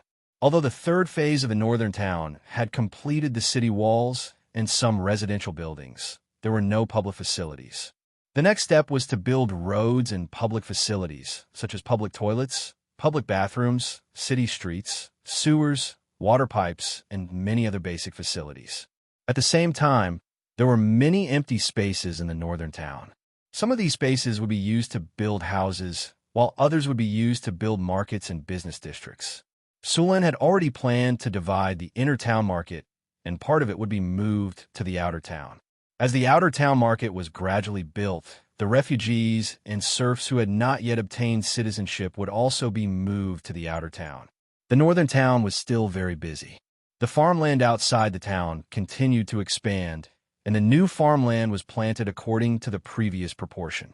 The grassroots officials in North Town City were already very experienced in this kind of work. As long as Sulen assigned the task, the grassroots officials would complete it very well. During this period of time, the Northern Town's official training school was doing very well. With the help of the Wisdom Church's scholars, the number of officials in the Northern Town's official training school had doubled. Finally, the shortage of officials in the Northern Town's official training school had been alleviated. In fact, it wasn't just Northern Battlefront City. Even Mirror Lake City and Centaur City needed a lot of officials. Moreover, these two cities were lacking in officials. Sulen had specially assigned a group of well-trained grassroots officials to these two cities. During this period of time, Sulen had also asked his men to keep an eye on the tavern to see if there were any visitors. However, although the tavern had a recruitment attribute, it was obviously not as powerful as the recruitment order. No heroes had appeared during this period of time. Although there were no heroes, there were still some ordinary talents. Sulen had recruited a few ordinary talents from the tavern. These people were either bankrupt merchants, nobles whose families had declined, or master craftsmen with special skills. After checking their attributes, Sulen assigned them to suitable positions. The development of Northtown City required a lot of talents. In fact, any city that wanted to prosper needed a lot of talents. In addition to purchased slaves and migrated refugees, most of the people in Northtown City were people that Sulen had forcibly recruited from the northern provinces. Although most of these people were ordinary people, there were still some who were originally middle-class or upper-class people in the city. Because of the war, they were brought to Northtown City. Although many of these people didn't recognize Northtown City at first and wanted to escape, after living and working here for a while, they developed a sense of belonging. In fact, what they didn't know was that this sense of belonging was the effect of the various attributes in Northtown City. In addition, the refugees and serfs had a heavy workload, and the food was poor. It didn't take long for these people to express their willingness to work for Sulen. They wanted better treatment. Most of these people had received education and were skilled in their own fields. Therefore, the Northern Town City welcomed them with open arms. It was a sunny day. After yesterday's rain, the temperature in Northern Town City was a bit cold. Unknowingly, it was already late autumn in the Northern Wasteland. Autumn in the Northern Wasteland was very good. The first snow of winter would come in November. It would only start to thaw in February of the next year. Therefore, there wasn't much time left for Northtown City this year. A large area of farmland outside the city was sowing seeds. Sugar beets were suitable for growing in cold climates. Sugar beets produced more sugar during this season. Now, a large number of serfs were planting sugar beets. With a harvest altar, sugar beets didn't need a whole year to grow. However, this period of time was the best for both yield and sugar. In addition to planting sugar beets, some of the slaves were planting winter wheat. The demand for wheat in Northtown City was very high. Normal serfs could eat potatoes, but the caravans that came to trade would definitely eat flour. Sulin had also started to give some benefits to the soldiers and grassroots officials. For example, they would be given 10 pounds of flour or some meat every month. Of course, these couldn't be eaten. These benefits were more of a symbol of status. It made the serfs and refugees envious of those people from the bottom of their hearts. Then they would work hard, join the army, or serve the Lord. There was also good news. The chief gourmet of Northtown City, Frodo, finally succeeded in making tofu after hundreds of experiments. Last time, Sulin wanted to make tofu, but in the end he made soy milk. Although soy milk with some sugar tasted good, it was far worse than the variety of soy products. Although Sulin didn't know how to make tofu, he still gave Frodo some directions. He didn't expect the halfling to be so obsessed with food. It took him a few months to finally make tofu. Frodo used a brown salty water, and the tofu he made tasted good. Therefore, tofu was added to the list of delicacies in Northtown City. Next, Sulin told him various ways to cook tofu, and Frodo began to study tofu again. Sulin was very supportive of Frodo. He was counting on the chef to replicate all the delicacies he had eaten in his previous life in this world. Sulin also had a deep grudge against the food in this world. Ordinary civilians basically ate mashed potatoes, potato cubes, and occasionally some fish. Although the nobles didn't lack meat, Sulin didn't dare to compliment their cooking methods. Roasting, boiling, and frying were basically the same. Stargazy pie from his previous life was probably a delicacy in this world. Fortunately, there were halflings, these little guys who like to enjoy life and eat good food. Otherwise, the food in this world would be even worse. In Northtown City, the planting of soybeans had also begun to expand. Soybeans were one of the few crops in Northtown City that could provide oil. Sulin drew out a total of 8,000 mu of land to plant soybeans and built ditches that extended in all directions. With enough labor, the land in Northtown City was reclaimed very quickly. Now, there were almost 100,000 mu of farmland in Northtown City, and the best land around the city had been reclaimed into farmland. With 100,000 mu of land planted, the harvest could easily make Northtown City self-sufficient. At the same time, there is also a large amount of surplus food to be used for brewing wine, developing the breeding industry, and supplying Mirror Lake City and Centaur City. After being self-sufficient in food, Northtown City would have a firm foothold in the northern wasteland. Food, land, and population were all very precious at any time. Although gold was precious, it was far less important to Sulin. As long as he had food, land, and population, it would be easy to accumulate wealth. After the Arcane Garden was completed, several churches had already withdrawn their people. During this time, the Temple of the Goddess of Wealth showed Sulin what it meant to be rich and willful. Compared to most temples that were built with granite and other rocks, such as the Temple of War, which was entirely built with granite. Who asked the Temple of War to be poor? The Temple of Wealth was built with pure white marble. The entire temple was built with marble. Even Sulin could not help but be shocked by the cost. In Northtown City, other than the Arc de Triomphe, which was completely built with marble, only the Temple of Wealth was built with marble. Although other churches also used marble, they were not as crazy as the Temple of Wealth. There were thousands of churches on the continent, among which there were thousands of cities that could afford to build temples. If they were built with ordinary stone, one could imagine how much money it would cost to build so many temples. Moreover, The Temple of Wealth was not only built with marble. They also used a lot of gold to decorate the temple. Many carvings, walls, pillars, and many other places were inlaid with gold. These people were not afraid that the gold would be stolen.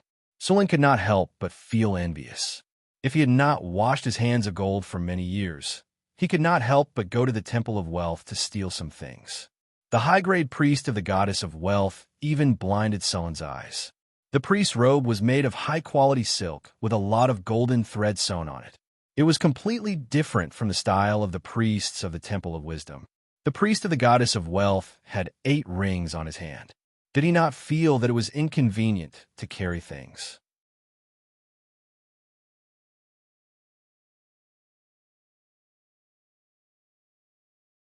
Chapter 3:26.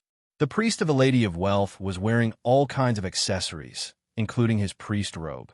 Although some of them were not high level, his outfit was worth at least 500,000 to 700,000 kinnur. High-grade priests were already rich, and the priests of the Lady of Wealth were even richer. Apart from a portion of the church's financial resources coming from their respective caravans, shops, and land, some of it was also donations from the believers. Many of the believers were crying and begging to donate all their wealth to the church so that they could enter the kingdom of God after death and continue to live there. Some of them were healed by priests.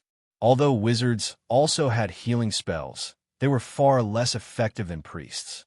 For example, broken limb regrowth and soul damage. Sometimes, not only did you have to pay a certain price, but you also had to pay a certain price before the temple would allow a priest to heal you. Even Su Luan couldn't be envious of this. The wizard's regeneration potion was made according to the regeneration principle of the trolls, and the effect was good. However, the effect of the regeneration potion was much worse when it encountered strong acid and fire, but the healing spells of the priests were completely fine. Dusk. Sulen held Phyllis's white and tender hand and took a stroll in the Lord's castle. The Lord's castle had expanded a few times, and the original inner city wall had become the outer wall of the Lord's castle. Not only did Sulen live here, but even the families of the Lord's guards lived here. The construction of the Lord's castle was also ongoing. According to Sulen's blueprint, the Lord's castle needed to be a luxurious palace filled with art and all kinds of statues. However, this goal was still far away. Perhaps in a few years, this place would become a luxurious palace complex. In fact, Sulen planned to build a Chinese garden outside the city when his territory was more developed. He liked that kind of garden-style residence. As the princess of the Kingdom of Florence, Phyllis had seen many beautiful manors. Sulen saw that she was bored here, so he found something for her to do. It was to design a luxurious palace complex for the Lord's castle.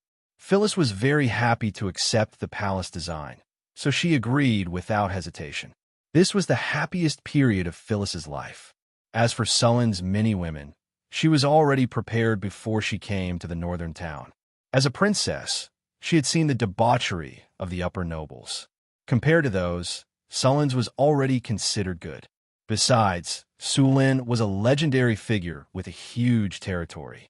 It was expected that he had many partners. She did not have to maintain the palace etiquette all the time, nor did she have a strict nanny to remind her. Her sisters also took good care of her, so she could completely let herself go. Sulen was very happy to accept this situation. Of course, in some formal occasions, Phyllis still paid attention to etiquette. She was a very good partner. Nightfall. The gorgeous magic crystal lamps were lit up, and the luxurious hall was ablaze with lights. An exquisite and sumptuous dinner was served on the long table. Under the bright lights, Chris, Hathaway, Alex, Phyllis, and the 2 half-elf maids were all sitting quietly at the long table. The charming faces of the several beauties were tender and alluring. Chris was seductive, Hathaway was intellectual, Alex was wild and hot, Phyllis was elegant, and the half-elf maids were youthful and energetic. Suluan couldn't stop himself from looking at all these beauties. Although they were all wearing silk dresses, their styles were different. The ladies had good figures, which were measured by Sulen himself. They had full breasts, slender waists, and beautiful fishtail dresses that outlined the perfect curve of their round buttocks. Their eyes were moving, as if there was an invisible temptation. A fresh roast suckling pig was served on the table. The rich aroma was mouth-watering. It was all prepared by Frodo himself. At the surrounding tables, many generals and officials of the northern city were sitting upright. There were also representatives of the temples and churches. In addition, there were also some merchants who had deep ties with the northern city. Sulin sat at the head of the table, which was at the top of the banquet. Today's banquet was to celebrate the completion of the third phase of the Northern City project. At the same time, it was also to communicate with the churches and merchants. The banquet was very successful. After the banquet, Sulin took the ladies for a walk in the garden of the Lord's castle. They had been busy for a while, and Sulin had not relaxed and chatted with them for a while. A light breeze blew, and a light fragrance of flowers drifted with the wind. The garden of the city lord's castle was Hathaway's masterpiece. Although the garden was not big, there were constant arcane magic circles in it that could maintain the temperature of spring. No matter the time, the flowers would bloom. After strolling for a while, Sulin went back to his old habits. He used the excuse that he was sleepy and wanted to rest. He took the ladies back to his room. In fact, even Phyllis, who was the weakest among them, did not feel sleepy, let alone Sulin, who was in human form. The ladies naturally knew what Sulin was thinking. They all rolled their eyes at him. When they returned to their room, Sulin was surprised to see that the ladies were wearing beautiful stockings of different colors. Seeing this scene, Sulin's fighting spirit soared. He also did not expect that Chris and the ladies could get their hands on stockings. Stockings did exist in this world. Stockings were usually only sold by the drows in the Underdark. They were expensive and made of underground spider silk. As soon as they appeared, they were sold out. Where did you get them? Sulin hugged Chris lazily. His hands could not help but slide down her body. I found some wild underground spiders in the Underdark, so I kept them in captivity, Chris said with a smile. Hathaway used alchemy and a half-elf master weaver to make them. What do you think? Do you like them? Chris felt Sulin's passionate gaze. The corners of her mouth curled up slightly. Her charming face was very flirtatious. I love them. Sulin chuckled. Tonight was destined to be a sleepless night. Time passed by. The harvest festival in the northern town was approaching. Last year, Sulin set the first harvest festival in the northern town as the Harvest Festival. This festival was unique to the northern town. This year, the northern town had a great harvest again. During this time, the entire northern town was preparing for the festival. Currently, there were 3 festivals in the northern town. Other than the Harvest Festival, there was the New Year and Victory Day. Victory Day was the day the Arc de Triomphe was completed. Everyone in the northern town was looking forward to the festival, because during the festival, even the serfs and refugees were allowed to rest. Furthermore, the northern town would provide all kinds of delicious food, colorful fireworks, and even circus performances. With the arrival of the Harvest Festival, the entire northern town became a sea of joy. Because of the festival, all the streets in the city were cleaned. Many streets were hung with colorful lights. Charming flowers bloomed on both sides of the road. The fountains in the square were colorful under the illumination of the magic lights. All kinds of food stalls were neatly arranged. Countless people and children were enjoying the food with smiles on their faces. Many people who came to the northern town for the first time were surprised by this scene. In this era, very few lords would hold such a grand festival. Among the nobles, festivals had nothing to do with the peasants. They would hold all kinds of banquets and indulge in wine and women in the castle. They would never give a piece of bread to the commoners outside the castle. For this festival, the wizard apprentices who had studied for half a year were responsible for the fireworks. The magic fireworks were made by alchemy. They looked more beautiful than the fireworks Sulin had seen in his previous life. In addition to the magic fireworks, these wizard apprentices had also learned some Circle Zero spells and magic tricks. They could also release some magic fireworks. These apprentices also performed at the request of Sulin. The churches also participated in the Harvest Festival. For the churches, such a grand festival was a good opportunity for them to gather faith. Naturally, these churches would not let go of this opportunity. The churches prepared a lot of food and specially hired a circus to perform. When night fell, a large number of people gathered in the squares of the city. Everyone looked up at the sky curiously. Accompanied by a sharp noise, a purple ball of light flew up high. Then, with a loud bang, a bright firework appeared in the sky. As this firework bloomed, more and more fireworks also bloomed in the sky. The commoners had never seen such a beautiful scene. They were all shocked and could not close their mouths. When the fireworks ended, Sulin appeared on the high platform and waved to everyone. Warm cheers sounded. The cheers were like a tsunami. At this moment, if Sulin opened the system panel, the value of the people's sentiment at the bottom of the city would be increased to the maximum. People's sentiment changed very quickly. However, the sentiment of the people in the northern town was always around 85. After Sulin appeared on the high platform, he began to distribute a large amount of free food. At the same time, various acrobats in the square began to perform. Some young girls began to dance in the music. Young men and women also went to perform. At this time, the major temples were also doing their best to attract people to believe in their respective gods. In this environment, many people had become believers. Although they were only shallow believers, as long as there were no accidents, many people would become devout believers. The celebration this time was also the day that many churches had gained the most believers. Sulin also took a few women to parade in the city. Today's festival was to celebrate with the people. The group kept waving to the crowd on both sides. Wherever Sulin went, there would be cheers. After the parade was over, Sulin took everyone to play. Because Hathaway cast a spell, they were not recognized. At this time, he did not want to be disturbed. A group of city guards in plain clothes were also around to protect them. On this day, the whole city was in a sea of joy.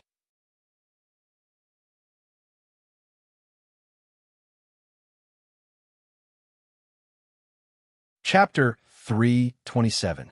The grand festival had come to an end, and Northern Town was once again bustling with activity. Sulin followed Chris to the underground world. He was going to try to breed underground spiders. It was not easy to weave stockings with the silk of underground spiders, and alchemy was also involved. The price of each pair of stockings sold in the Underdark was more than 50 kinnar. Even so, the demand still exceeded the supply. The main reason was that the quality was not good, and it was basically disposable. Sulin planned to divide an area in the underground world to breed underground spiders, and the silk produced could be used to weave stockings. The drows were very experienced in breeding spiders. Although the drows in Northern Town had left the underground world for a long time and had even mixed with humans, the method of breeding spiders had been passed down. Underground spiders were large spiders with a ferocious appearance. They had 8 limbs, and their legs were about 1 meter long. The body in the middle was about the size of a dog. Its abdomen was large, and its body was covered with short, dark gray hair. It looked ferocious and terrifying. This spider had 8 eyes and a pair of ferocious fangs in its mouth. It was the kind of monster that could leave a psychological scar. Although the underground spiders looked ferocious, they were herbivores. They liked to eat mushrooms and all kinds of fungi. Although they were poisonous, it was their weapon of self-defense. There was a silk sac in the abdomen of an underground spider, and it would produce some silk every day. However, the silk could not be used directly. It was too sticky, and it had to be processed. After Sulin learned about the living habits of the spiders, he built a large farm outside Crete. At the same time, he sent some drows to take charge of the production. Currently, there were more than 100 underground spiders in the farm, and they could produce more than 300 pairs of stockings per month. In fact, the raw materials for the stockings were easy to find, but the production was difficult. Hathaway could not spend a lot of time and energy processing the silk with alchemy. Fortunately, the alchemy part wasn't a very difficult spell. It was mainly to eliminate the stickiness of the spider silk. It took 2 days to create a runic array, and as long as the runic array was activated, the spider silk would be dealt with. This kind of work could be done by the wizard apprentices. As for the silk stockings, it was left to the half-elf weavers. Although the weaving bureau in Northern Town wasn't very famous, it could still produce silk, fine linen, cotton, and so on. However, due to the lack of manpower, the production was not very high. Currently, only a few half-elf master weavers could do fine work like knitting stockings. Sulin could only let them try to train some weaver apprentices. Just as Sulin was about to build the interior of the Adept Tower with Hathaway and the others, a guard hurried over. "Sir, the security team found some corpses in the city. Have you caught the murderer yet?" Sulin said without raising his head. In a city with more than 100,000 people, it was not a big deal to have 1 or 2 murders occasionally. Although the laws in Northern Town City were strict, there were still people who didn't believe in evil and wanted to try. "I'm sorry, sir. We didn't find the murderer, and the number of deaths is quite high." "How many? Do you have any leads?" 24. "No leads yet." Hearing this number, Sulin suddenly raised his head. 24 people were killed, and you don't have any leads? "I'm sorry, sir. I'm sorry to disappoint you." "Where are the corpses?" "Take me there." Under the guard's lead, Sulin quickly arrived at the crime scene. At this time, the crime scene had been isolated by the security team. As soon as he entered, Sulin smelled a strong smell of blood. After seeing the corpses on the ground, his face became even more gloomy. "Sir, all the corpses were killed with one blow, and all their hearts were dug out," Harrison said as he walked forward. Sulin came closer to observe. They were both men and women, and they were about 30 years old. They were in the prime of their lives. There were signs of struggle on their bodies. Some of them even had their hearts dug out when they were still alive, so there was a lot of blood at the scene. "Who found the corpses first?" Sulin asked. "It's Bobby." Harrison waved to a middle-aged man who looked a little submissive next to him and asked him to come over. "Sir, you're looking for me," Bobby said, nodding and bowing. "Tell me what you know about these corpses again." "Yes, sir." Soon, Bobby told the story from beginning to end, and Sulin didn't find any clues. "These people are just ordinary refugees. Who would kill them and dig out their hearts?" Sulin said with a frown. "Sir, I know some clues."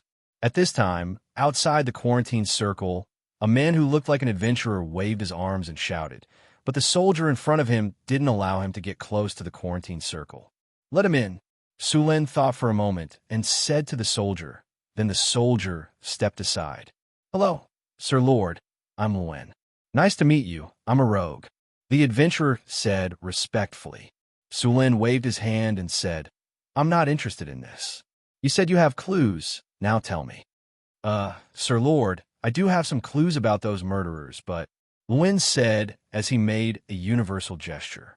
"As long as the clues you say are true and can help us find the murderers, I can give you 1,000 kinner as a reward. How about it?" "Deal."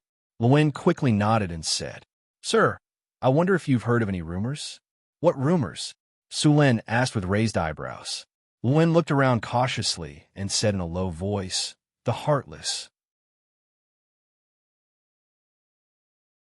Sulin was a little confused. He had never heard of this name. Seeing Sulin's expression, Luen continued, "Sir, it's not surprising that you don't know. The Heartless are actually an evil god's church. They used to be active on the southern coast, but later on, they did something that caused a large number of civilian casualties and were hunted down by the forces on the southern coast.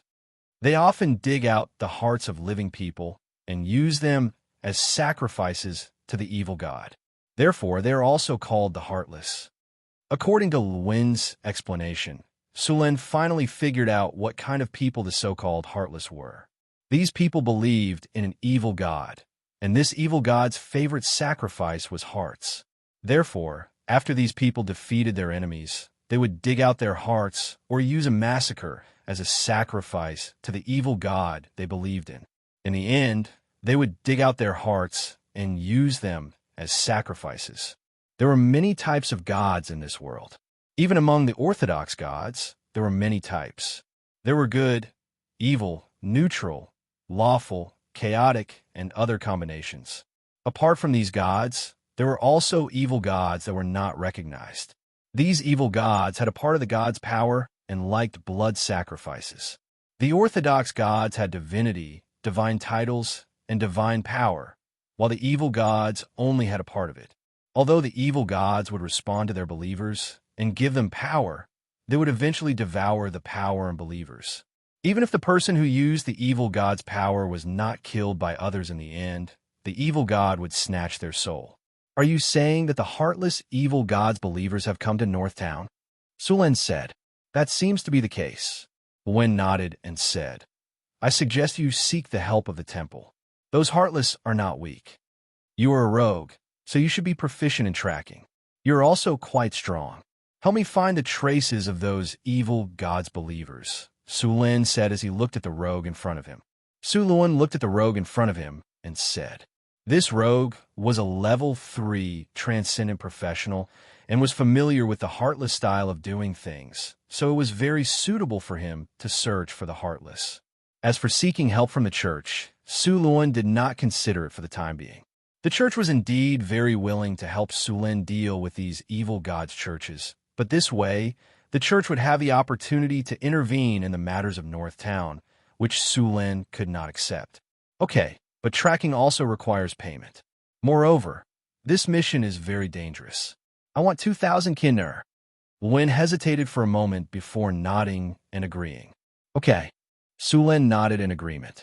After Sulen paid 1,000 kinder as a commission, Wen began his official work. As a rogue proficient in tracking, Wen was still very reliable. It did not take long for him to find some clues and start following the clues left behind. Sulen followed behind with a barbarian guard. Following the traces left behind, everyone quickly arrived outside the city. After arriving outside the city, the traces became more obvious. It was obvious that these people no longer hid their tracks after leaving the city. After a while, Sulen suddenly discovered that they had come to a cemetery. This was the place where Northtown City buried the dead. There were also cemeteries in Northtown City, but only soldiers who died in battle or citizens who paid a large sum of money could be buried in those cemeteries. Ordinary refugees, serfs, and monster slaves were buried outside the city. Although Northtown City had been established for less than 2 years, many people were buried in this cemetery. Because it was a cemetery, it was indeed hidden and deserted. The rogue walking at the front suddenly stopped and quickly walked to a cemetery. He said in a deep voice, "Look at these graves. The tombstones have been here for a long time, but the soil underground has been turned over recently." Hearing his voice, everyone stepped forward. Indeed, there was something wrong with the soil here. It should have happened in the past 2 days. Wen squatted down, picked up some soil with his hand, and asked. Then, he pushed away the weeds in front of the tombstone. There were obvious traces of movement under the tombstone. Someone opened this grave 3 days ago at most.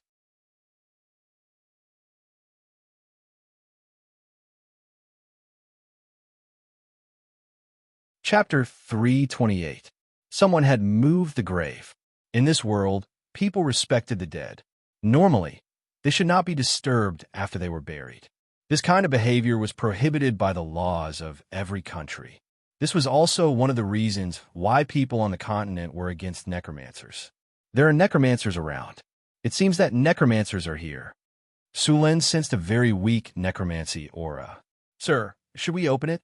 Wen asked hesitantly. Sulen nodded. "Open it." Necromancers had appeared in this cemetery. This was not good news. The few of them were very fast. It did not take long for them to dig up one of the graves that had been turned over. When they opened the coffin, it was empty. Necromancers. This disgusting aura is definitely necromancers. I still remember their aura, Lewin said with a gloomy face. Sullen's face was also a little ugly. He decided to give these people the harshest punishment for daring to cause trouble in his territory. He did not want a large number of necromancers to appear in his territory. Necromancy detection. A light flashed. There were no necromancers around, but the necromancy aura pointed him in the right direction. That direction. The group set off in that direction. They passed through the cemetery and soon arrived at a forest. Wen continued to follow. Soon, they found a very hidden cave. There were lush vines on both sides of the cave. If one did not look carefully, they would not be able to find the hidden cave at all. Don't come close. A barbarian warrior wanted to approach the cave, but he was stopped by Sulin. There are hidden sentries outside. With the help of the strategic map, Sulin easily found 2 hidden sentries hidden in a tree and under the vines. The 2 red dots on the map were glowing purple. Sulin pulled Lewin and pointed at the vines, then at Lewin. He left the one on the tree to Lewin. The 2 of them each took care of one of the hidden sentries. This was Lewin's old profession. He couldn't compare to the barbarians in frontal combat, but he was better than all the barbarians combined. Unless the barbarians understood the ultimate meaning of the Assassin's Creed and killed all the witnesses, he wouldn't be discovered. After casting an invisibility spell on himself, Sulin's figure disappeared in an instant. Soon, there was a slight sound, and then there was no more movement. At the same time, one arrived at the target location. Throat cut, backstab, kidney shot. 3 consecutive strikes were unleashed in an instant, and the sentry was killed before he could even make sound. After clearing out the hidden sentries, Sulin led everyone into the cave. To his surprise, the cave was unexpectedly large. Sulin touched the rock wall and found traces of magic on it. The cave was not naturally formed. It should have been expanded by magic on the basis of the original cave. The air in the cave was not turbid. After Sulin cast a group invisibility spell on everyone, they began to go deeper into the cave. There were not many forks in the cave. After taking a few wrong turns, they finally came to a place similar to a hall. The hall was not small, about 500 square meters. The most eye-catching thing was a building similar to an altar in the middle. There was a blood pool in the center of the altar, and there were several smaller blood pools around it. There were more than a dozen bright red hearts on the altar. At this time, the blood pools were full of blood, and the whole hall was filled with a strong smell of blood. Blood sacrifice. Seeing this scene, Sulin immediately thought of blood sacrifice. Blood sacrifice became popular after the Witch King era. At that time, many gods accepted blood sacrifice.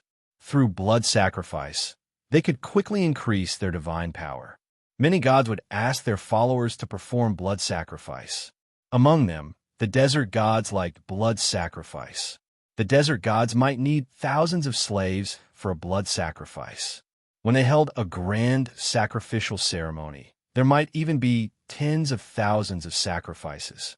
However, later on, many gods found that although blood sacrifice could quickly increase their divine power, the side effects were very big. The resentment of the dead was also absorbed. This resentment was very difficult to remove. Once it accumulated too much, it would have a serious impact on the gods. Just like the desert gods, although they prospered for a while, they soon declined and finally disappeared completely. Later on, the gods gradually rejected blood sacrifice. Only some evil gods and demons liked blood sacrifice. Of course, some primitive tribes also liked to use blood sacrifice when worshipping ancestral spirits. Now, even many gods of the evil alignment had stopped this primitive way of sacrifice. Of course, the Queen of Spiders, Lolth, still occasionally performed blood sacrifice. Just like the drows who believed in the Queen of Spiders, these drows liked to fight among themselves. A city would be divided into 8 families, and then these families would fight among themselves. Until now, there was no drow kingdom in the Underdark. Even when they attacked the surface elves, they were spontaneously organized city by city. There was no hope of winning, but they still enjoyed it. On the altar, a priest who looked a little old had a cruel smile on his face. He held a dagger with a blood groove and came to the front of a captive. The captive seemed to be under the control of the spell because he didn't react at all. With a cold light, the captive's chest was directly cut open by the sharp dagger. Blood gushed out crazily and flowed along the rocks on the altar. The crowd below became very crazy. When the blood seeped into the surface of the altar, some kind of evil and strange power also appeared. The faces of the believers under the altar showed frenzied and intoxicated expressions. The leader of the priests raised his dagger and dug out a fist-sized heart that was still beating. The hot heart was carefully placed next to the altar. The priest did not stop and then went to the second sacrifice. Blood sacrifice was a form that was difficult to satisfy the evil gods. If they could not provide a strong sacrifice, then they had to rely on numbers to please the evil gods. Often, a bloody sacrifice would last for a long time. Only when the evil gods were satisfied would they give power to the believers. If they were not satisfied, they would anger the evil gods. At that time, they would take the lives of the believers to make up for the sacrifice. Sulen looked in front of him. In his eyes, he could clearly see the rich blood-red light above the altar. Evil God, the evil god of chaos. Although Sulen could not be sure of the strength of this evil god, he was sure that it was the most chaotic and evil thing. I can't wait any longer. No matter if it was a demigod or a false god, they were all very dangerous to Sulen. However, that evil god was not here now.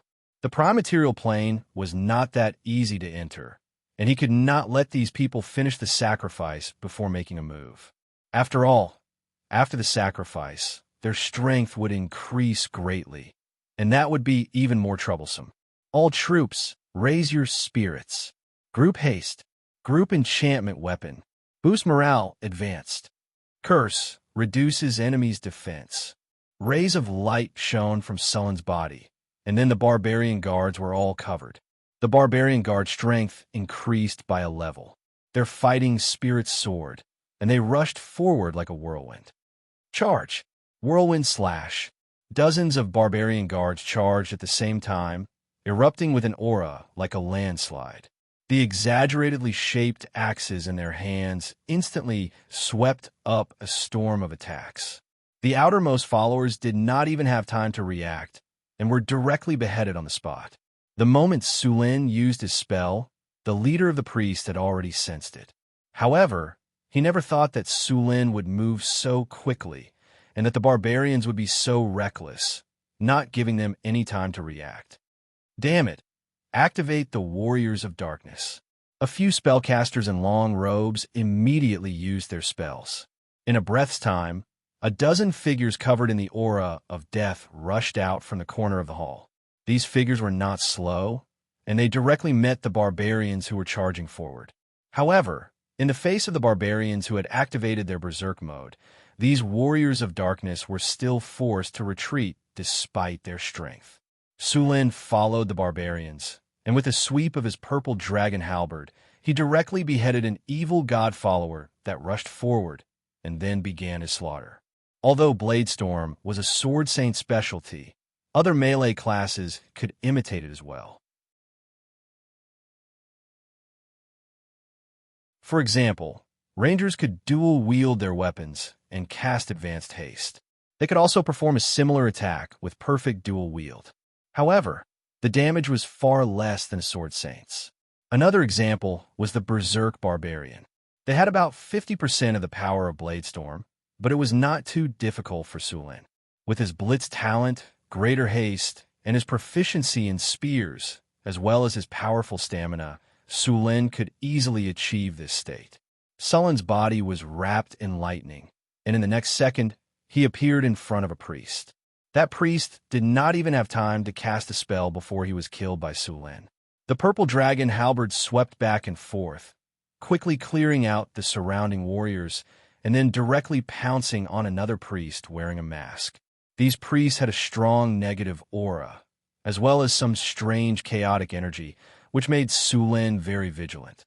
They were the biggest threat to the barbarian guards.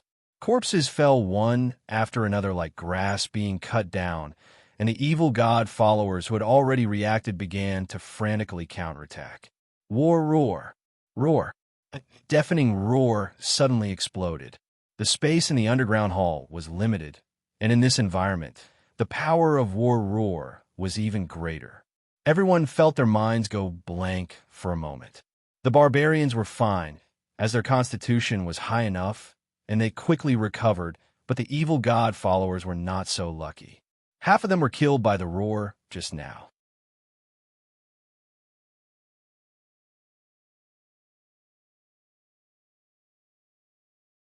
Chapter 329. Lightning Spear.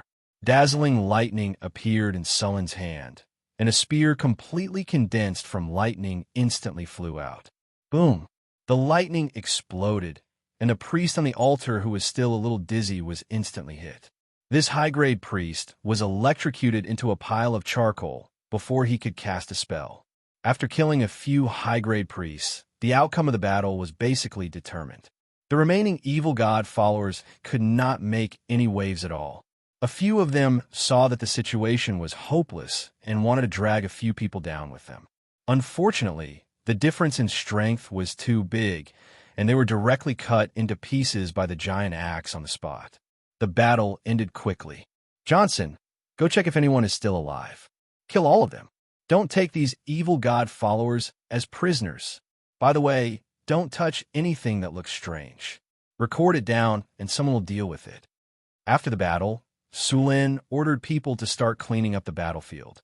As for getting information from these fanatics, Sulin did not have this idea at all. These people had been brainwashed, and it was not easy to pry open their mouths. At least, Sulin could not do it for the time being. Some of the things in the evil god's church were very strange. Many of them carried the power of the evil god. These things slowly seduced you. Whispers in your dreams were common, so the best way to deal with these things was to destroy them together. Lwin stared at Sulin, dumbfounded. 2 Tier 4 priests, more than a dozen Tier 3 warriors, and dozens of Tier 1 and Tier 2 evil god followers. Such a powerful stronghold of the evil god's church was wiped out so easily. Was this still the evil god's church that stirred up trouble in the Southern Sea? Although many rumors and poems of bards proclaimed the strength of Northtown City, one heard more of it as a story. Who the hell would have thought that exaggeration in poems was not basic? Lwin, go untie these people. Sulin saw that the rogue was still in a daze and directly called him over. Your Excellency, are you calling me? Lwin, who came back to his senses, looked at Sulin with eyes full of awe. Is there anyone else called Lwin? Go untie these people and ask them where they are from and how they were captured. Rogues were very good at this kind of interrogation, so it was very suitable for him to do this kind of thing. As for those straightforward barbarians, forget it. Okay. Lwin went forward to rescue the humans who had been used as sacrifices. Just as Sulin and the others were cleaning up the battlefield, an evil force was gathering near the altar. In the hall, blood was flowing slowly like a stream. It was not only the blood of the sacrifices, but also the blood of the followers of the evil god that had been killed by Sulin and the others.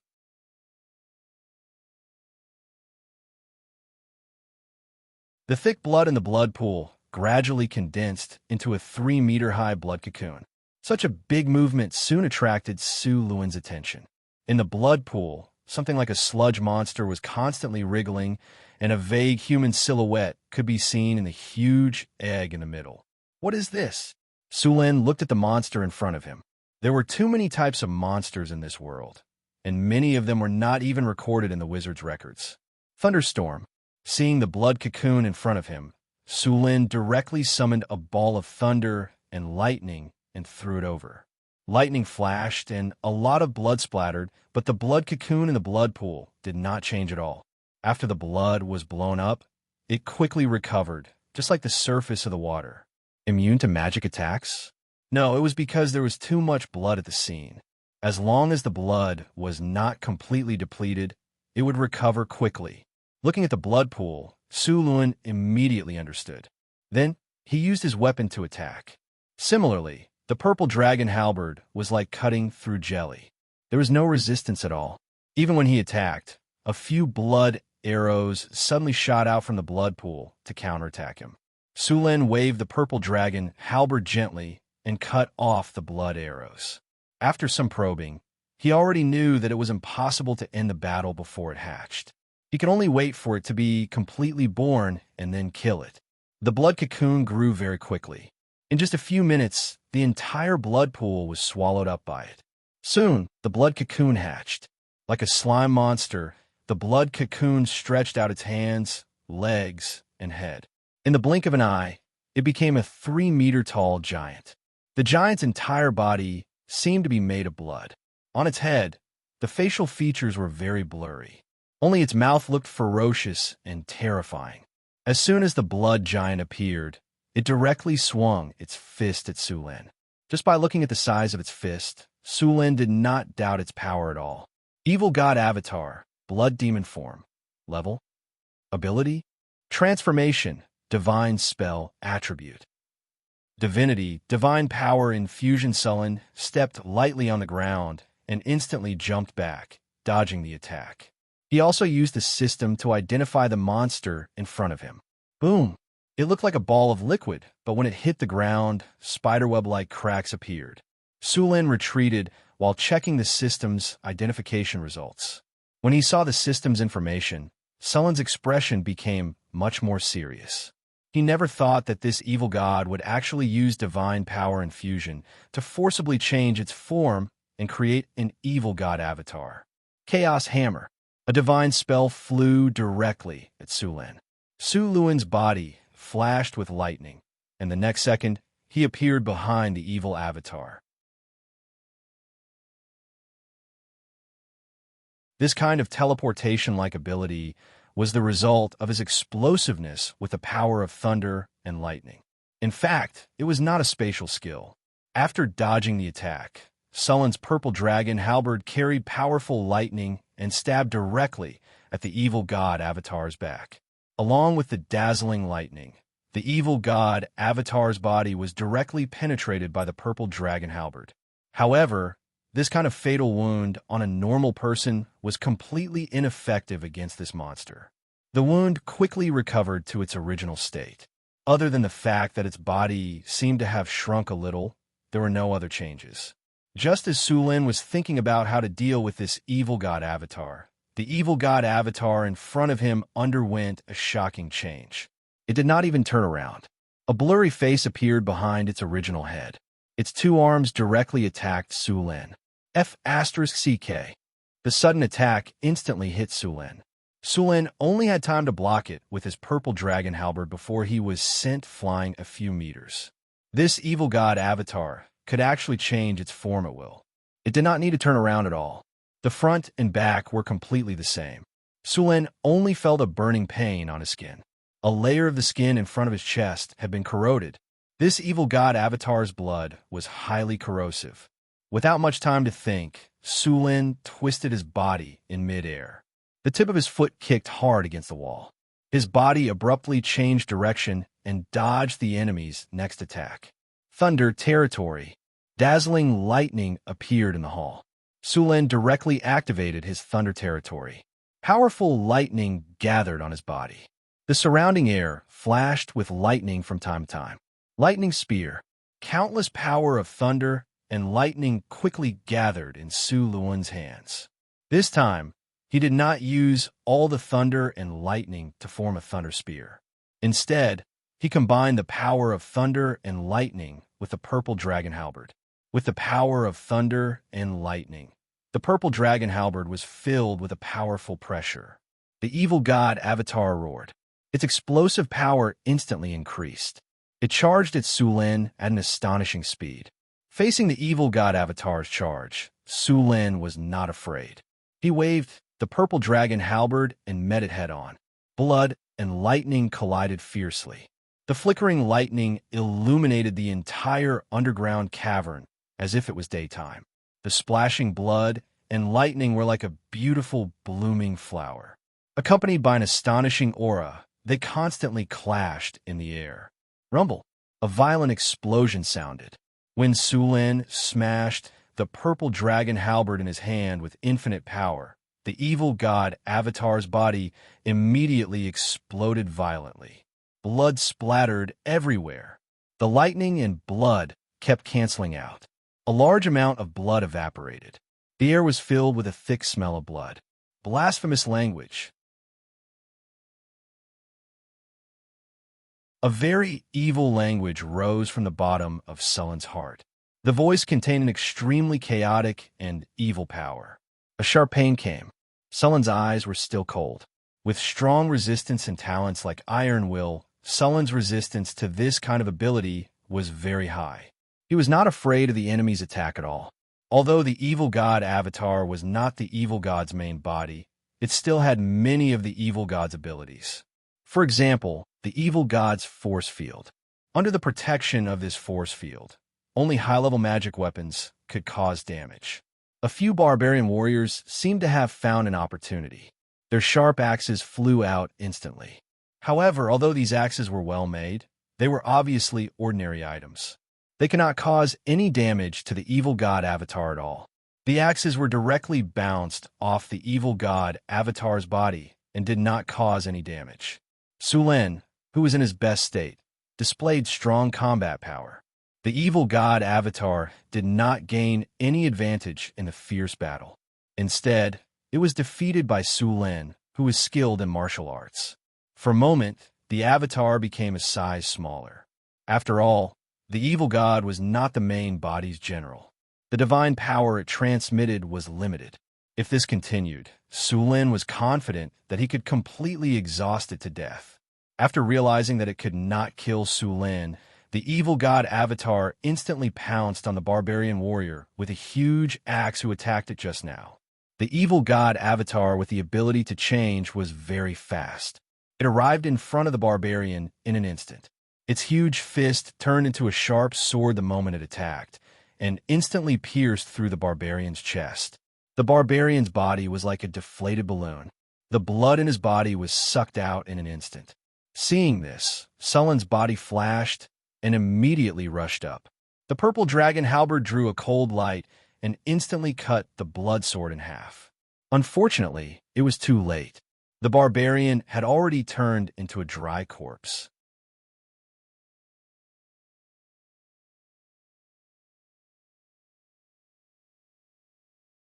Chapter 330. Damn it. The lightning in Sullen's eyes intensified when he saw the mummified corpse. The evil god's clone didn't bother with Sulen at all. After Sulen arrived, the evil god's clone rushed toward the nearest barbarian warrior. It was obvious that the evil god's clone wanted to use the barbarian's blood to replenish his energy. Sullen's expression changed. He instantly understood the evil god's clone's intention. Everyone, get out of here immediately. The barbarians heard the order and immediately retreated. Sullen's body flashed with lightning, and he appeared in front of the evil god's clone in the next second. He didn't dodge at all and directly crashed into the evil god's clone. Thunder roared and lightning filled the sky. Suluen's body was forced to retreat several steps before coming to a stop. However, the evil god's avatar wasn't any better. Its body was completely enveloped by lightning, and its body made of blood became even smaller. There were many traces of corrosion on Sullen's body, but these traces quickly healed under his regeneration ability. It wouldn't take long for them to be completely healed. At this time, because of Sullen's obstruction, the evil god's clone lost the chance to kill more barbarians to replenish his energy. All the barbarians took this opportunity to retreat from the underground hall. Mystic Ice Slash. Looking at the liquid-like evil god's clone in front of him, Sullen's heart moved. A cold chill appeared in an instant, and in the next second, 3 ice blades rushed toward the evil god's clone that had just broken free from the lightning. The evil god's clone couldn't dodge in time and was hit by the 3 ice blades. At the moment of impact, ice crystals appeared on its body and quickly spread. In just a breath's time, half of the evil god's clone's body was frozen. Seeing that the skill was effective, Sullen's body moved and a powerful energy was instantly released. Then, a few mystic ice slashes were released consecutively. The evil god's clone's speed was greatly reduced after being frozen. After being hit by a few mystic ice slashes, its body was completely frozen. Sullen's body flashed and instantly appeared in front of the evil god's clone. The purple dragon halberd in his hand didn't stop at all. Under the dazzling lightning, he slashed at the evil god's clone. Bang! Blood-red ice crystals fluttered all over the sky. Under this powerful attack, the evil god's avatar was directly shattered into countless pieces of red ice crystals. Seeing this scene, Sulun secretly breathed a sigh of relief. No, it's not dead. At this time, Sulin suddenly realized that the system's clone didn't receive any EXP, which meant that the evil god's clone didn't die just now. At this moment, the ice crystals on the ground had melted, and countless drops of blood quickly gathered in the center. In the blink of an eye, the evil god's doppelganger appeared before them once more. It really has an immortal's body. Su Luan frowned and said, "If the first time doesn't work, then the second time. I don't believe your divine power is endless." Seeing that the evil god's clone had just recovered, Sullen's body flashed and rushed up again. Although it was only an evil god's clone, it was impossible to kill it in this way. Sullen didn't have any good ideas. He could only exhaust the enemy in front of him bit by bit. Facing Sullen, the evil god's clone didn't have any advantages other than strength and regeneration. Its speed was inferior, and its control spells were basically ineffective. On the contrary, it was controlled by sullen spells. In this situation, it was nothing more than a guerrilla war. Now that the barbarians had retreated, Sulin didn't have to fight it head-on. Thunder roared and lightning flashed in the underground hall. Sulin, who had changed his fighting style, became more relaxed. The evil god's clone tried to rush out of the hall several times, but it was stopped by Sulin. Its blood was constantly being consumed, and the evil god's clone became smaller and smaller. Thunderstorm spell. Mystic Ice Slash. 3-inch lightning shrouded the evil god's clone, and its body became slightly stiff. In the next second, a few mystic ice slashes were already prepared, and the evil god's clone was turned into an ice sculpture, which was then smashed into pieces by the purple dragon halberd. As a warrior and a part-time wizard, although Surin's original energy value was abundant, he couldn't hold on for much longer. However, the piece of tungsten steel he had equipped came in handy. The mana recovery effect of the tungsten steel could restore his energy at all times. Coupled with the mana recovery potion made by Hathaway, Surin could still hold on for a long time in this battle of attrition. The evil god's clone in front of him experienced what it meant to be bombarded by spells this time. Originally, the evil god's clone was very difficult to deal with when it turned into a slime-like form. Its recovery speed was fast, it had no vital points, and it was immune to most of the physical attacks. However, it was unlucky enough to meet Sulin, who could break its energy field, so its defense was greatly reduced. In this battle of attrition, it was slowly being worn down by Sulin. As time went on, the evil god's clone's body was not much stronger than Sullen's. At this point, its power was no longer as strong as Sullen's. It was completely suppressed. The evil god's clone kept roaring, but it couldn't change the situation at all. It's time to end this. Sulin looked at the evil god's clone that was being destroyed and restored again. He gently waved the purple dragon halberd in his hand, and the lightning in the air suddenly surged. Thunder Prison. Countless lightning bolts suddenly exploded, and the blue lightning power quickly gathered and completely wrapped around the evil god's clone. Countless lightning bolts kept exploding in that small space, and the evil god's clone was attacked by thousands of lightning bolts every second. The blood clone was shrinking at a speed visible to the naked eye. Boom! The dazzling lightning exploded, and the entire underground hall shook slightly. Thunder Prison exploded with powerful power, and the evil god's clone was completely destroyed in this attack. Ding! You have killed the evil god's clone. You have received 42,500 experience points. Target has divinity detected. Extracting target's divinity. Extraction successful. You have received 3 divinity points. Congratulations, host. You have successfully killed the evil god's clone. You have received 2 platinum treasure chests. You have received the item Lubon Remit Scroll X1. Congratulations, host. You have successfully killed the evil god's clone. You have received 1 legendary skill point. The system's prompt sounded in his ears, and Sulin slowly breathed a sigh of relief. Then, he removed the Thunder Domain state. Next, Sulin didn't look at the other rewards. Instead, He prepared to absorb the 3 divinity points that he had just received. Divinity was a very special power. It was like the power of blood, but it was very difficult to integrate into the blood. The descendants of the gods were born with divinity points.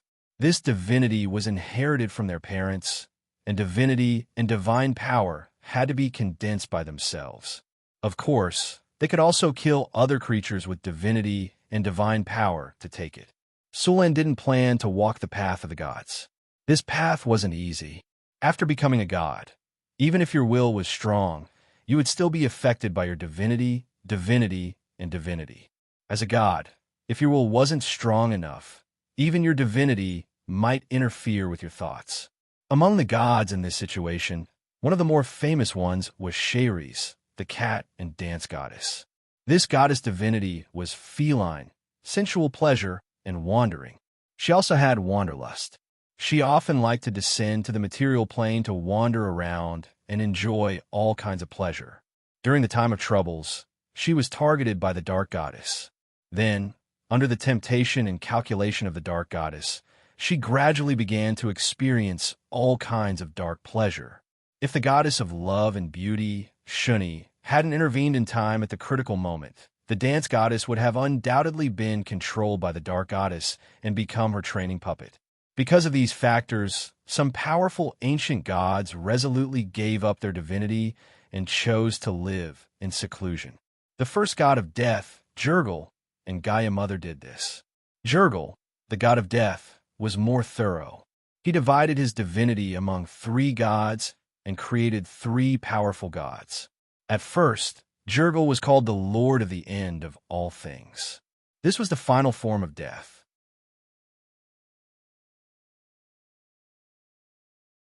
He divided his divinity into 3. So there was the god of strife, Ban, the god of the dead, Mirko, the god of murder, Baal.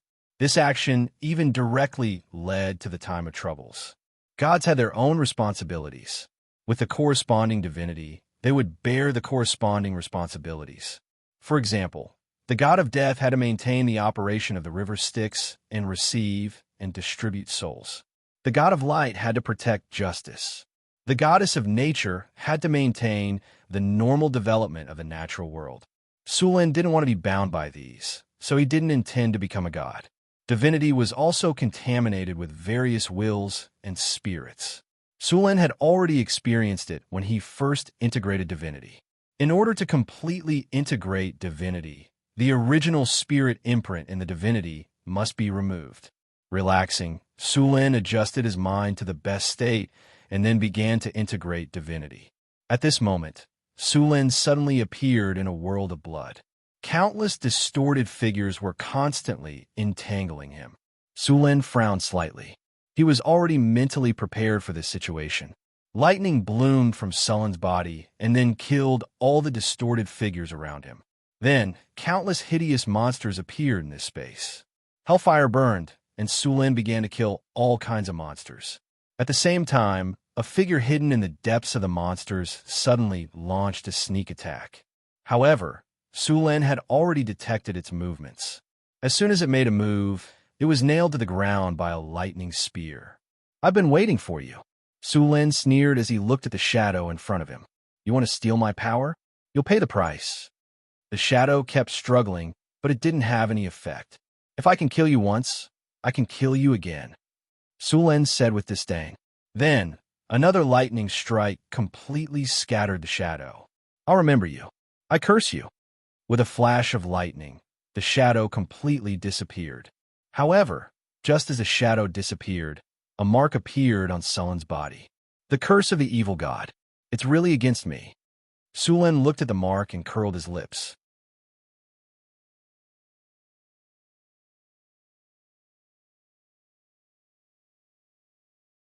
Chapter 331. Sulen's consciousness was completely erasing the spiritual imprint that the evil god had left on the divinity before absorbing it into his body. If one could see Sulen's blood at this time, they would find that there was a hint of gold in his originally red blood. Most of the time, divinity was expressed in the image of the bloodline. Of course, some divinity was expressed in other aspects. The most special case was the demigod lich. Liches did not have a drop of blood on their bodies. They were just a pile of bones, but they had divinity. When it came to the research of divinity, even the arcanists of the past did not know much about it. In fact, other than the gods, the demigod lich was the one who had the most research on divinity. It was very difficult for ordinary arcanists to fuse with divinity. It was all thanks to the system that Su Luan was able to do so easily. Sullen's consciousness appeared in the endless starry sky.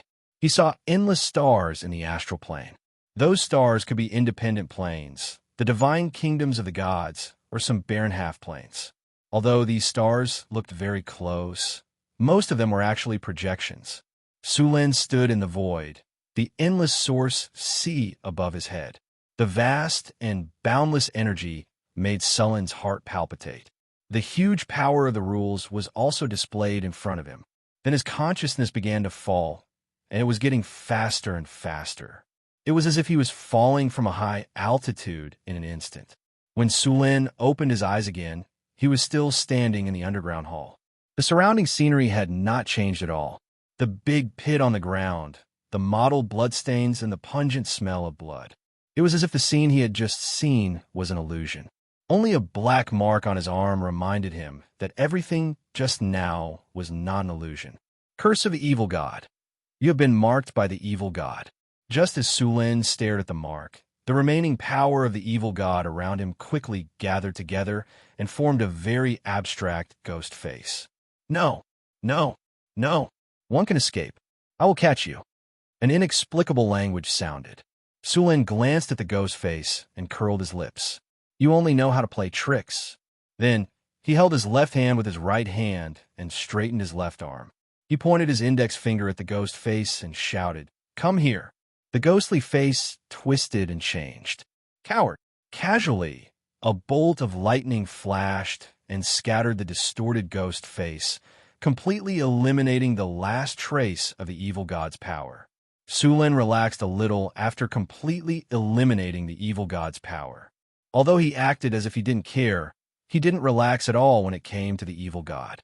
As long as it was related to a god, it was basically a difficult guy to deal with. Although the evil god had left a mark on him, Su Luan still couldn't help but feel excited.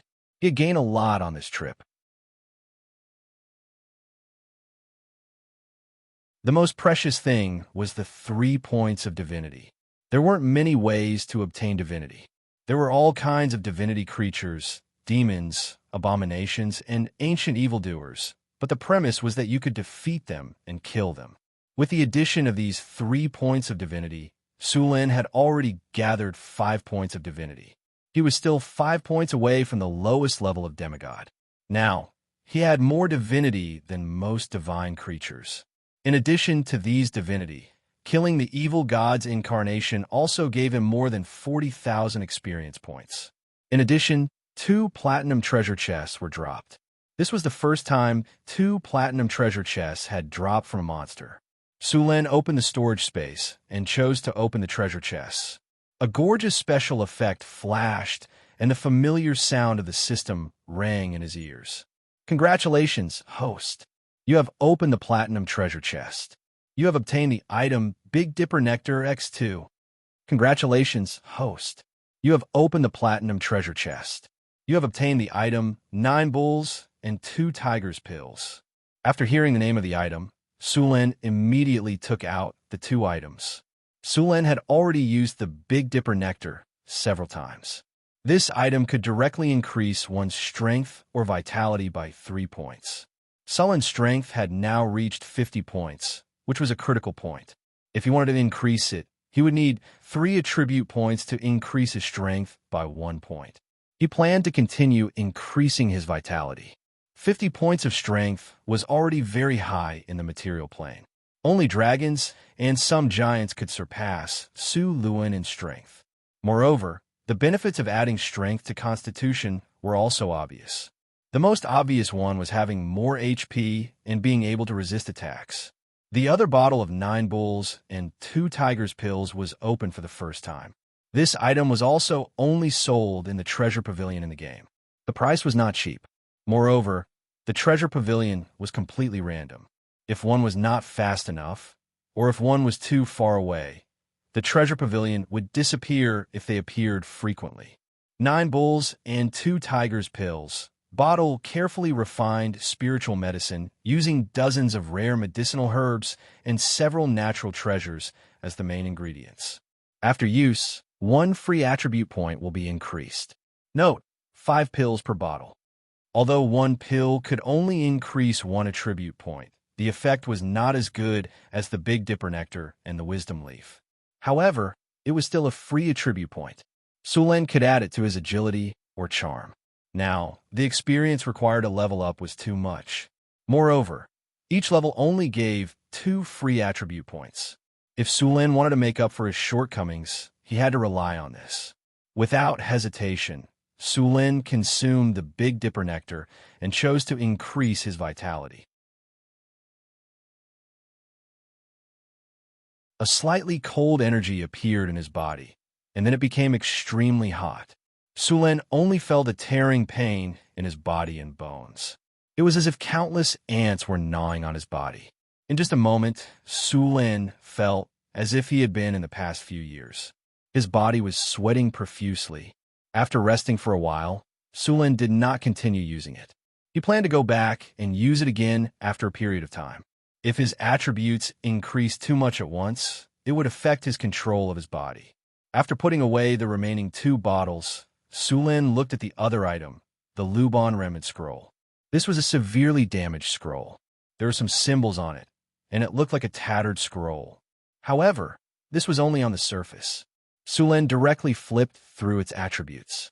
Romance Rendezvous scroll. This scroll contains a lot of information and knowledge about various machinery and woodworking. Unfortunately, due to the passage of time, it is incomplete. However, it still has some effects. After using it, it can speed up the research of machinery. Sulen casually put this Romance Rendezvous scroll into the storage space. He planned to go to the Weapons Bureau when he returned and see the progress of the crossbow research. The last remaining legendary skill point was also very precious. Currently, legendary skill points could only be obtained by killing legendary enemies. The effect was also very powerful. It could be used to upgrade high-grade talents or skills to the legendary level. Of course, it could also upgrade skills below high grade by 1 level. However, doing so would be a complete waste. Sulen was a little hesitant.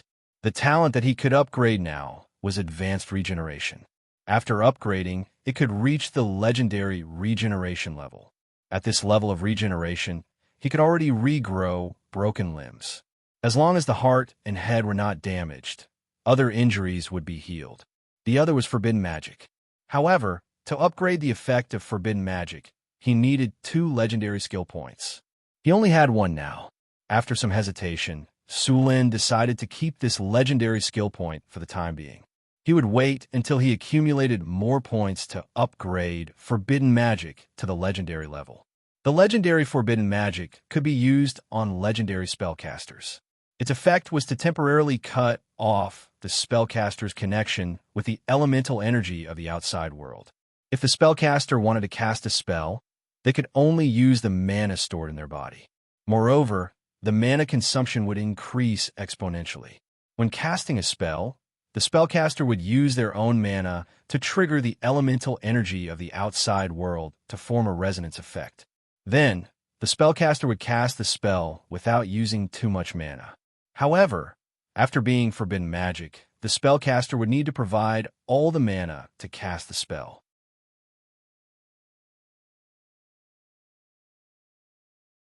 The mana of a legendary spellcaster was probably only enough to cast a level 9 spell. This skill could cripple most of the spellcaster's power. In the Underground Hall, the barbarian warriors were collecting the spoils of war. After dealing with the evil god believers and evil god avatars, the barbarian warriors who had just retreated returned. There were several other passages in the Underground Hall. These passages led to the storage room and the residences of some high-ranking members of the church. Although the evil god's church looked like underground rats, they were actually very rich. The churches of the gods would abide by the rules of the game. The evil god's church did not have so many concerns. There was once a relatively remote noble who died in an accident, leaving behind only a widow and an orphan. Then, some relatives appeared out of nowhere and used various methods to control the mother and son. Then, they carried out all kinds of activities. It was not until a high-ranking member of the church passed by that they were discovered. This place had become the lair of an evil god's church. In the end, when the evil god's church was destroyed, the nobles and the church paid a heavy price. Several high-ranking members of the evil god's church were still able to escape with a large amount of wealth. These evil god churches would often tempt some foolish nobles, such as prolonging their lives, gaining power, or promising to revive their loved ones. Many nobles felt that they could control these churches, but they didn't know that these nobles were just lambs waiting to be slaughtered in the eyes of these evil god churches. After a while, a barbarian warrior came in front of Sulin and bowed. "Your Excellency, all the spoils of war have been cleared out. Do you want to take a look?" "Very good. Did you find any strange items?" Sulin turned and glanced at him. The barbarian warrior immediately replied, "I found a few statues and some strange decorations. Take me to see them." Sulin followed the barbarian warrior to another passage. Soon, he saw some items piled up on the ground. As soon as he approached, he felt a twisted, evil power.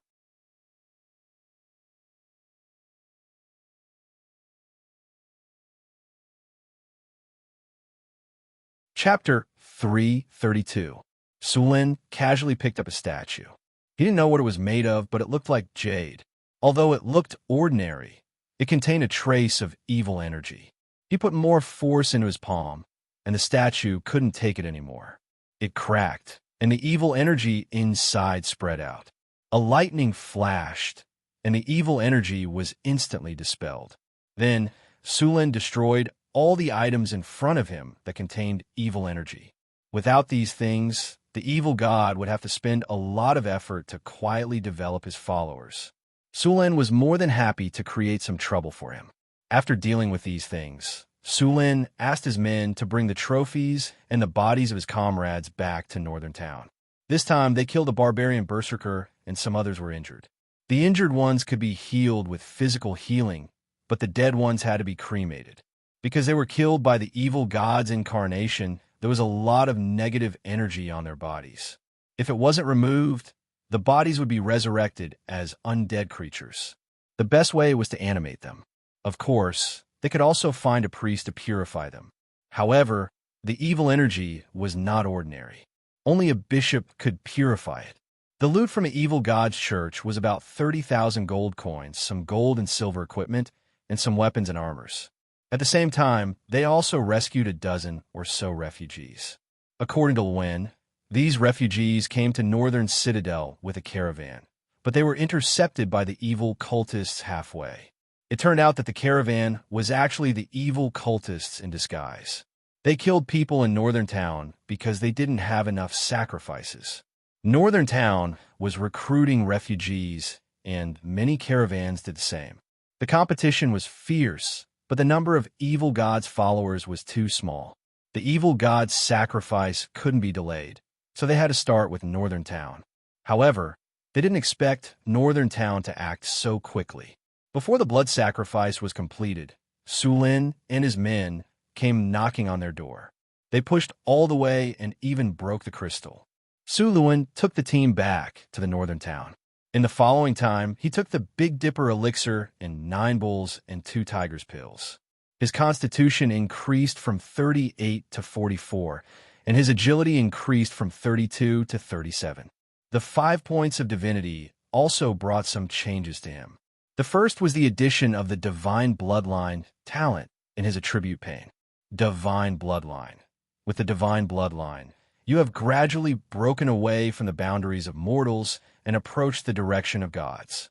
Your lifespan has begun to become longer. Your aging speed has slowed down. Your potential has increased. You have obtained some divine abilities. Your natural armor +1. Your resistance to various abnormal statuses +1. And when performing various tests, you have a higher chance of passing the tests.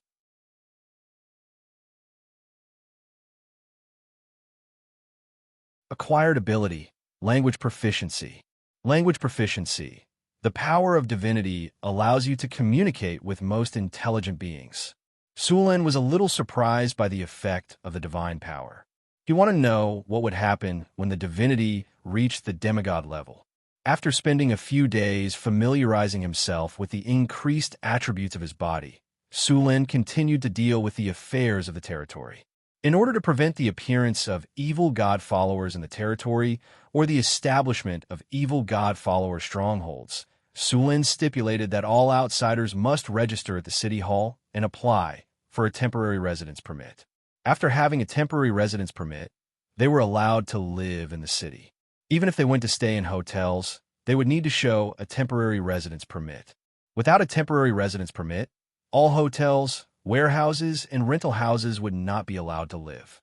If someone violated the rules, they would be detained immediately, their residence qualifications would be revoked, and a high fine would be imposed. Although it would be very troublesome to do so, it would also greatly reduce the chances of evil god followers sneaking in. In fact, Sulin wanted to find a few paladins to cast detect evil on those people, but after thinking about it, he canceled the idea. Paladins were very annoying professions. These people were very paranoid about justice. If they were to cast detect evil, more than 70% of the nobles in the world would be glowing red. Some people once asked the paladins for help. After the paladins cast detect evil, more than 30% of the people in the city were glowing red. The whole city was almost overturned by them. The paladins all wore the same silver-white knight's armor and were equipped with a knight's longsword. They had a friendly smile on their faces, which made it easy for people to have a good impression of them. Generally speaking, paladins were a group of very charming existences. Using the standards of the previous world, they were perfect idealists. They were tolerant of the good camp and cold to the evil camp. If it was in other cities, it would be fine, but in a developed city, it was a trap. The merchants in this era were not good people, especially those who dared to do business in the Northern Wasteland. The Northern Wasteland was a place outside the law.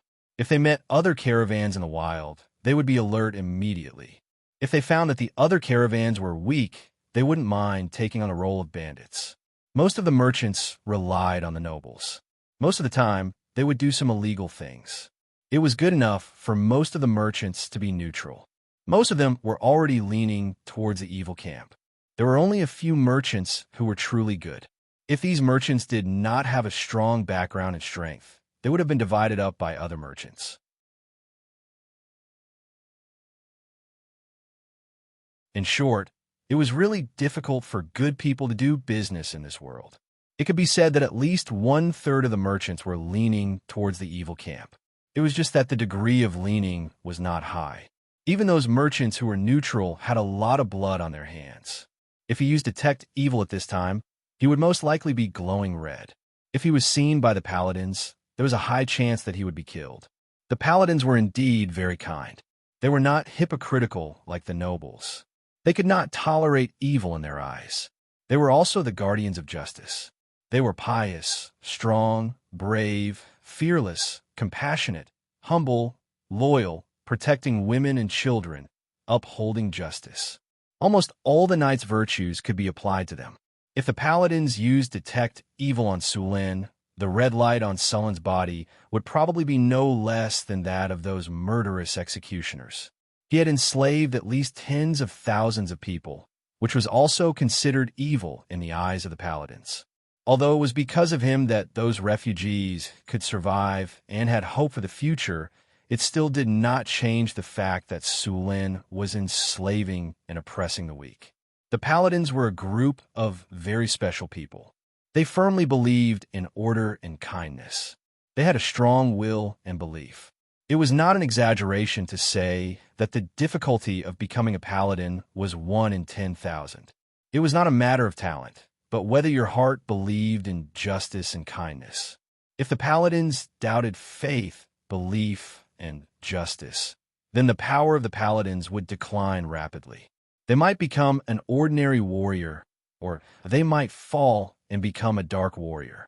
Although paladins were not popular among the nobles, they were the most popular among the lower-class people. It was precisely because of the existence of this group of people like paladins that the civilians of this world had a much better life. The paladins' first belief was justice, and their second belief was God.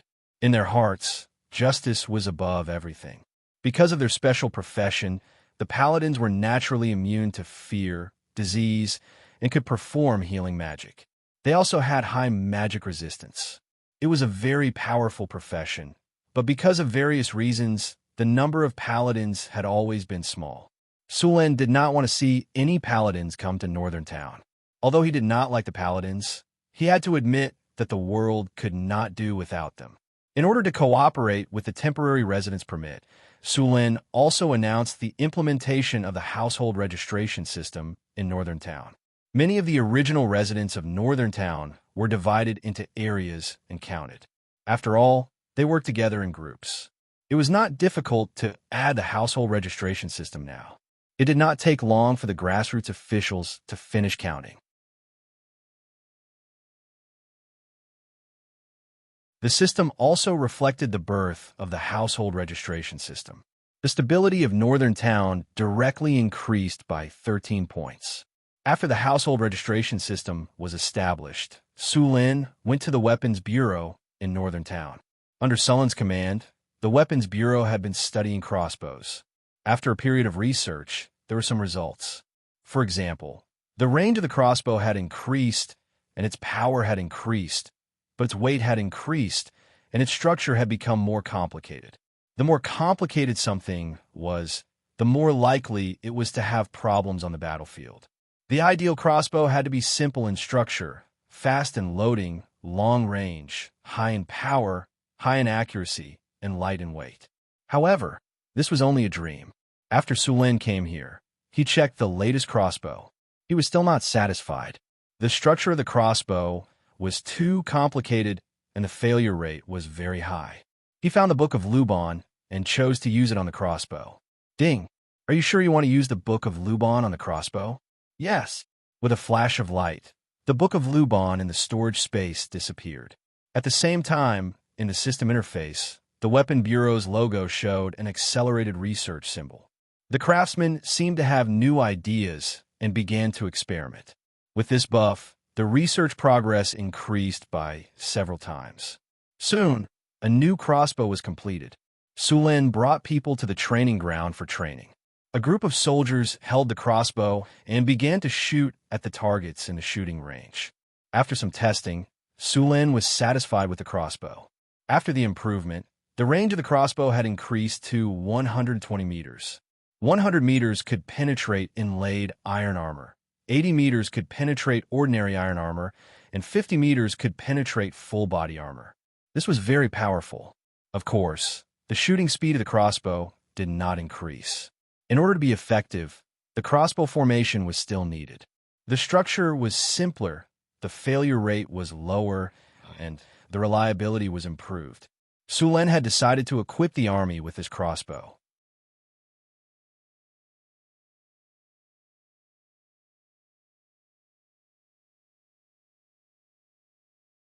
Chapter 333. Armor-piercing crossbow.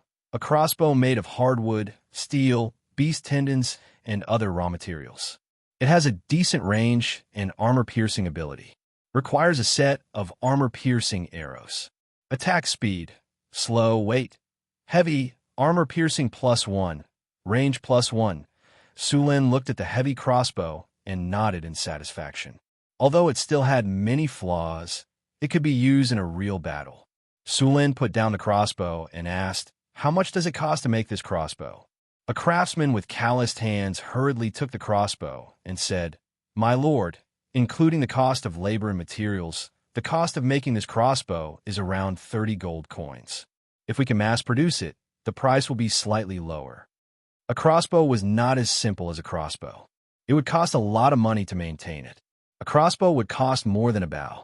Make 3,000 crossbows first. Sulen decided after some thought. 3,000 crossbows would cost 90,000 kinnur per crossbow. If they were to include the arrows needed for maintenance, the crossbows would cost at least 100,000 kinnur per crossbow. "Yes, my lord. I'll get the workers to prepare it."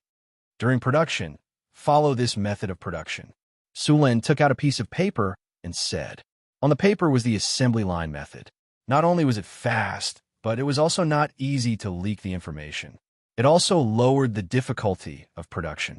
The crossbowmen's training had started a long time ago. The crossbowmen of northern Garrison City were only equipped with iron-plated armor and a longsword. They did not have shields or other protective equipment. They were not expected to rely on long swords during their training. They were only equipped with long swords just in case. The crossbowmen were led by a human General Sulin had just discovered, Cecil. Their main training was formations and crossbow operation. Cecil was not a hero. At most, he was an elite leader. However, he still had a chance to become a hero. Northern Garrison City's army had already exceeded 10,000 people. The ratio of the population to the army had reached a shocking ratio of 10-1. It was a relatively rare ratio on the continent. Fortunately, Northern Garrison City was rich enough to support them. With the harvest altar, Northern Garrison City would not run out of food. The Northern Wilderness. The Lotus Mountain Range was like an enormous dragon crawling across the wasteland to the north. It started in the southwest and extended to the northeast. It was around 800 li long. The mountain range was able to block the cold wind from the ice fields, which was why the wastelands in northern Garrison City were not too cold during winter. In the vast area south of the Sierra de Lotus, many tribes lived here. Northern Garrison City occupied an area in the southwest of the Sierra de Lotus. At this time, in a wasteland far away from here, the weather was very cold.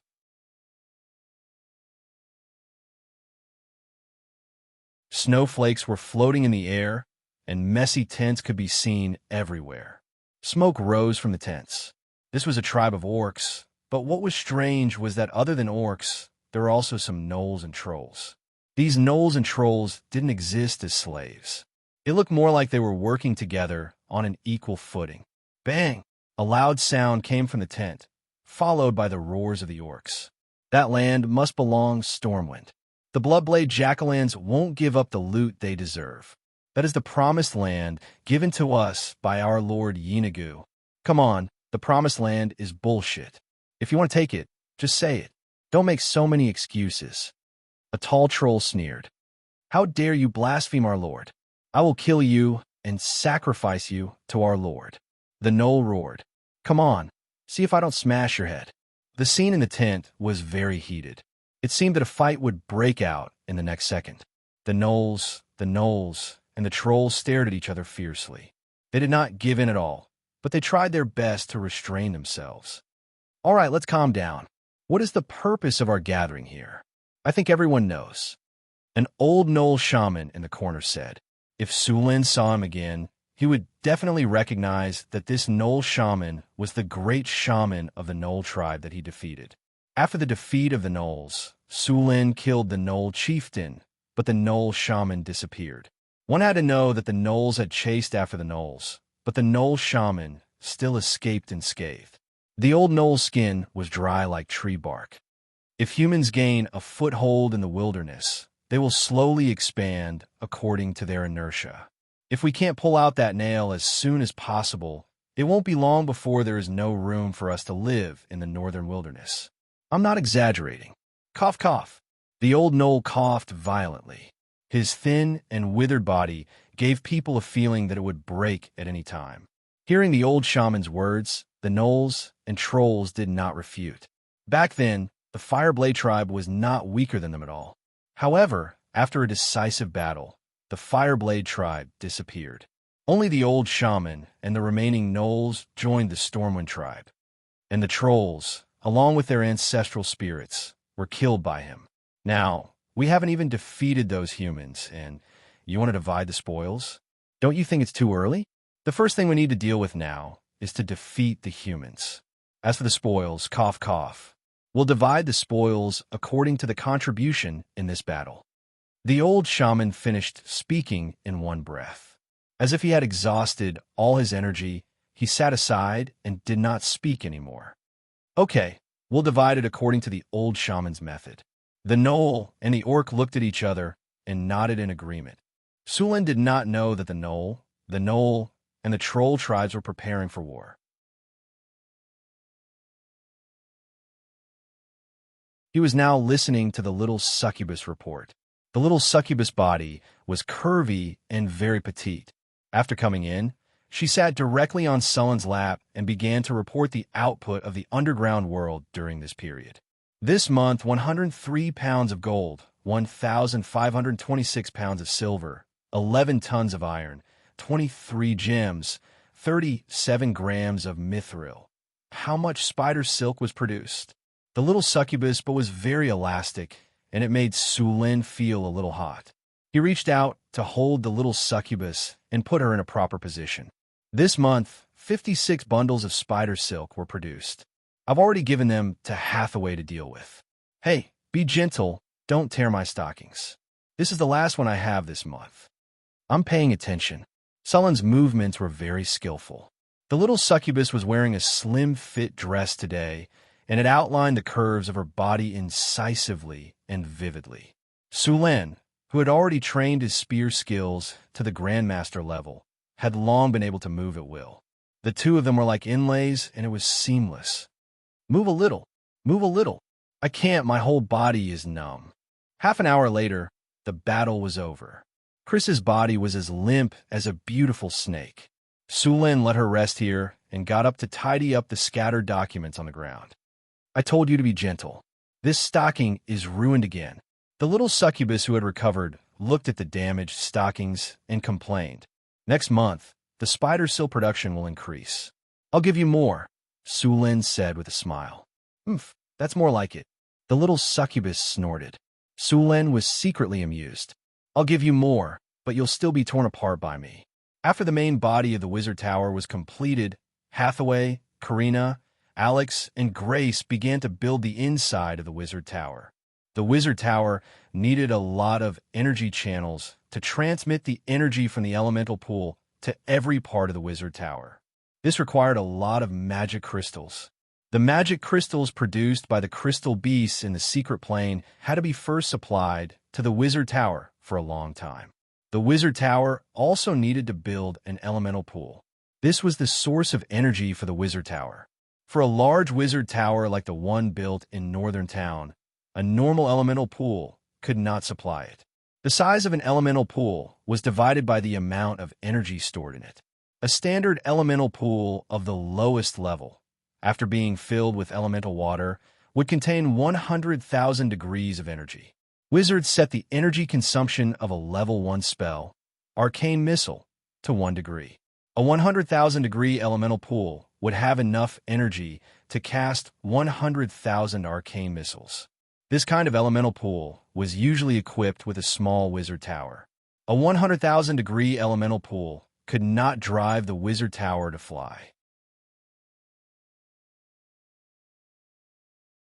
Even the wizard tower's ultimate weapon, the magic pulse rail gun, could only be fired once, and it needed to be charged. This 100,000 degree elemental pool was not good enough for Sulin. Even Hathaway was not willing to install it in this wizard tower. This wizard tower was designed and built according to the standards of a legendary wizard. Even the space reserved for upgrading to a floating space tower was prepared. Therefore, the elemental pool that Hathaway was going to build was a large one. The energy standard was more than 1 million degrees. At present, the upper limit of such a large elemental pool was 5 million degrees. It was not cost-effective to build a bigger one. The construction of an elemental pool required many magic materials such as magic gemstones, mithril, magic steel, arcane dust, astral dust, and so on. The larger the elemental pool was, the more materials were needed. When it exceeded 1 million degrees, the number would increase exponentially. In fact, the materials needed to build an elemental pool that could hold 5 million degrees could easily build 5 elemental pools of 1 million degrees, and there would still be leftovers. Therefore, basically no one would spend a lot of materials and energy to build an elemental pool of 5 million degrees. Generally speaking, an elemental pool of 2 million degrees was enough, unless you wanted to build a floating space city. However, Even a super-large elemental pool with 5 million degrees of energy could not make a medium-sized city fly. The most cost-effective was an elemental pool of 2 million degrees, which was what Hathaway was going to build. The location of the elemental pool was at the bottom of the Wizard Tower. There were 3 underground floors of the Wizard Tower, with an area of 3,000 square meters. This floor was all built with obsidian, and was blessed with hardening to be strong enough.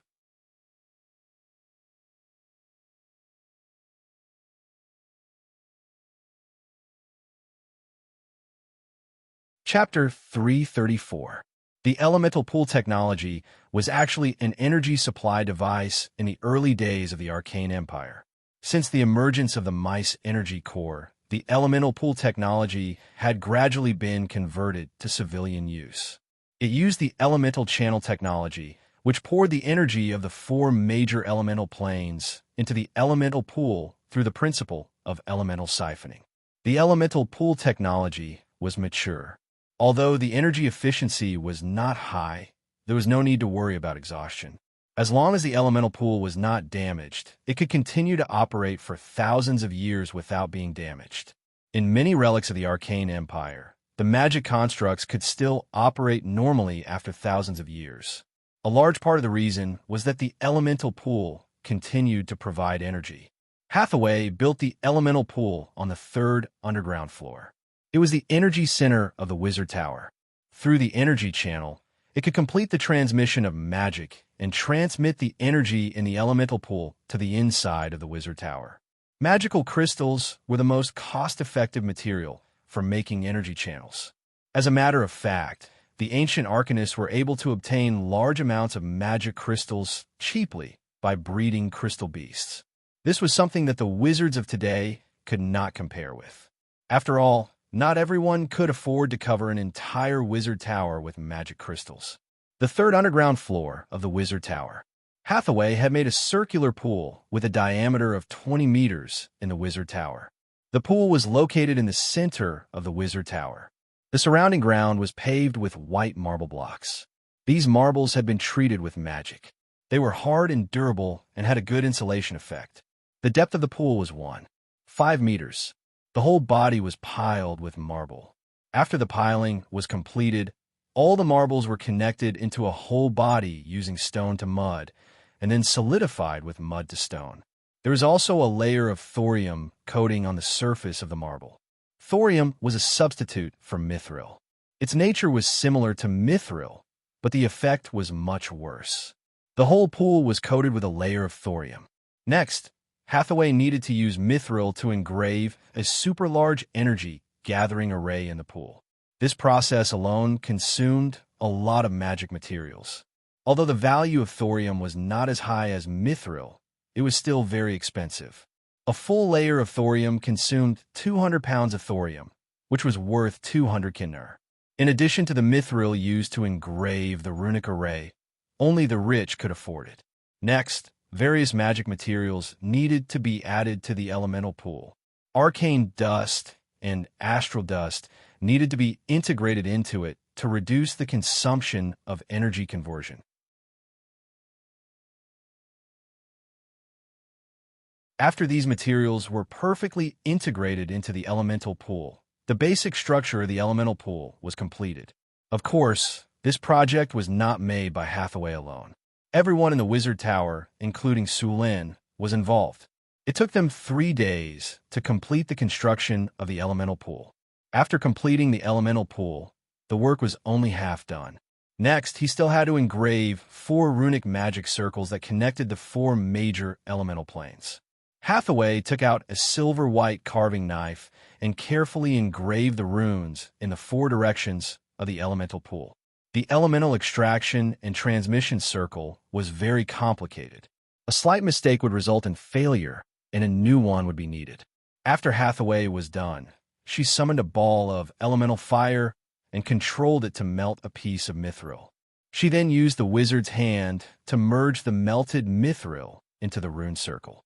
Hathaway was the only one who could do this. After all, she was the only master alchemist in Northern Town City.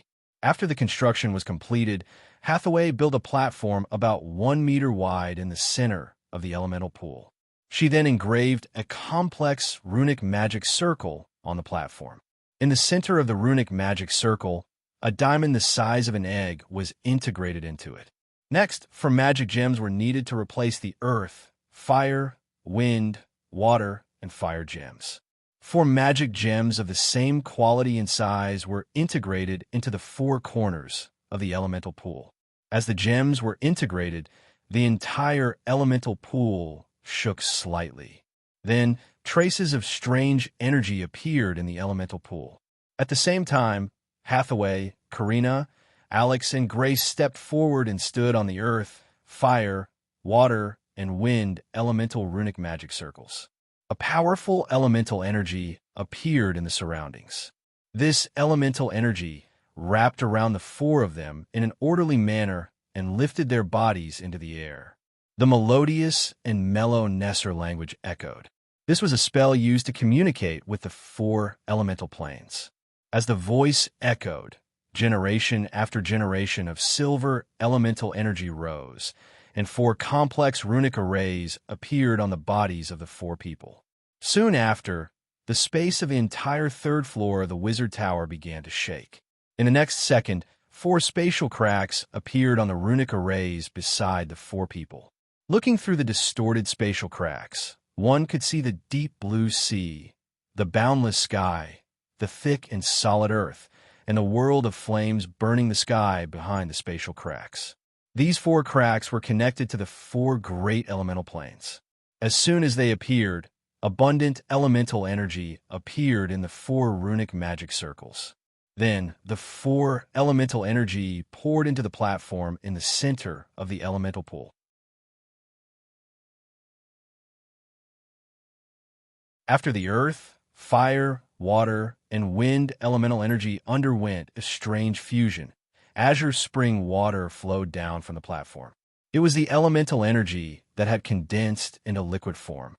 Following the appearance of the elemental water, the 4 spellcasters sighed in relief.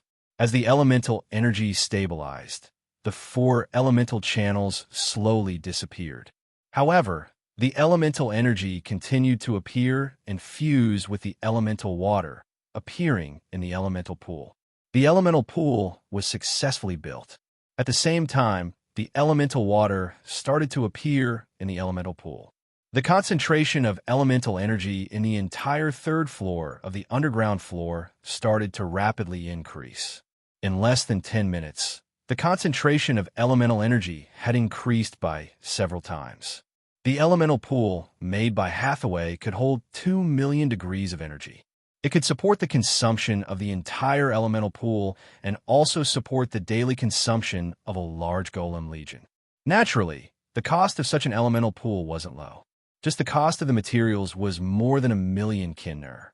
The existence of the elemental pool transformed the entire Wizard Tower into a place of active elemental energy. Within the range of the Wizard Tower, all spellcasters' mana recovery speed would be accelerated, their meditation efficiency would increase, the difficulty of casting spells would be reduced, and their mana consumption would be reduced. Elemental Pool, large current status. Charging. Current energy, 100,000/2,000,000. Changed environment.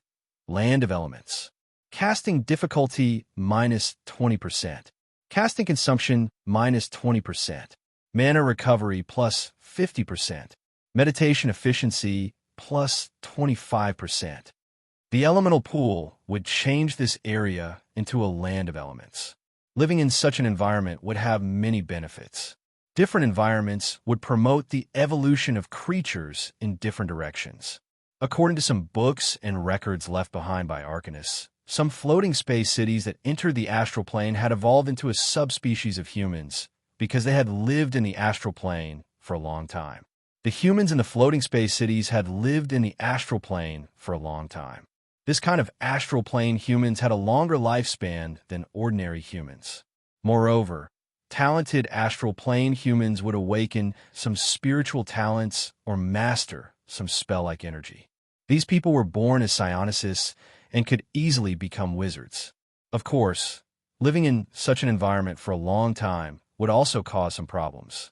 For example, after appearing in some areas where elemental energy was scarce, these astral plane humans would not be able to adapt. It was like a fish out of water. Although it would not be life-threatening, their spellcasting ability would basically be crippled. In serious cases, they would even develop symptoms of magic addiction. Of course, after adapting for a while, these problems would disappear. Therefore, astral plane humans did not like to enter the material plane. Although the land of elements was rich in elemental energy, this situation would not occur. After all, the concentration of elemental energy could not be compared to the astral plane. Moreover, because the astral plane was not bound by the rules of the material plane, human souls could have deeper contact with this kind of energy. In fact, astral plane humans evolved from the soul, not from the body. After the construction of the elemental pool was completed, the construction of other areas in the wizard tower began. There was a treasure room, a prison, a living room, a guest room, a library, a bedroom, a laboratory, a meditation room, a console, a control center, a runic barrier, a training ground, a warehouse, a war room, a golem army, and an ecological garden. Many facilities needed to be built. Among them, areas such as the living room, guest room, bedroom, library, and these were built very quickly. However, the construction of some areas was much more difficult. For example, the ecological park. Sulin intended to learn the construction method of a secret realm and build one of the floors of the wizard tower into an ecological park. This ecological park would use space folding and space expansion technology. This technology could expand a one-story wizard tower that was originally only about 2,000 square meters by 10 times or even 100 times. Then, space folding technology would be used to place this ecological park in the wizard tower. Hathaway was not very familiar with space folding and space expansion technology, so she did not directly use it in the wizard tower. If there was a problem with this kind of spell, the consequences would be very serious. Sulin did not want his newly built wizard tower to be broken or tilted. Only after he was familiar with it would Sulin use this technology in the wizard tower. After the wizard tower had an ecological park, many special experiments could be carried out. Other than the ecological park, the laboratory and meditation room in the wizard tower were also very important. These two places needed to be isolated with rune circles. No matter if it was an experiment or meditation, it was taboo to disturb. If there was a problem, the consequences would be very serious. The rest of the places, such as the treasure room and the prison, also needed to be strictly protected. The construction of the entire wizard tower was progressing very slowly. Such a huge wizard tower, with 10 floors and 120 meters, had an area of 30,000 square meters. It would take a lot of time to only rely on 4 wizards. Laying the energy channel in the entire wizard tower was not a small project. You're tuning into the Romance Rendezvous YouTube channel. We're so grateful for your support, and don't forget to subscribe to join us on this incredible journey through captivating stories. Your generosity through donations truly makes a world of difference, as it's the primary source of revenue that allows me to expand and enhance this channel for you. Thank you from the bottom of my heart for being a part of this adventure.